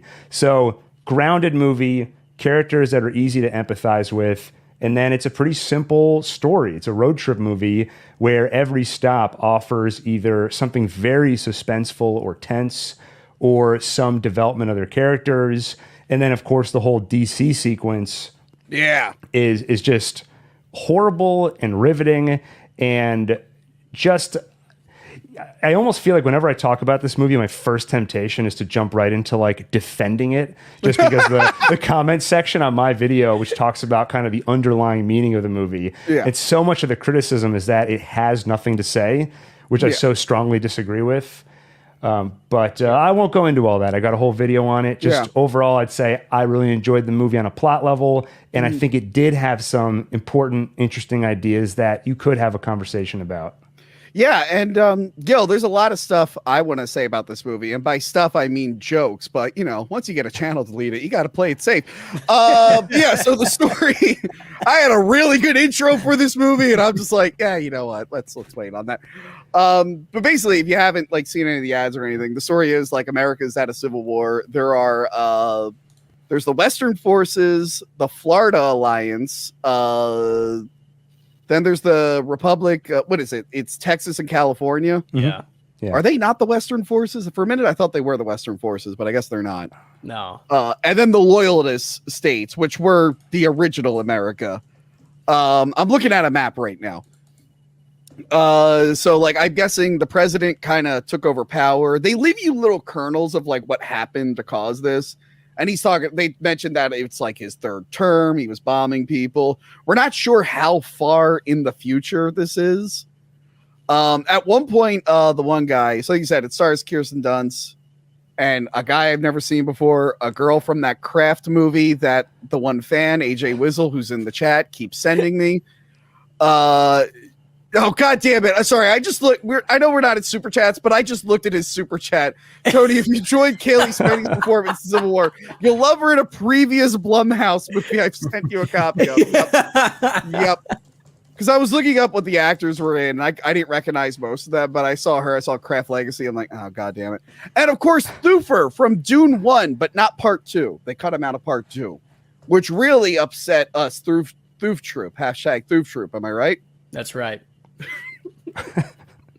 Anyway, they're all very good. They're trying to get to DC. Well, one of them is trying to get to Charlottesville. They all want to get to DC. This guy wants to like interview the president, but they're like, no, they all get shot. Like the press is like banned in the loyalist states. Like, no, you will be killed. Do not go there. And then for like one tense scene, which by the way, I almost missed part of because I really needed to pee. Jesse Plemons shows up. I walked in and the scene had like just started. I'm like, oh, thank God, I almost missed the scene everyone is talking about. And this is where it gets all muddy because there are some like legit armies in the movie, but then there's people like him and then those snipers at one point where it doesn't seem like they belong to any real army. They're just doing their own thing. Yeah, that's what I picked up. I thought they were just like fucking vigilantes or like anarchists or something. Yeah, I think some of it too is it's this scenario when there's so much chaos. This is what gives a chance for extremists to start carrying out the whatever they have in mind. Like, what kind of American are you? Yeah. I honestly, I could have gotten out of that situation. I would have been like, hey man, your glasses are really cool. Like that guy just wants a compliment on his glasses. And the fact that none of them went, hey, I just want you to know, I really like your glasses. He would have been like, oh, thanks. I wore them. No one's commented on them. You can go. So yeah, it's a very thought-provoking film. It's not a very hopeful film, I guess. It's got, without spoiling too much, it's got a real downer ending. But an exciting action sequence at the end, the whole DC thing. Although my problem, again, without spoiling too much, look, I don't know if the real president has a panic room underground bunker, but I assume the president in this movie would have one. So at the end, when he just has like unarmored Secret Service agents, he's just in the regular Oval Office. I'm like, I feel like in the universe of this movie, he would have been out of there months before this even happened. I did have the same thought. I was like, why is he just like, especially what little we know of his personality, I feel like he would have been hiding in a hole for the last like 6 months. Yeah. So yeah, it's again, it's got like really, really tense scenes. Like there's, I won't say who, but there was one character, the way they were filming that whole end sequence, I'm like, well, they're obviously gonna die. They will obviously die. And then it kind of like flipped it. I'm like, oh shit. But yeah, it was just a good time from our boy Alex Garland, who just said he didn't want to direct movies anymore. So that's rough. Still writing movies though. Still writing. I know they're doing 28 years later. The first of a new trilogy. Oh God damn it! and wait, and they announced the director for the second movie in that trilogy. I think it's the person who directed the Marvels. What? Yeah, that's right. God. So that kind of wait. She also did the Candyman remake, which that's right. Which wasn't that good. I mean, it was okay. It was okay. Yeah, the first one. So 28 years later, written by Alex Garland, directed by Danny Boyle. That's awesome. Yes. I'm excited about that. Yeah, but yeah. Why trilogy? Just make a good movie. Just make one movie, and then see if people like it. Words of wisdom, right there. God damn it! I hate that we got to make a trilogy. No, just make one. See how it does. You don't want the 28 years later cinematic universe? No. Where are they going to go from there? 28 decades later? 28 million years later. No, you know what they're going to do? They're going to like, and now we'll do a prequel called 28 months later because we didn't get a chance to do that. I'm like, And then they'll do like the Quiet Place Day One, 28 minutes later. Yeah. See the whole beginning of it. Exactly. Which now I have to watch Quiet Place Part 2 because I've never seen it, and I saw there's a new one. There's a cool theater display for the new Quiet Place. I don't know if your theater has it, but it looks like you're entering a subway and it's got like a little TV screen. Cool. I took a video of it. I forgot to post it. Cool. But yeah, Civil War, a lot of memorable things. And I think we're all going to remember. Oh, wait, hold on. Before I get to my joke. So does anyone remember the Spirit Awards where Andy Samberg hosted and he made fun of indie films? and he made like a fake trailer, and it was about a girl who wants to roll her hand to the wind. And the whole joke is that like pretentious indie films all have this scene. I'm watching Civil War, and there's a legit scene where the girl's rolling her hand in the wind. You're like, you gotta be fucking kidding me. Like, how did they not know? Go back and watch that. They uploaded it as its own thing. It's called Bottle Cap. And like if you were watching like indie, like art house thing around that time, it's pretty good. But yes, the thing we will remember most from this film are these beautiful posters that everyone loved. Everyone loved these posters. Gil, what's your favorite thing about these posters? Where were these posters? I keep seeing these articles where they're like AI generated posters. I'm like, they're in certain theaters. You're telling me that car with 3 doors on one side is AI generated? But I don't understand. I've never seen any of these, and they're saying it's in certain theaters. I'm like, who's putting up? Like, is it like a prank where somebody like me just printed out these posters? I'm just putting them up in select theaters. Like, all this is so vague. I've been skeptical about this story. No, I think it was from A24, one of their social media accounts. I didn't see it in theaters, not my theaters. I think it was like posted on their socials, and then they got ripped apart for it. like the giant swan over there. I don't know where that is. I'm assuming that's like a thing that's in a city. I don't know if that's like a swan boat. That looks like Florida on the left. I know that's Vegas because the Sphere. I think this is Chicago on the right, and people were pointing that like the buildings are in the wrong place. But I bet you that's going to be the last time we bring up AI on this show. Stay tuned for Late Night with the Devil coming up. Abigail. This is the 3rd film recently that Universal put out about vampires, specifically Dracula. One of them we reviewed, Renfield, last year. Yep. Very, very fun film. Died at the box office. Then they put out The Last Voyage of the Demeter, which I reviewed over on Movie Dumpster. A very okay film that dropped the ball at the very end. Also bombed at the box office. And then Universal's like, well, we got to try a 3rd time. I don't know why they're trying so hard to bring Dracula back, like doing all these different interpretations. So we get Abigail, which is about a group of kidnappers who are kidnapping a young girl, and they're holding them for ransom. Turns out she is the daughter of a warlord, or not a warlord, a crime lord. Maybe he's a warlord. And things turn out crazy when it's revealed she's a vampire. She's a ballerina vampire. Whoa. This film is directed by Radio Silence, the team who did Ready or Not, which I still have not seen, and Scream 5 and 6. I had a really fun time with this. I saw this with my cousin Monica. We were enjoying it. Joey C, what did you think? I thought it was great. I thought it was a good idea for a plot. You don't often see in movies, at least recently, like the kid being the monster. And I think her name's Alicia Ware. I think she does a great job. She really knows how to like deliver some like snarky, spooky lines. Of course, the cliche of like the misfit group in a whole big mansion in the night thing is overplayed, but god damn, did this movie know how to execute a good like stalk and chase scene. Lots of blood. I had a fucking blast with this. How did you feel, Gil? I enjoyed it to a point. The old Dark House subgenre, I actually feel like, I know it's overplayed, but I feel like it's been a while since I saw one, so I kind of appreciated it. And plus, they had Swan Lake playing throughout the movie, which calls back to original Dracula. Yes, right? yes. And I felt like it had, and plus the ballet, just like all of that together gives it this like weird classical feel. And then you have these very modern characters. So I thought it had a kind of cool tone at the beginning. And I feel like this movie is not really going for a lot of scares. It's really trying to be fun and funny. Yeah. And I agree. Yeah, it was a lot of fun. The cast is really good. I know the one actor like died before it came out. This guy. Oh, really? I didn't realize that. I wasn't. Yeah, I didn't know that either. I wasn't familiar with him. Hold on, his name. Yeah, I thought he did a good job in this.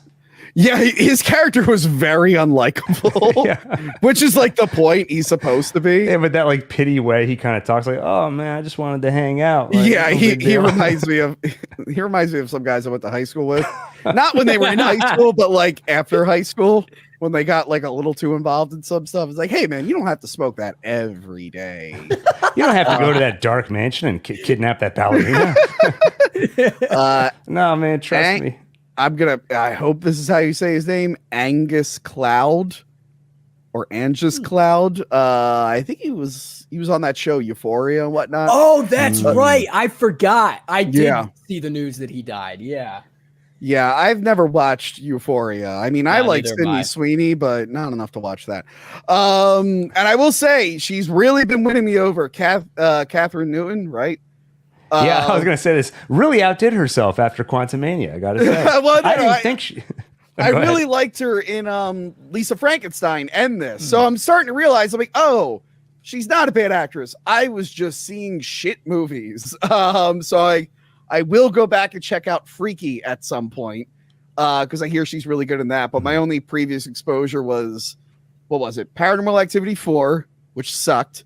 Yep. Detective Pikachu, which I barely paid attention to because it also sucked. Yep. And then the Quantumania, which sucked. Fucking terrible. God, Detective Pikachu. I was so dude, fucking so fucking bad. Oh my god. It was when we were doing rental reviews. I wasn't in the episode, but I had to see the movie because I think I was like editing it. And I'm like, oh, I'd rather be any fucking where else than watching this garbage. Oh, so editing it too means you're listening to it at like, you probably spent hours just soaking in that. Well, that was a discussion. theater one, so I didn't like. We were just using like images and whatnot. Okay. But I still had to see the movie to know what they were talking about. Right. I'm like, this movie is so bad. Pokemon is so terrible.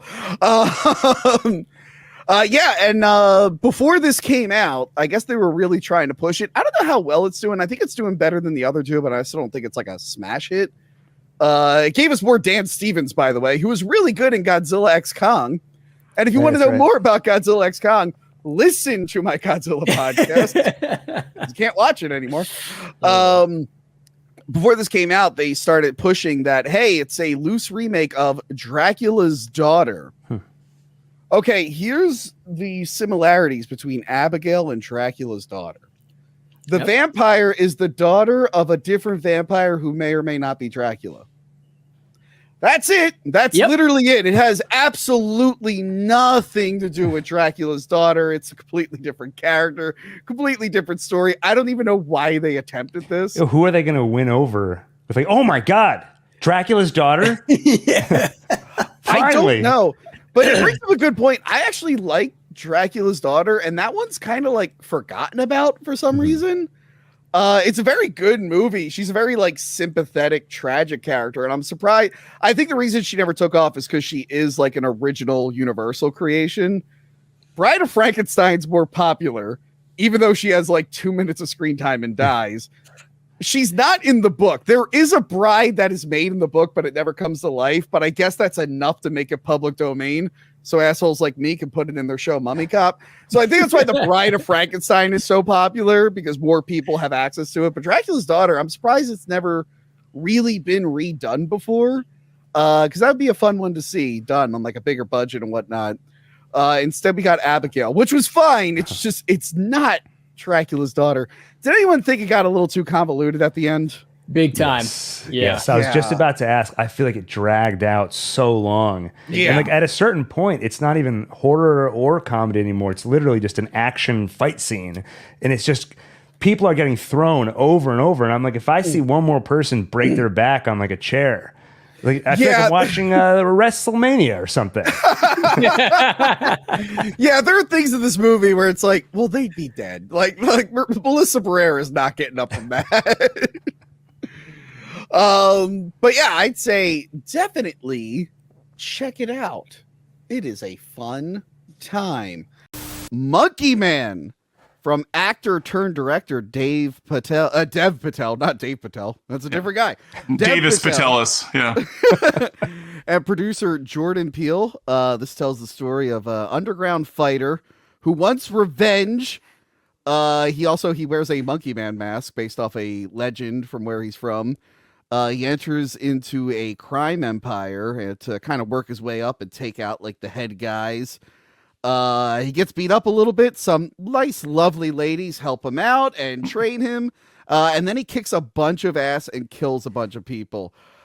I really liked this movie, but it was a little too long, and I think it overstayed its welcome.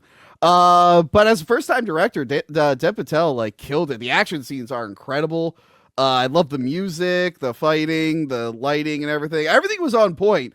It just went on a little too long. Adam, how do you feel about that? I'm exactly in the same boat as you, Tony. I really like this movie. It did feel, and I say it sadly all the time, but movies are getting longer now, and they shouldn't be, most of them. Don't overstay your welcome. Monkey Man has great cinematography, awesome action. Love Dev as the lead, and behind the camera, too. He's fantastic. I have no notes other than just, John Wick 1 is so good to me because it moves quickly. You get the simple plot and you execute it perfectly. John Wick 4, I don't need to watch him fall down the stairs for 5 fucking minutes straight. Like, cut some of that stuff. Adam, I needed that scene. I needed that particular scene. Other scenes, I do agree, went on too long. Now, the stair scene, I need. Okay, all right. But yeah, Monkey Man, it's very solid. I enjoyed it. But these movies came out 1,000 years ago, so I can't really get into detail about why. I saw like 150 movies in between this and where we're at today. I love when I went to watch it. There's some other movie that came out this year called Monkey Boy. I think it's like a horror movie. Like I recommend it right next to it. And I'm like, oh, which one should I watch? Well, and there's another movie, like a biopic about a singer that is a monkey. Robbie Williams made a movie about his life. And for some reason, he's like, but what if I was a CGI chimpanzee? And I'm like, that's the dumbest thing I've ever heard. There's another like music biopic where it's all told through Lego. Right, so that's a thing now. Oh, Pharrell. Pharrell Williams, yeah. Yeah, Pharrell Williams. It came out a few months ago. It was a biopic, but it was all Legos. And Tony, I just want to say, awesome. I want to give you a shout out for how progressive you are on this channel. I noticed that 3 of the movies you have chosen today all have trans representation. So I want to thank you for being Adam, I did not plan very that. Progressive, and I appreciate it. I think the audience I had no idea that any of them would have that, to be honest. Imagine my shock every single time. That's hilarious. When the monkey man was talking, I was a little confused. I'm like, oh, that's a real butch lady. And then more came in. I'm like, oh, I got it now. No, that's like the main subplot of the film, which is it was done very well. There's comes in like really late. Yeah. There's good messages in the movie, and it was handled far better than another movie we're going to be talking about later. Yeah. Yes. Gil, how did you feel about Monkey Man? I agree with pretty much all the above. I think the action was awesome, very John Wick inspired, and the movie even name checks John Wick. He's like, this is the gun from John Wick. Do you want it? But the John Wick action is great, and it's not easy to do. So if somebody else is able to do something similar, I'm definitely not going to say no to it. I do think it goes on a little bit long. I specifically think that 20 to 30 minute segment where he wakes up kind of in their commune sort of thing felt a little bit, that whole section felt a little odd to me because I wasn't clear on the transformation he was going through. It kind of felt like the movie was telling us he needs to discover something about himself. He needs to tear himself down and build himself back up and find a greater cause. But it kind of felt to me like he was seeking revenge, and what he learned is you were right to seek revenge, but you're even more right than you realized because the person you want to kill is also the arm of the corrupt government who is persecuting us and others. It reminded me a little bit of Gladiator, a movie I love, but one thing I appreciated more seeing it as an adult than when I was a kid is that it does feel like the movie wants to have its cake and eat it too, where it wants to be a little subversive of violence because you have the crowd that just wants, it's bloodthirsty. They want to see people kill, kill, kill. But the main character just wants revenge. But it just so happens that him getting revenge is also the perfect thing that could happen for Rome to have its revolution, convert from empire to a democratic republic. This felt a little similar to that. And I think for an action movie where that's the main appeal, I think adding all that in and extending the movie to 2 hours, I don't think really worked. But I agree, Dev Patel, awesome in the role, awesome behind the camera. Now, so overall, good. Are you implying that in 20 years they'll make a sequel to this that has sharks? Gladiator Chris, 2. You've known Tony longer than me. Can you help me understand? Gladiator what? 2. Gladiator oh, Gladiator 2. Not just sharks, but also monsters. Yeah, but I need just like monkey monsters. Zombie apes. It'll be zombie monkey man. I can't wait. I'm actually not this against was the year of monkey. Yeah, the year of monkey is upon us with all these films. Oh, switch that. Crystal. I like how Gil said that so eloquently, and I'm like, movie, good. That's how I feel like what I'm about to say. Everyone was saying this is the Indian John Wick. I thought there was more to it. I love John Wick, but I feel like there was a bigger message here, a little bit of a bigger plot instead of just action. I watched it on a plane last night, so it didn't feel too long to me. I was actually happy for how long it was because it made the flight go a lot quicker. That's what I should do, guys. Let's all book a flight and watch it again. Come to Florida. It's warm Monkey down Man. here. best viewed on a tiny screen in an airplane. Yes. The one thing though that kind of got is like, how did he learn to fight so well in such limited time? Like his skills were just like all of a sudden he can beat every single guard and everyone that attacked him. How many people? I was like, damn, he got really good really, really fast. And all you see him really is like holding up a couple buckets and just beating on a bag. Did you not see the montage? Crystal, there was a training montage. Yeah, it's a training montage. It's like the level skip. He's punching to the beat. That was the secret. That's the equivalent to Mario. You take the high brick passage and go to the final warp zone. That's the equivalent.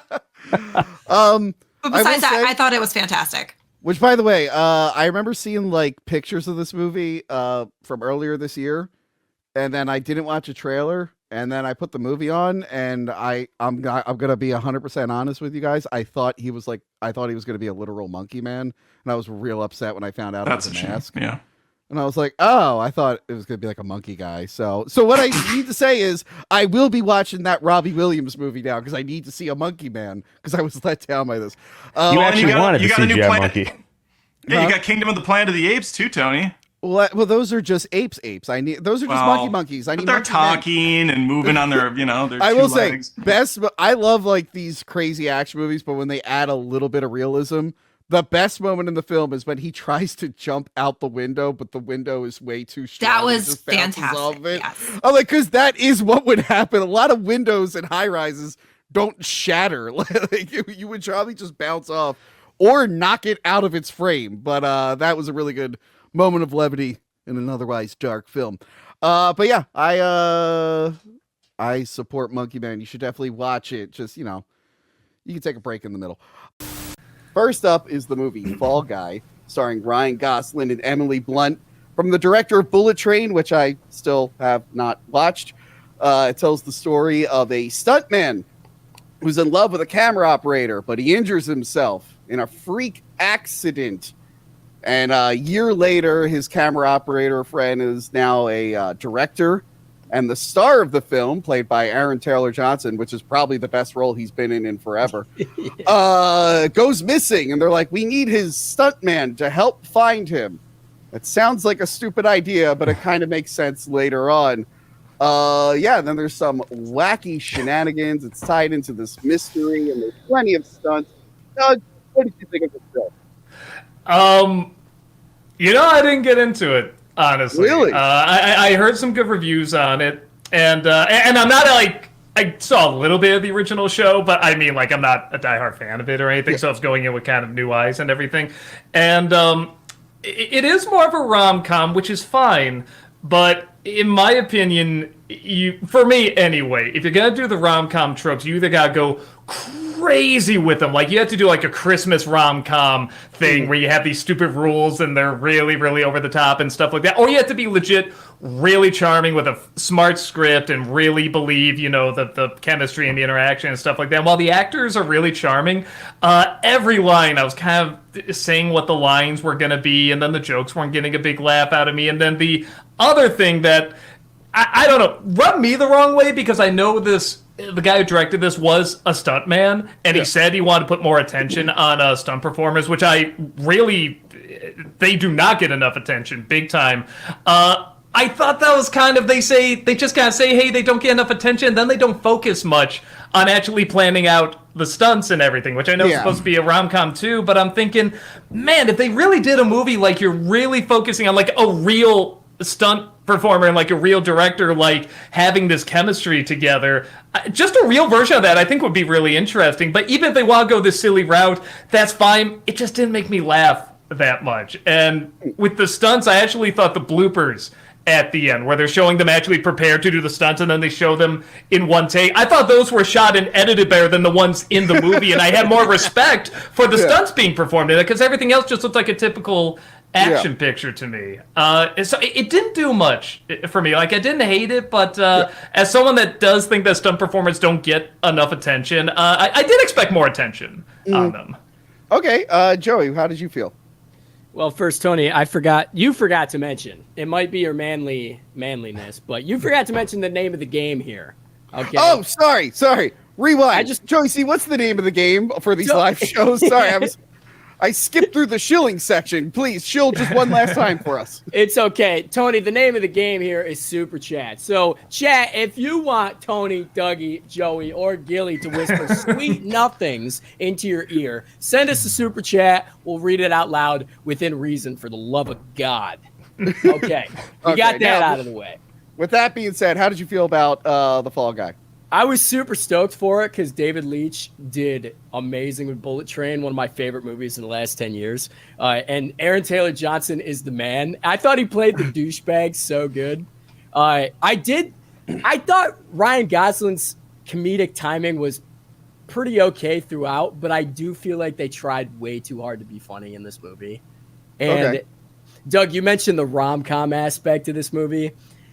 I feel like they couldn't decide if they were going to stick with that storyline or not, because like, I think it was his ex-girlfriend or his girlfriend or whatever. They didn't spend nearly enough time together to like get me on board. They were pretty much separated until like for most of the back half of the movie. Yeah, and that's a thing too. They say they just kind of separate in the beginning, and throughout like 90% of the movie, we don't know why, and when it's revealed, it's not a very good reveal. Exactly. So like that really hurts the chemistry as well. It does. So half the time I'm like, all right, am I watching like a mainly an action movie, or are they trying to get on the rom-com train?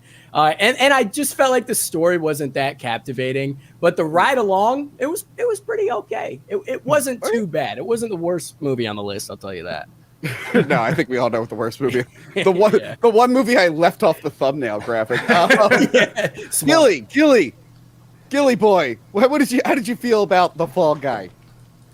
I was trying to see if I could remove myself from the stage for a second. I don't know if I can get back on, though. This movie actually gave me a lot of hope for cinema, because I've been seeing so many headlines about how movies are dying because this is failing at the box office.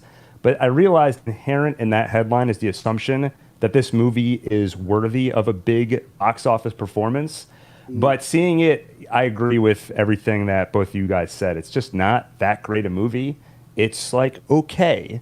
And at first I thought the movie kind of put me under a spell, where I was like, there's all these really clever, zippy one-liners. But I realized that was all just like the charm and chemistry of Ryan Gosling and Emily Blunt. But when you actually listen to what they're saying, like, wait a minute, that's not clever at all. Like, there was this thing with the Post-it notes, and he's like, oh, he's still doing the Post-it notes? Yeah, it's at like a Memento level now. And I was like, well, it's a movie reference, but it's just a movie reference. Like, there's nothing clever about it, and they sprinkle those in throughout the movie. There's one part where they talk about how the third act of the movie they're making isn't working. So one of the characters suggests, what if we go meta, and in the movie itself point out that the third act isn't working? And I'm like, is that what they did with this movie? Because it goes really meta and doesn't take its own plot seriously at all, but it's using that meta aspect not in a Scream-like way, where it's commenting on something or deconstructing something. It really just becomes so winky that you can't really get invested in the plot at all. Yeah. But I do think Ryan Gosling and Emily Blunt did have great chemistry, and when they're playing off each other, I had a lot of fun with that. And I have to admit, anytime that Kiss song the Kiss is one disco I'm like, song. I was made for loving you. So good. It did work almost every time for me, but generally I was like, it's fun in spots. but overall not very good. Well, look, I think I like this more than all of you guys. As I was watching it, I was at the very end, I was like, that was a great experience. That needs to be experienced on the big screen. And I said that from my living room watching it on my TV because I didn't see this in theaters. No, I kind of agree with a lot of what you guys are saying. It kind of worked for me. I'm kind of a sucker for these rom-com action movies, and I don't know why. Like, I'm thinking like Night and Day with Tom Cruise. I enjoyed that. I liked going way back, like Romancing the Stone. And then what was the new one that was kind of like that? The one with Sandra Bullock and Channing Tatum. I know what you're talking about. Yeah. Or whatever. I enjoyed that one too. Mostly for the Brad Pitt fake out. That was pretty great. This one I kind of enjoyed. But what you were saying about stunt work, Doug, I thought like the stunts would be a little bit more impressive in this. Yeah. Well, and they are. See, that's the thing. When they show the behind the scenes, they are. I think they're shot okay. I think they're not edited. Well, they're edited just like a regular action film, and for a film that's about stunt performers, I think you really have to show why this is impressive. You may have to show like a car jump over, whatever, a giant a canyon or something. If you gotta show it like 2 or 3 times all the way from 3 angles, do it. You've built up how incredible stunt work is. Let us see the stunt work and let us really take it in. My issue with it is, in the film, several times, there's these conversations about not relying on visual effects and doing the stunts in camera. And then most of the stunts, like this image here, look like a cartoon. Yeah. Mm-hmm. And I'm like, wait, why would you include... I would have been fine, because with comedies, I'm not worried about good visual effects, usually. Sometimes it's funnier if a comedy has bad visual effects. But I'm like, you made a point to, like, say you have a stance on in-camera action, then most of these stunts look like just cartoon CGI stuff. And I'm like, okay, well, that you're not really like delivering on what you're promising here in the script. However, I will say, you said the jokes didn't land for you. Guys, I lost my shit laughing at the unicorn gag. That is the one. Yeah, that's the one. So just to sum it up here, they drug Ryan Gosling. And he wants to know when the drugs wear off. And he's like, when you stop seeing the unicorn. And he looks over and there's a unicorn. And that's funny. And then the next scene, he's like checking in the hotel and the unicorn is behind him still. I'm like, oh, that's pretty great. And he like goes into a room and they don't even draw attention to it. The unicorn's just in like the other room next to him. And I couldn't stop laughing at that guy. Well, okay, one other thing I'll add on top of that. One other thing they did that I'm saying to myself, how has this not been done more often? Because I couldn't think of another movie that did. There's a scene where they roofie his drink. They give him some sort of drug that makes him see stuff like unicorns. Yeah. And he has an action sequence, a fight sequence. And it's very short, but I'm thinking, why aren't there more fight scenes where somebody's on some sort of hallucinogen or something like that? Like, that's a really clever, inventive idea. Where when he punches someone, he'll actually say pow or something, or have like motion lines when he's punching someone, or sparkles or something. It's like, that's a really great idea. But they only sort of, dabble in it. I'm thinking like, man, I'd love to see that go even further. But I was initially disappointed by that because like you guys were saying earlier about how this is a stuntman movie. So I was expecting them to really go in interesting directions with the stunts. And I was like, okay, so the first fight scene is now punctuated with this kind of cartoonish look because he's on drugs. But I was like, okay, it's only because he's on drugs, but the next fight scene is going to be really grounded. But then, Tony, like you said, when they were spinning in that truck, I was like, this looks like a cartoon. I also thought there would be an element of he's used to stunts that have been rigged up and prepared, but can he really go out there and spontaneously jump? But they didn't play off that element at all, really. He just was a big action hero. Yeah, he was like legit a good fighter, and that could have been a joke where like he's so used to choreographed fights that he wouldn't actually know what to do in a fight because he doesn't know what the other guy's going to do. You could have had a lot of fun with that, and for some reason they didn't really go there. Well, and I think and maybe because we've been on shoots and stuff, that for me, the most suspenseful scene is just when he's first on set and he's driving and they're trying to tell him, get a little closer to the camera. I'm going to hit the camera. I don't think I'm going to have to control the speed. No. Go ahead and do it. And he hits the camera. And I remember watching it just going, Oh, like that you felt that dread of just hitting a camera so much more than like any of the other like scenes or the story or anything else, because I think you really felt like the tension of that. That was the one scene where, even though obviously it's played up for movies and simplified, I really felt like, man, you're getting into like the stress of being a stunt performer, and it's interesting. Like, it's really, really interesting. And if they want to go really big, go crazy big. I don't think this movie goes crazy enough, honestly. It either had to be pulled back a lot more, it had to go just crazy balls to the wall nuts, in my opinion. But overall, I think it was fine. I guess it'd be a good date movie. Because, you know, girls... I can see it as that. Yeah, girls get, like, the romance out of it. Guys get some kind of action out of it. It'll please both of them. Joey C., will you be watching this movie on your next date? Of course. I have a whole book of them somewhere. Grimace has it. But yeah, you said the original TV show. I did not know there was an old TV show. I saw Lee Majors at the end. And I'm like, that's Lee Majors. I'm like, what the fuck is this cameo? And I'm like, hold on. I'm like, oh, this whole thing has been a remake. And I'm like, oh, really reaching at the bottom of the barrels there. I thought Chips was reaching when they rebooted Chips a while back, but I was shocked to see they're making a movie out. The only thing I don't remember the show being anything that except again putting attention on some performers and stuff. But the theme song is very, very catchy. That is the one thing. The theme song should have been like a cue, because he doesn't show up to the post-credit scene, which I thought was funny. But yeah, I'm watching. I'm just like, what is this theme song? It feels like an old-timey song. And then I was like, oh, okay, got it. I understand now. Next, we got to talk about everyone's favorite horror movie, Tarot. Yes, I Thought We Were Friends movie. When I saw that on the list, I'm like, I didn't even know what it was. I never even saw a preview for this movie. Look, Doug, what I like to do about these wrap-ups, I don't always want to do like reboots and big franchise stuff. I know I have to. But with these wrap-ups, I could talk about like smaller movies not based off an IP, which I thought I was doing with Fall Guy, but it turns out that was a reboot. My bad. So I usually try to throw like one or two horror things on there, like smaller horror. You know, put a spotlight. Is that what this was? That's what I thought it was. Then I saw the Sony logo in the beginning, and I went, "Uh-oh." So yeah, so much justification. I'm really trying to cultivate the perfect list, and Tarot is just the perfect.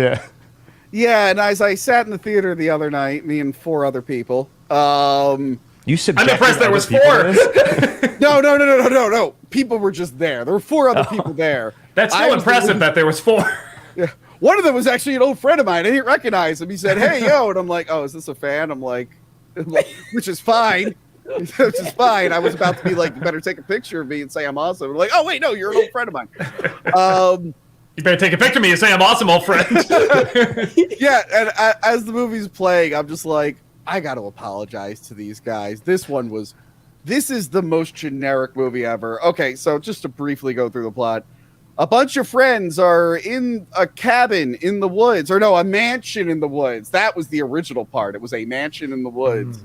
And they find a haunted tarot card deck. Now, before I offend anyone, does anyone here believe in astrology and tarot? Not really, though. I didn't think anybody did really, but for Halloween last year, I got a tarot card deck, and I thought it was so clever. Oh, wow, it's got right there. They were like, "What's so funny about that?" And I was like, "Nothing. I think it's a very interesting way." Yeah, I kind of that stuff just really bothers me. It just annoys me so much. So when I was watching this, them talking about their horoscopes and signs, I'm like, oh god. I'm like, I want all these characters. Such a Leo.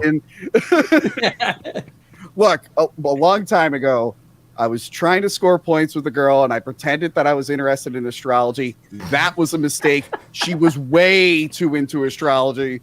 I'm like, yeah, I'm a Virgo, and she started sending me like charts and asking me about like the houses of my signs, and I went, I'm like, I don't like the girl this much to be putting this much effort in. Oh my God, this is a horrible mistake. So that was the scariest part of this movie, was getting flashbacks to that period of my life. I was going to say, that premise sounds scarier than what's in the movie. Yeah, that is a horror movie when you pretend to be into something to get a girl, and it turns out she's way too into it. But I can see why people get into it, because just now I had to stop myself. I was going to be like, "Oh my God, Tony, I'm a Virgo too," but then I was like, "Who cares? Just leave it, keep it to yourself." So, they do their tarot reading, and one by one, their tarot predictions come true, and they're faced by a monster who opens his mouth and terrified. screams. What? There terrified. You go. You're fired, Gil. Gil, I appreciate the pun, but I was in the middle of a bit, you asshole. Now I have to rewind. And he made it better. He made it better. Rewind. Everyone forget Gilly for a second. Hold on. Okay. Gil went through a tunnel. Doug, sometimes people who call in the show, they call while they're driving, and they drive through tunnels, and they disappear. Happens a lot. So That's a big car he had. So their tarot readings come true, and they get faced by a monster who opens his mouth and screams, and a monster who opens their mouth and screams, and a monster who opens their mouth and screams, and a jester. Oh, Gil's back. A lot of variety in the monsters there. This premise isn't too bad, and I agree. I didn't mind the monsters' look and everything. It's just the fact that they all did the horror movie. I'm getting a little tired of that. It's fine once in a while, but when every horror movie is just a monster going, it's like, okay, shut the fuck up. Stop yelling at me. But this is a trope that I'm seeing in everything right now.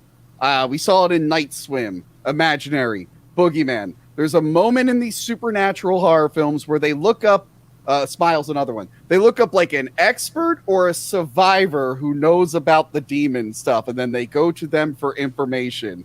And this time it was this lady who I liked in Mandy and The Northman, but she was also in that terrible Texas Chainsaw Massacre movie, the new one. Yep. And it's just I'm getting so tired of seeing the scene in every single one of these movies. I can't talk about it. No, don't bother me. But we have plot device. They slowly opened the door and cut to them all hurtled around. It was years ago. Why did you make a website?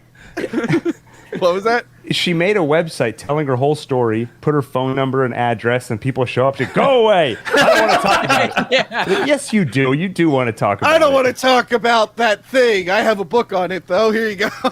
The one thing that they do with her that I did think was kind of fun. Do we care if we go into spoilers? And is anyone going to be spoiled? I love they bring her in to save the day, help us out, and she starts to do whatever the tarot reading and stuff, and she's like, "Oh no, I'm sorry," and she dies. The thing kills her. I kind of liked that, and she had the best death in the movie because every character has something that kind of looks like it could be an accident, like, oh, this person fell off a bridge, or this person got hit by a train or something, and she just drops to the ground filled with swords. That is hilarious. Like a pincushion filled with swords. And I'm like, well, how do you explain that as an accident, Tarot? She got the 6 of swords. And I'm like, that one wasn't even clever. That was just really literal. I'm just imagining Fire Marshal Bill explaining what happened. Okay, how was this an accident? Oh, it's very simple. You're just going through, you see a cockroach, you go, you just happen to have all your swords on the ceiling, and you smash them, and then boom, you look like a pincushion. Well, you're right, because the one reading is you're always trying to climb that ladder and this, and then she falls off a ladder. There's stuff like that. But yeah, hers was just you're going to get stabbed a bunch of times back. And then I was groaning during this scene, so they got Spider-Man kid to be there, which, by the way, this actor is now on my shit list. He's fine in Spider-Man. But I think the last movie I saw him in was Lift, the Netflix movie, which is probably one of the worst movies I've ever seen. And I'm like, you know what? I'm going to start avoiding this guy's movies. All right.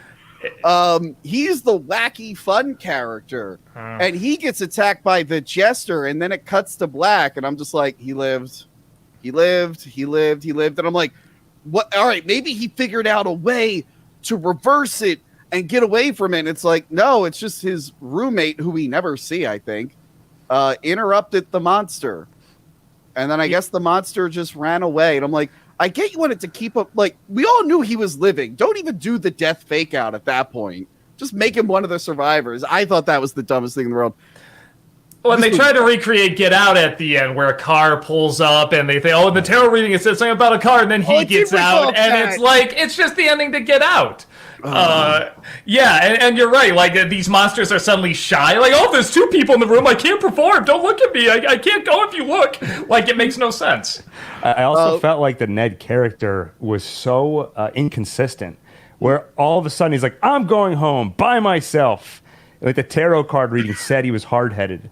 And I feel like he isn't. The whole movie, he's like, yeah, we should totally go talk to that lady. And then all of a sudden, he's like, no one's going to talk me out of this. I'm going to walk all the way back in the dark by myself.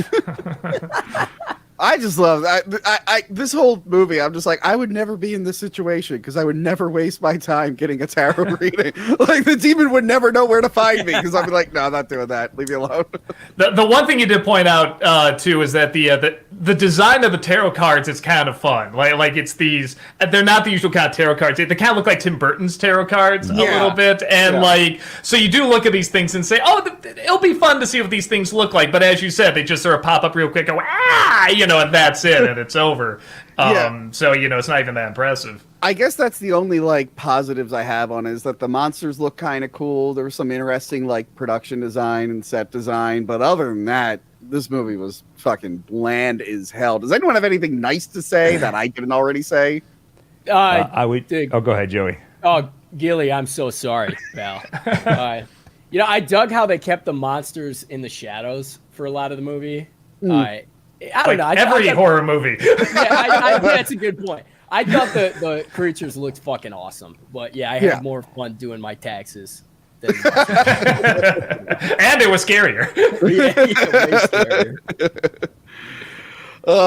I think that's all we got to say about tarot. Yep. Yeah, wait, one more nice thing about it. Okay. I do think it's a cool setup. You go through the tarot readings for everyone. So now you have that pun, you might end up on the wrong track. How are they going to render that death? And the same thing, the tarot card designs are really cool. So you get to look forward to, when I actually see that monster, what are they going to look like? Yeah. And I thought the magician death was probably the most creative one, where there was like, my tension needle a little bit. That was cool. The previous part of that was the audience watching. Because then it's like, oh wait, do these like tarot creatures have like an audience always watching? Like that is the one where I started to question how this world works a little bit. I will also say I liked, I guess without giving away too much, the when she says when one door closes another opens up, the payoff on that I thought was pretty clever. But all the other ones, like you said, like on the wrong track, like, oh well, I wonder what that's gonna be. Okay, like it's not too tricky. But that one I thought was actually pretty smart. Oh man. Yeah, I'm sorry. I'm sorry I made you guys watch this. There's always I don't accept it. There's always a lot. You're right. You're right to not accept my apology. You've made me watch some terrible movies, but look, I should have looked at it. It was a Sony movie. Okay, my bad. This was all another prequel to Spider-Man. I mean, come on. If you didn't put that together, well, that's your fault. I feel bad. There is this new interesting slasher movie that's like playing in limited theaters about like it's all from the slasher's perspective. So you're following him around as he's hunting the teens. I think it's gonna be on Shudder, so we might check it out. But like, I'm like, that's what I want to talk about. But I'm like, I don't know if it's playing around me, and I don't know where it is. Same thing with I Saw the TV Glow. I hear that was really good, but at the time I was setting this up, it didn't look like it was going to play anywhere near me. So I was just like, well, shit. So there we go. We got stuck with fucking tarot. Oops.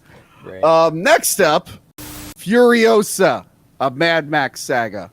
I love Mad Max. I love all the Mad Max movies. Yes, even Beyond Thunderdome. That's actually my favorite because it was my introduction to Mad Max. Me too. That's the one that first introduced me to it. So I think I'm always gonna have a soft spot for it. I'm aware that it's the weakest. I will acknowledge that, but I still enjoy it. It still got merit. It's pretty good. I fucking love Tina Turner in it. Yeah. I like it. Loved Fury Road. Thought it was incredible. It was like one of the few times where an old director returned to something and didn't ruin it. I was like, oh wow, he actually made it but he made it actually better in a little bit. That was a great job. I had heard, like, even when Fury Road was coming out, that they wanted to do a prequel about Furiosa, and I went, no thanks. I like Furiosa. I thought she was a fine character, but I think we learned everything we needed to learn about her in that film. And that's the thing. I saw a lot of asshole guys. They're like, why would you watch a Mad Max movie without Max? Why are they focusing on a lady? And I'm like, well, other than the first movie, they're not really like Max. They're not really about Max. Max always wanders into a situation, and then it's always like Road Warrior. There is a colony that has a bunch of fuel. They want to get to a destination, but there's a gang that's stopping them. And he walks in. He wants just a few tanks of gasoline to get away. He ends up getting wrapped up in their crusade because he is a former police officer. So his old morality comes out. He's like, I do need to help these people. Same thing with Beyond Thunderdome. He thinks he's an asshole. He's like, all right, fine, I'll kill this dude for Tina Turner. I don't care. And then he finds out it's like a deformed dude and he feels bad. And then he goes meets the kids, and the kids are all full of hope. And he's like, don't have any hope. Everything sucks. And then toward the end, he's like, all right, get on the plane with that guy. Maybe you'll find something. I don't know. And same with Fury Road. He's just like, I feel like I've let a lot of people down. I just want to be alone. And then he's like, I guess I got to help these people out. Maybe I'll get it right this time. So yeah, I don't think people get Mad Max sometimes. So I feel like and it is a series where sometimes you forget the main characters even in the movie half the time. And I think Furiosa is also kind of plays into that too. Yes, so she kind of fills that role in this. So just to briefly, Furiosa, we get to see the backstory of her in the green place being taken. Although they changed it because I think they said like her and her mom were taken, but now it's like she was just taken and her mom pursued her. She like followed her around, and then they get killed by Chris Hemsworth's gang. And by the way, if you are a guy who skipped this movie because you didn't want to see a female protagonist, you're missing quite possibly the best Chris Hemsworth role ever. You're missing probably one of my favorite Mad Max characters ever. I thought every time he was on screen, I'm like, this is incredible. This is hilarious. This is one of my favorite things ever. He takes her in. He ends up giving her to Morton Joe and his boys. Fun fact, that guy on the left there, he's not in Fury Road. It's the actor from Fury Road. He plays a different character in this because in the Mad Max movies, they reuse actors all the time. But he's actually the main villain in the video game that they put out. So I guess this is his origin that's story. Cool. Yeah. And so Furiosa gets traded to Morton Joe. Dementis takes over Gastown. And then again, the rest of the movie is this power struggle between Morton Joe and Dementis. And then Furiosa teaming up with this guy who's not Mad Max. I was calling him Pleasant Pete because he's like his actually name is Jack. She learns skills from him and she decides to take advantage of this war to go on a revenge mission. That's the plot summed up there. There we go. A little similarity here. I was with you. I was like, all right, so this is Mad Max. Oh, it's not. Okay, but it is. Oh, don't worry. I'll talk about Mad Max in a second. But okay, we'll go down the list here. Doug, how did you feel about Furiosa, a Mad Max saga? I liked it. The only downside I would say to it, one, I think the nose on Hemsworth, I think, is very distracting to me. I saw it on IMAX and super HD and stuff like that. And you can see sometimes where like the little makeup line in between the skin is that. And his performance is good enough. You didn't need it. That was like the one thing that was kind of distracting me. But for me, I love coming back to this world, and even if it is a story that you can kind of predict what's going to happen, which is fine. I love this world. I love these characters. I love how harsh it is. I love how aggressive it is. To me, it felt like they were combining a little bit of the exploitation film angle from the first film and like the Fury Road style together, which I was okay with because Fury Road is awesome, obviously, but it's one long chase. I wouldn't mind seeing something that kind of goes through like the life of somebody or kind of takes a little bit more time and stuff like that. So I like seeing that, but that's about it for anything different, which again, I don't mind because I love this world and I love what I could just literally be like walking around this world, have no main characters. I would be fine. And the movie almost does that because again, Furiosa, like you kind of forget she's even in the movie the same way Max does because they are just the observers. I think the only other thing that I think was intentional, I'm not sure, is that the CG isn't as good as in Fury Road, but I feel like that might be intentional because it has a little bit more of an exploitation film feel to it. Like more like modern ones that come out with sort of the fake effects, and especially when they do the the zoom ins a lot that are clearly done digitally afterwards. Yeah. You know, like I feel like it's supposed to look a little fake, but the stunts are still amazing. The world is still very cool. I like that it is still, like, even watching it again, I'm like, oh yeah, this world is just so tough and so mean and so rough and so over the top. And I'm just like, I just love it so much. Yeah. I just get into it a great deal. So I had a great time with it. I wish there was a little something new with it, because that is something I like. When there's many years in between the Mad Max movies, there's usually something really new added to it that gives it like a new kind of flavor. And this is the same flavor, but it's a delicious flavor. Yeah. Joey C.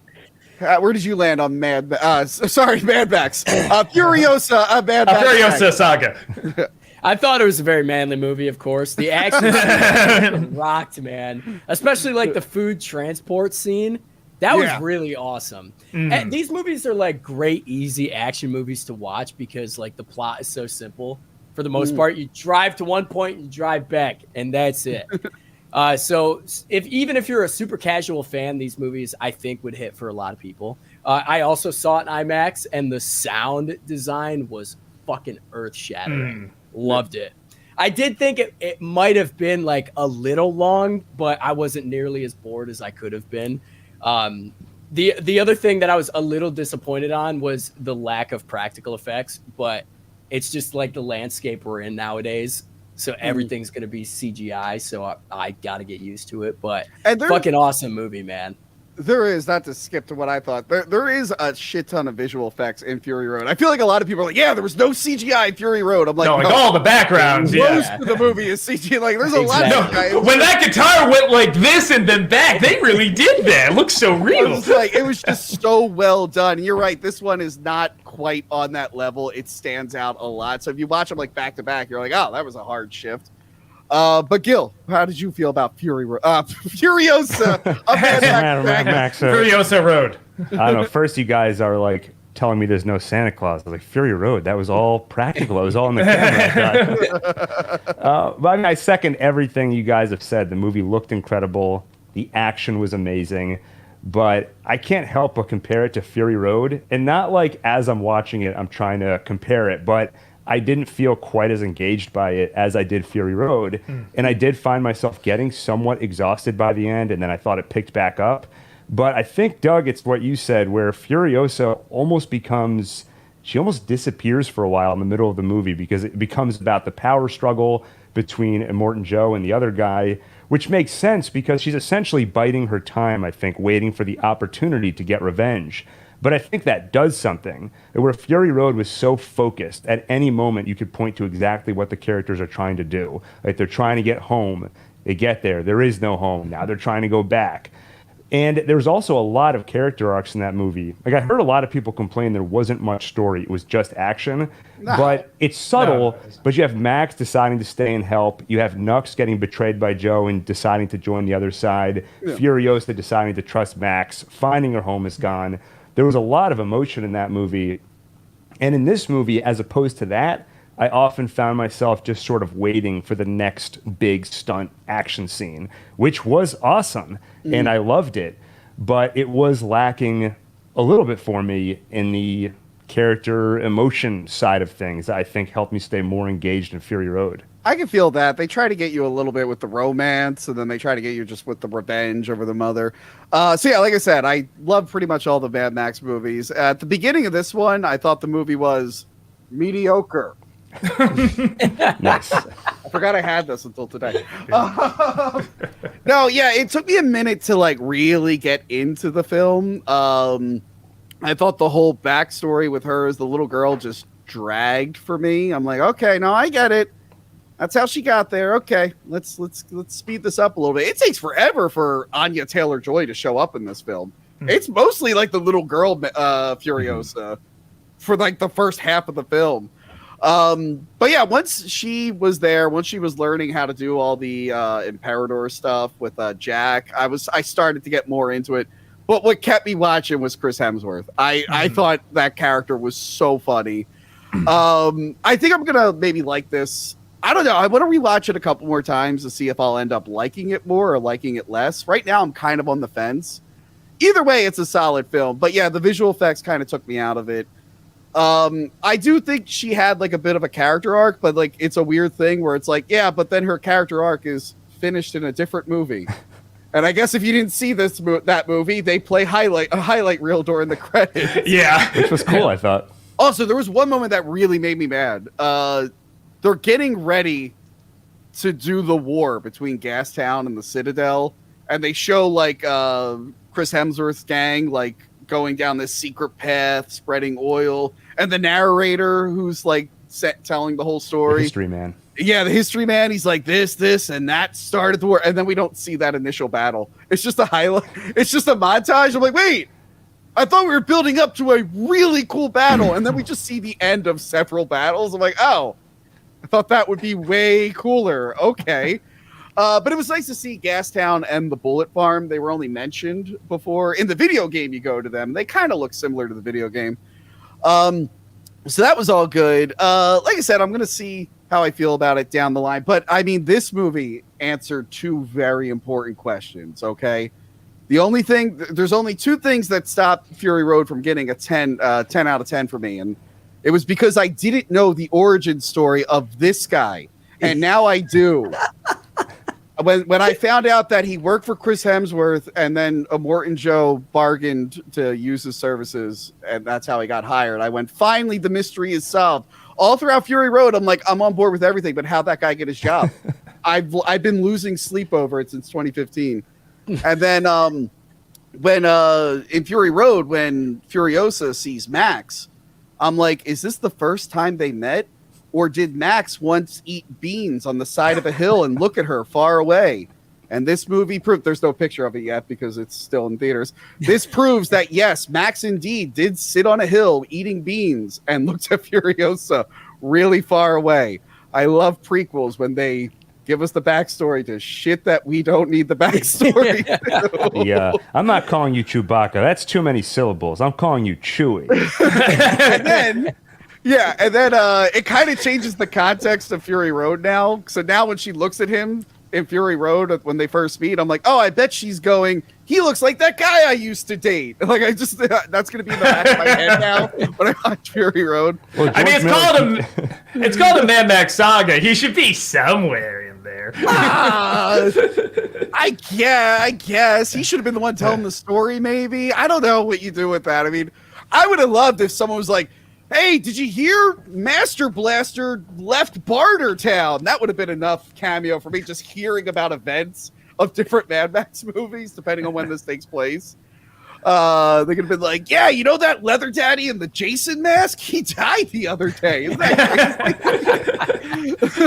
I love the idea that this future still knows who Jason is. Jason Voorhees. The one other thing I think I didn't bring up before, I like the replacement actor who plays Morton Joe is not, but he's not doing an impression of the last guy, and I like that. He's giving it his own space. He looks just like the other guy. I mean, anyone can kind of look like that dude in that makeup, but I really liked it. He wasn't trying to do this, like, you know, I mean, this guy sounds like Scar or Jim Cummings or something like that. I mean, he has a voice like this, and I like that. I like it was a different performance. I did like that they brought back, where is he? The people leader? Hold on.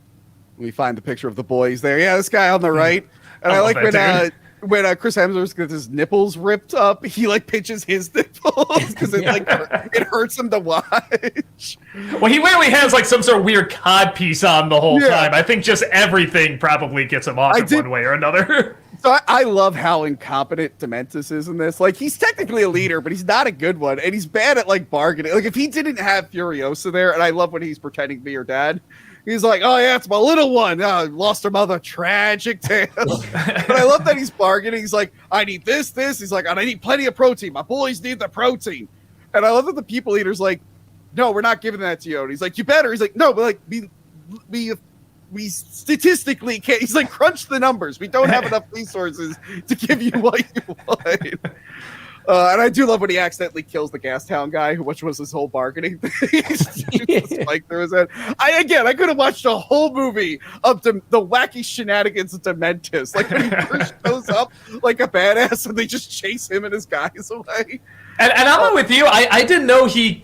I hate using the word range because that sounds bad because I've only really seen him as Thor. But I didn't know he had that range. I didn't know he could be that silly, and I really like him as Thor. But I didn't know, he can do this kind of voice the whole time, and blah blah blah. And it's not something where I'm like, oh, that's just an actor doing a voice. Like I really bought him as the character. Yeah. His wife plays 2 roles in the movie. Did you guys know which ones those were? No. Nope. The blonde lady with the gun at the beginning. Yeah, she's the and blonde one with lady the messed up face. Yeah, and then she's the mutated girl, like the mutilated girl that like is part of his gang. So he gave his wife 2 roles in the film. I don't know. I had a good time watching it. I thought it was a little too long. It was longer than I think it needed to be. But you're right. I like revisiting this world, but what I like about Mad Max is seeing new places each time. And I get it's a Furiosa prequel, so they have to be here. But I'd like them to go forward. I want to see Max on another adventure. I think it was really not a great idea to do this prequel though, because I agree. I think there's no chance they're going to make another one now because it's bombing at the box office. Yeah, and like I think it's going to find its audience though. I'm not saying it's going to find it on the big screen, but I think it'll find its audience. Well, I hope so. Fury Road wasn't like. It became a decent, like right away. I don't think it was like a huge smash hit. No, it was never number 1. That's the irony. This is one of the only Mad Max films to be number 1 at the box office. It just happens to be during one of the lowest box offices of all time. But don't you think like I was thinking about it, and to me, Fury Road was almost like a phenomenon. Like that trailer was crazy. I was like, I need to see this movie when they're driving into that big storm. Like, what a lovely day! Like it had those moments, and it became this like cultural phenomenon where everyone's like, you need to see that movie. But if not for that, Mad Max to me is a weird world, and I feel like mainstream wouldn't typically go for a movie like this that's so strange. So I feel like on top of that, now you're making it a prequel, which adds another stigma to it.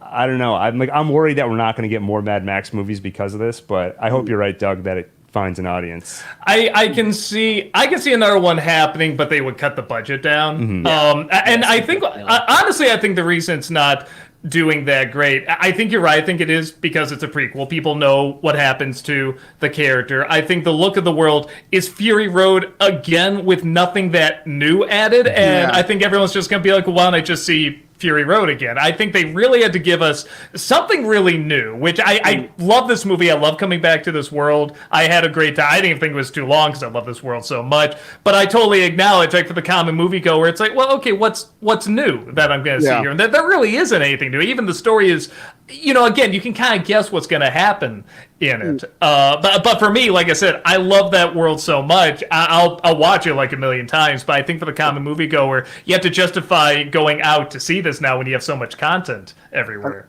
And I'm thinking of characters that I'd rather see a prequel for. Lord Humongous would be fun.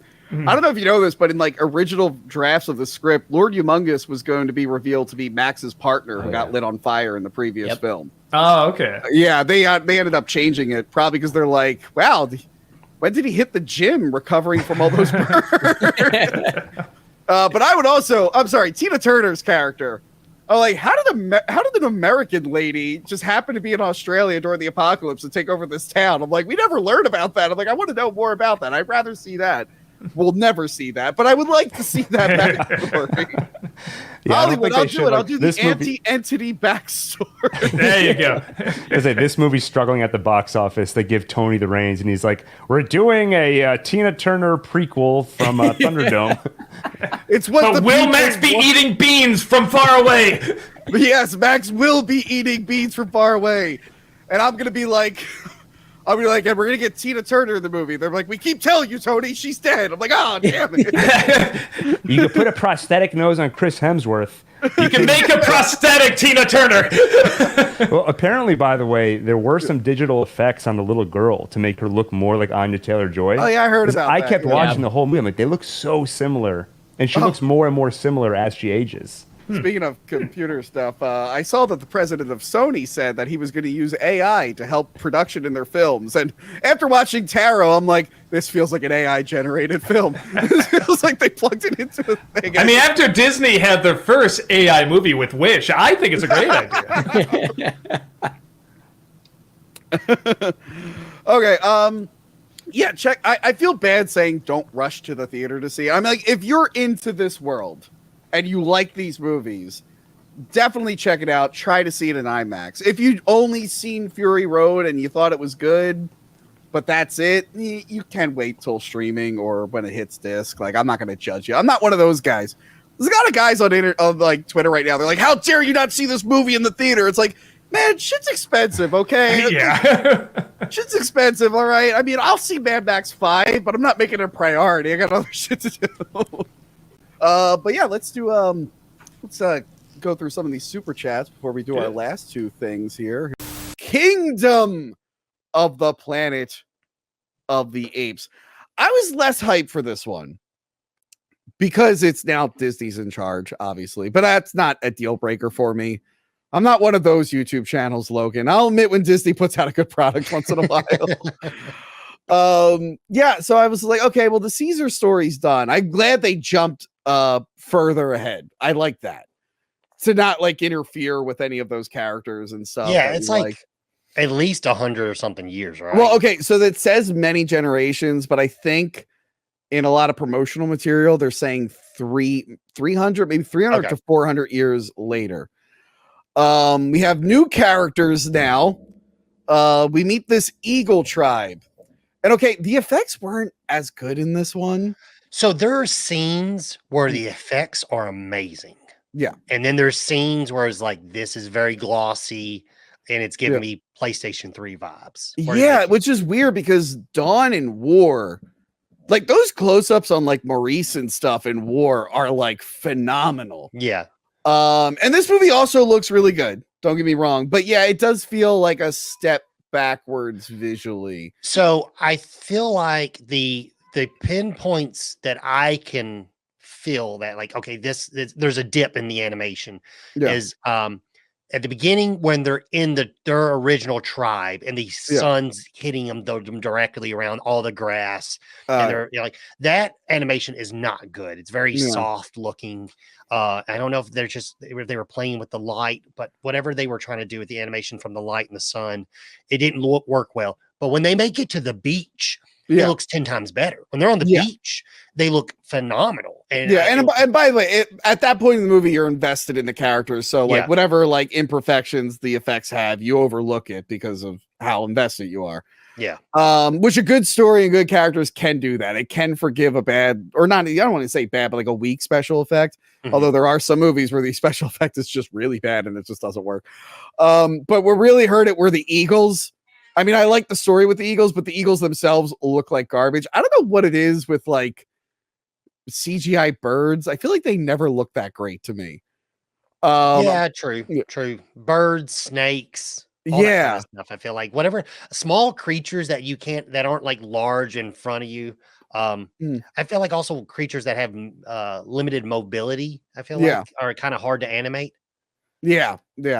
They just never move like real birds do for me, and it just takes me out of it. 380 years in the future, maybe. This particular tribe, they're eagle based. They do a lot of stuff with eagles. They're around Los Angeles, I think, because they go to LAX at one point. LAX is not far from where their tribe is. Mm-hmm. And Noah, the new ape, he's getting ready for the ceremony into manhood. His father is the leader of like the bird tribe. Yeah. So he's excited for it. They're looking for eggs. Then they show like, and so you learn in this film that they don't know who Caesar is, this particular tribe, but some of his teachings kind of passed on. Yeah. I have a theory behind like this movie, and I don't know if it's like, if they took like inspiration from it, but it plays almost kind of like if you think about like religion and tribes and stuff like that, it's heavily like, okay, they've never been exposed to it. And so they don't know anything of it. Then they go somewhere where then these people have been exposed to it. But then there's different interpretations of the exposure. Which I like, that's fun when you read history. Cause it's like, where did all these ideas come from? How do we know for sure? Were they corrupted and whatnot? Exactly. So it's fun to see this movie kind of explore it. Only with not real religion, so no one gets pissed off. But people probably still got pissed off. His tribe gets attacked by a different tribe, and they're not sure why. Oh, well, they know why. It's because they're hunting one human, which they don't even have a word for. They call them echoes. Yeah. Because I guess they echo through that tunnel that's near them. That's all I can think of. So only a few apes have interacted with them. Well, so they attack them, but for some reason, I thought that it was because that what's the Caesar what's it Promaximus? Proximus Caesar. Proximus, the bad guy. Yeah. Well, isn't he like stealing tribes to build his tribes, and all he does is just kills the elders, and then they are forced to go to he is tribes? I think they just did that while they were there, but they were hunting her. They were specifically hunting her, and I guess the scent and stuff. Yeah, you're right. Right. So and when they got there, they were like, well, while we're here, let's enslave this tribe. And it's cool because they have Caesar's logo. They're talking about Caesar. They're like, wait, this is not what Caesar wanted. I do love that they show the funeral for Caesar in the beginning, which I was like, this feels kind of tacky. I kind of like where war ended. Do we need like an extra few minutes showing the funeral? But it kind of works to show like in the beginning with Caesar's funeral, they're like putting him on the funeral pyre. They're burning him. The apes are doing the strong together, showing that they believe everything he taught. The symbols there. So to see how it's then corrupted later in the film, it worked for me when I saw that. I'm like, okay, all right, that worked. I'm actually glad we saw the funeral now. But yeah, so he goes on a mission to save his tribe and avenge his father. On the way, he meets an orangutan named Rocco, who's the best character in the film. Oh, he's great. I don't, to be honest, I don't mean to jump, but I don't think he's dead. I don't think I think he's coming back because he was too much of a character. It's weird he didn't come back in this one. Yeah. But he is great because he is very intelligent. He's talking. So it's funny because like the apes didn't, I mean, they knew how to write, but they didn't have like access to a lot of the technology. So like that's why that the Eagle tribe has forgotten about Caesar. They just didn't write it down. People forgot. But he is part of like a religious group. Really follows Caesar to the T. They think they know everything. It's fun as the viewers knowing the true story and then seeing Rocca's like interpretation of it, where it's like Caesar wanted this, and then they're in LAX, the airport, and they're like, "What is this?" It's like, "Yes, apes build this." And did you know they lived with humans? I think they took care of that. And I like how they call them novas. Yes, he's like, we will. So they run into this girl who looks very different than all the other humans. But she's not talking to them. He's like, we'll name her Nova. It's like, we call them all Novas. And then he pauses and he goes, we do not know why. So they forgot. They know they have to call it Nova, but they just don't know why. Also, the apes can still sign. They're still signing, but they mix between signing and talking. So yeah, Rock is great. He has like the Caesar symbol. One of his friends was killed by the rival apes. So he's like, okay. He realizes that there's this girl who's like following him. He's like, I think this is Caesar's will to let me follow you guys. Cause he wants to like learn more about the humans. Yeah. Like, cause he knew that they were important to Caesar. Therefore they're important to him. So yeah, he's just a very great character. We learn that Nova is not like the other humans. By the way, I didn't expect the humans to look exactly like they did in the original Planet of the Apes, like basically looking like cavemen from old cavemen. Oh my god, they're like got dreads and everything. Oh. Yeah, but yeah, the humans they're still dumb. I mean, not dumb, but they're like they know how to survive, but they're not like dressing nice anymore. They're like cavemen, basically. They're like, well, we'll just put enough clothes on to protect us from the elements. That's it. Let's go drink at the lake. They forgot how to use all their technology and everything. I did like that there's wild zebras. I thought that was fun. Mm-hmm. Not every animal from the zoo could have possibly survived, right? Because Well, I also like how they integrate modern, like old, statures and stuff like that. What is it, like those power towers is where I like how after it burns down, it was just like a power line tower. That's all it was. Yeah, they just I like how that's cool. So you're like, okay, so this is not just the woods. This is somewhere that just is overgrown and used to be something. Yeah.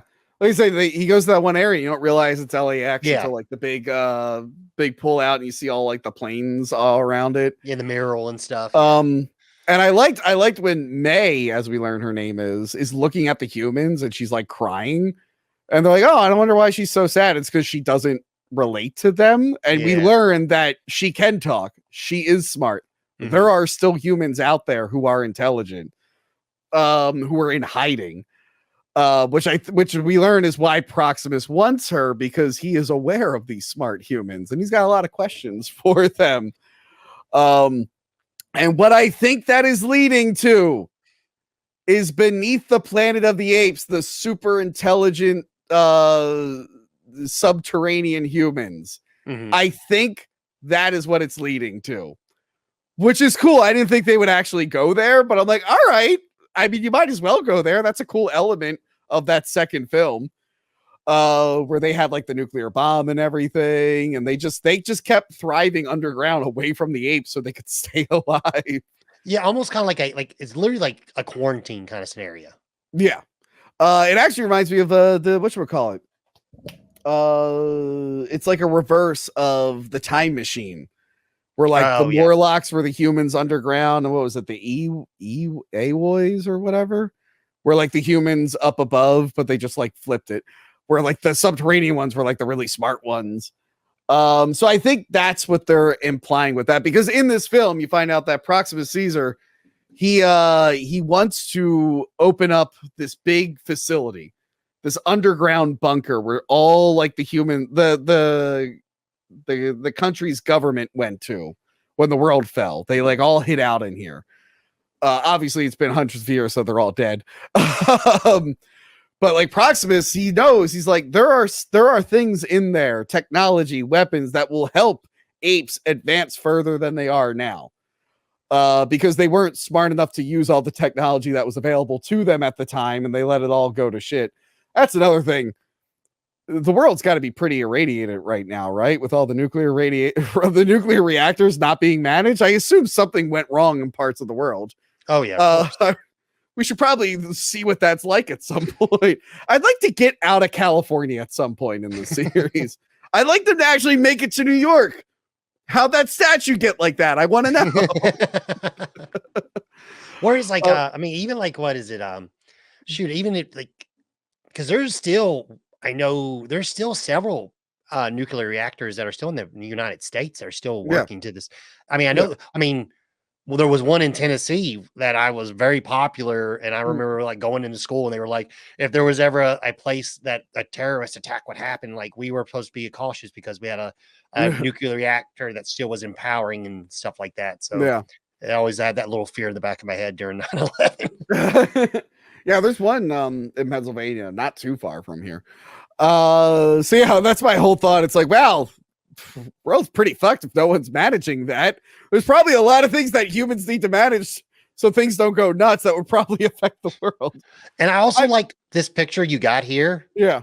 I like this scene a lot. Yeah. Because we brought up the religion earlier. He is talking like a preacher on a sermon, 100% when he's speaking those people. Yes, and Proximus Caesar is played by Kevin Durand. Great actor. Who's an actor I really like, who was recently in our last wrap up was in Abigail. Yeah. He's really good in Abigail. Yeah, he's in was it Smoking Aces? Yeah. What is it? He was really good. Like, did you ever see 310 to Yuma? Yeah, years ago. Yeah, he was really good in that too. Yeah. And of course he was Barry in Resident Evil Retribution. I did not see that one. You're okay. He was not a very good Barry. He didn't say Jill Sandwich the entire film. Yeah, so Proximus Caesar, a total asshole. You're right. He is doing the whole preacher thing, the tyrannical leader. You find out that he knows how to do all this because he's got his own little human. And I was not expecting William H. Macy in this. Were you? Oh, I had no idea he was in this movie. I had no idea. So William H. Macy is one of the smart humans who defected from the other humans because he's just given up. He's like, no, the world belongs to the apes. Like, he doesn't like that the humans are like, we can go back to the way it was. We'll do this and we'll fix that. It's like, no, that's done. That's done. We got to live in the world that we're in now. apes are running the thing. We might as well live with them now. But he's teaching Proximus Caesar about all like the Roman stuff. So he kind of likes that the most. So yeah, I don't know if Caesar was already enslaving people before William H. Macy came to him, or if he was like, hey, well, this is how the guys in the past did it if you want to do that. But he also, I like that he knows that they can't break into the vault. Like when they're ready to blow it up. And he's talking to what's her face, May, and he's like, watch this. And like a bunch of them get killed. Shit, are you still there? Yeah, I'm sure. Oh God. Oh, Logan, are you there? I'm here. You're breaking up. Am I breaking up? No, you're not breaking up. Am I breaking up now? I'm still here. Oh God. I'm still here. I'm typing in the chat now. Are we breaking up? I see you fine. Apparently I'm not breaking up, but you are? Hold on. You're like totally frozen on my end. Do you mean leave and come back? Now you broke up. Hello? Do you mean leave and come back? Okay, do you want to exit out and come back in? Let's see if that fixes it.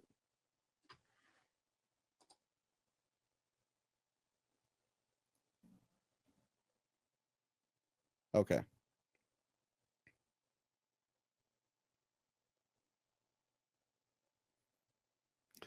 We're not breaking up on my end. It was like my camera was flipping and he was just frozen.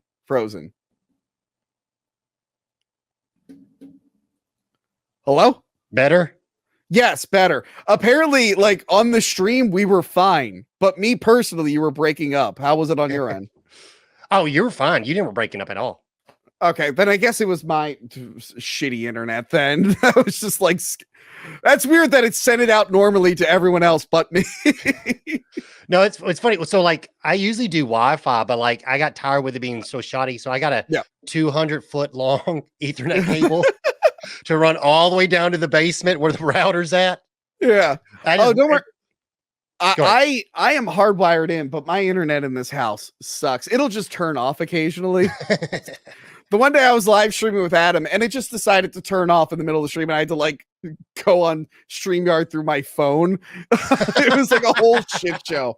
So I thought that was happening. And that's my biggest fear every time I do a live episode. I'm like, please don't crash. Please don't crash. Anyway. So yes, the humans. May really wants to get in there. She knows a way into the facility without opening the door. And Noah, he knows that she wants to go in there and he's like, hey, if we help you in there, are the things that could like hurt all of us, can they be destroyed by water? And she's kind of like, yeah. So the agreement is that she will go in and get something that can help humans and she's going to help them flood the entire facility. So Proximus can't use any of the weapons in it or learn how to use the weapons in it. And I like when they're teaming up and doing this, William H. Macy finds them doing it. And I do like that May just kills him. Yeah. Like, it's one of those, like, this is so important. She's like, I can't risk you doing it. And she just, like, murders him. And the apes are, like, looking at this like, oh, shit. Because their only exposure to humans is mostly just hearsay. They haven't even witnessed them.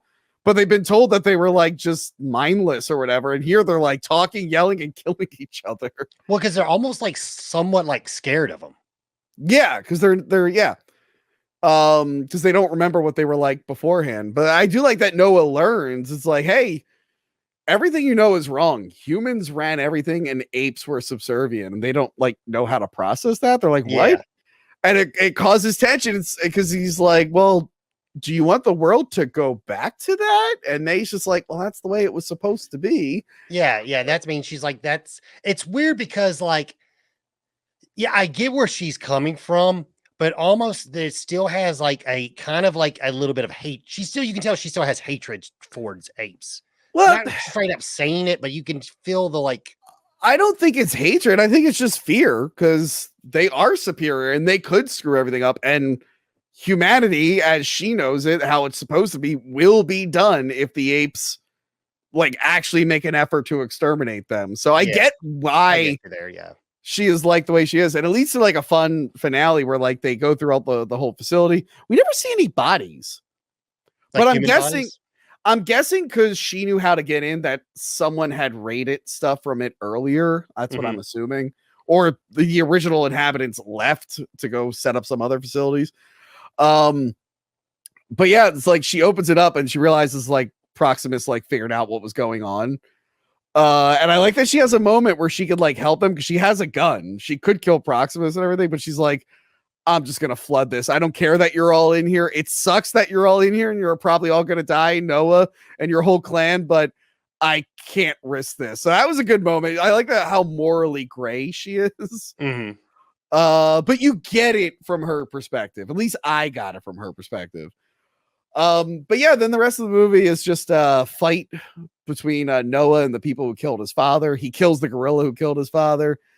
And then he fights Proximus. And there's this thing where he's like, there's a song to call all the birds, but I can't sing it because I haven't earned it. And they used it at the end to kill Proximus. Yeah. Kind of an okay finale. I thought the movie was building up to something bigger. To be honest, I didn't want them to kill him. I would like I would like to see him in a second film come back to try to like, I don't know. I would like to see like something more with his character because I did like his character in the movie. He was good. I like when she kills one of his like subordinates and he's not afraid of the gun. He just immediately starts hiding behind the other apes and he's like, hey, you can totally leave. I'll let you go. Are there more guns like that in here? Because I want to use them. Huh? He's like ducking. I'm like, that's really funny. That's really good. But now he never like quite was on Koba's level, at least in terms of like impact. He didn't really like, wasn't as good as Koba or Woody Harrelson, I think. But yeah, I got the whole story with him using the eagles at the end. But yeah, it ends on this note where like May goes back to the other humans and they're able to they're able to fire up the satellites and contact other humans. So there are still intelligent humans out there. And I think they're going to be the underground dwellers from beneath the planet of the apes. And my thought process is now that May has left, to my knowledge, she can't go back because she can contaminate them. Right. Because when she meets up with them, the girl, who I know that actress, not personally, but she shows up in a bunch of random stuff. She was like in the last Jurassic Park movie, I think. She's like in a suit. Yeah. So yeah, you're right. She can't like interact with them until they figure out like a cure and everything. Yeah. I do like that she tries to apologize to Noah at the end. And like explain herself, but she has a gun behind her in case. Yeah, right. In case. So it's like she still doesn't fully trust them, and they shouldn't trust each other. Hold on, I'm trying to look up the. Yes, the mutants is what they were called, and they worship the divine bomb, which was a nuclear bomb, in Beneath the Planet of the Apes, and it had the Alpha Omega logo on it, which was used in War of the Planet of the Apes. So I think that's what's going to happen. The smart humans are going to become the underground like dwellers, thousands of years from now. But yeah, I saw it last night. I had a good time with it. I didn't like it as much as the trilogy, but I mean, if this is supposed to be a new trilogy, this is the Bronze Age of the Apes, I guess. I'll see how it plays out in the next one. But yeah, Logan, we've made it. We've made it to the end here. I'll start with you. What is the best modern Planet of the Apes? The Watchers. M. Night Shyamalan's daughter said, I can make a movie too. And then they decided to make this movie about a bunch of people stuck in the woods with an angry force following them. It stars Dakota Fanning, that girl that's been in a lot of bad movies lately, and a bunch of fairies. That's the Tarot lady. Yes, and the Texas Chainsaw Lady. She was also in The Northman and Mandy, and those were like some of my favorite movies in the last few years. But yes, I guess spoiler, it was fairies. Sorry. I really wanted to do the pun that the stars a bunch of fairies. Adam, how did you feel about this one? Well, she set out to make a movie like her father, and I think she did. For better or worse. For better or worse, especially modern M. Night Shyamalan, not quite the greatest track record. Yeah. I will say I think she did a better job than he did in a lot of his recent stuff. I didn't hate this movie. I found it, and kind of like The Bike Riders, incredibly just meh across the board. There was a lot of potential here. I'm probably in the minority on this one, but I thought the last section of this film alleviated a lot of the frustrations I had, because they actually, she kind of does explain everything. And even if it is kind of a stupid explanation, it does alleviate some of the problems I had earlier with the movie. Not terrible. Cinematography's beautiful. Acting's fine. It's just kind of a mystery whodunit, J.J. Abrams-esque kind of movie. And yeah, I think it's serviceable. Nothing I would say run out and watch, though. Okay. Joey, how did you feel about The Watchers? It was actually kind of a scary idea with like the woods and the bunker and like the glass wall. I kind of dug that. The acting wasn't horrible, but it wasn't good. I felt like this is a great movie to watch with friends, but alone, it's just kind of a bad movie. And Adam, like you said, the scares were mid. It felt more like a thriller rather than like a full-blown horror movie. I don't think it was good, but I surprisingly actually wasn't that bored watching it. It's like a roller coaster at a fair for kids. Sure, it's a little fun, but it's just really not that cool, man. So, it's like you got Hagrid's Ride over here, you got Buckbeak's Journey. We're gonna go to Buckbeak for this one. It is PG-13 too. There's really nothing too aggressive going on. Gil, how did you feel? I think I pretty much agree with everything that Adam and Joey said. Like, I think the best thing about the movie and the thing she did best was build up the mystery. Like, I did want to know what was in the woods. I did like the fact that everything was explained by the end. And there were some genuinely creepy moments. But overall, I think I couldn't tell if it was a writing problem or an acting problem, but I really didn't like the characters. I felt like it was really on the nose how they tried to develop the main character, where at the beginning of the movie, they cut to like a 30-second scene of her at a bar wearing a wig, saying she's a ballerina. Then she gets in the car, looks in the mirror. She's ostensibly talking to herself, but really she's talking to us. And she's like, don't judge me. It's just something I do sometimes to feel like I like to not be myself sometimes. Very overtly pointing at kind of the theme of the movie, I guess. And the other thing that bothered me about them is just how insanely uncurious they are. When they go in the woods and they find this structure, I feel like if you're in this room that's no bigger than like a small studio apartment, you would immediately investigate every corner of it, and they don't. And it actually matters. Well, hang on. Gil, pump the brakes. So that was one of the things I was super frustrated with. I'm like, how do you not pick this up? How do you not look over here? But the old lady, she's apparently been there for a very long time, and she could definitely have swayed the conversation and said, like, hey, there's no reason to look. I was able to kind of fill in some of the bullshit, but yeah, you're absolutely right. That was very frustrating. Yeah. I think if the movie was firing on every other cylinder, I would have afforded it that charity. But it's not looking around the room. There's a lot of questions I feel like I would have asked immediately that don't get asked for a while. And so I think, like Joey, like you said, though, I wasn't bored. And I would be curious to see where she goes next and what her next movie is. Yeah, I was invested the whole time. I was getting a little frustrated, like you said, Adam, where I'm like, what the hell's going on? Why are they doing this? Why are they doing that? And to the movie's credit, it explains the mystery. I personally think it over-explains it. I don't think we needed to see the big rock where all the monsters came out of and get more backstory there. And then the whole last act feels like I'm watching a different movie. It doesn't feel like a horror movie anymore. It feels like a fantasy thriller thing. I'm like, I feel like the movie ended once they left the woods. But now it keeps going. The whole explanation for the bunker, I'm glad that they explained how the bunker got made. But when I thought about it, I'm like, so every day this guy took one path out the woods that he somehow knew about, and he got 13 sad, lonely guys to come back to the woods with him, mix concrete, build a thing, waited for them to die, and then would go back out. I'm like, that was a really complicated Tony, plan. finding 13 lonely guys is the least stretchful thing in this film. I could probably walk down the block here and grab 13 and lonely go to YouTube live now. Okay, who's streaming? But he said he did it in like 2009, which was weird. He says he's like, it's 2009, but like all the computers are from the 90s. And I'm like, why wouldn't he just set it in the 90s? That being said, the monsters were interesting. I'm glad they never fully focused on them. Yep. Because they were it's like the problem with a lot of monsters. They're like super digital these days. Mm-hmm. But they were good enough to like make them quick, never really linger on them. I mean, they are fairies, but they're fine. They work for the most part. But yeah, I'd say check it out. Don't rush out to theaters to see this. This is a one and done kind of situation. Yeah. You watch it, you don't mind it, and then you never think about it again. Yeah, obviously, yeah.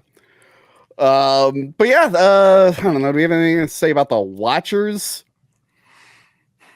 Don't go on the kids' roller coaster. That's all I got to say. By the way, you guys are probably wondering, Tony, why didn't you do Bad Boys 4? And that's because I never saw Bad Boys 3. And I just didn't feel like watching both of them. And Tony, I saw Bad Boys 3 and I completely forgot everything about it. And 4 really does rely heavily on the plot of 3. Like a lot of that's what I thought. Back. I thought I would have to know. It's like, wait, was this guy in the last one? I completely forgot. Also, it's not Michael Bay, so I'm like, eh. This one, I thought 4 was a lot better than 3, though. It was a pretty fun movie. Also, I haven't watched the first 2 in a million years, so yeah, I need to go back to those. Okay, we're doing good time here. Quick sidebar: I got back from A Quiet Place day 1. Took the family out, saw it a little bit ago. Solid. I still need to see 2. I think 1 and 2 are stronger than this one. This one's got a little bit of pacing issues, a little slower, but it's a good time. I need to see Quiet Place Part 1 because every single film I've seen for the last 5 months has played that trailer. So I feel like I've been conditioned and brainwashed to go see this prequel. Yes. Even though I never saw the second one. I'm like, okay, it's in my head now. I need to go fucking see this movie because I'm so tired of seeing the goddamn preview. Yeah, there's nothing in the prequel that like you don't need to know Quiet Place 1 or 2 even to watch this. It looks like it's going to solve a lot of my problems I have with the original Quiet Place. Where I'm like, how did these aliens take over the world? There's only like 3 or 4 of them. But it looks like they're fixing that gap.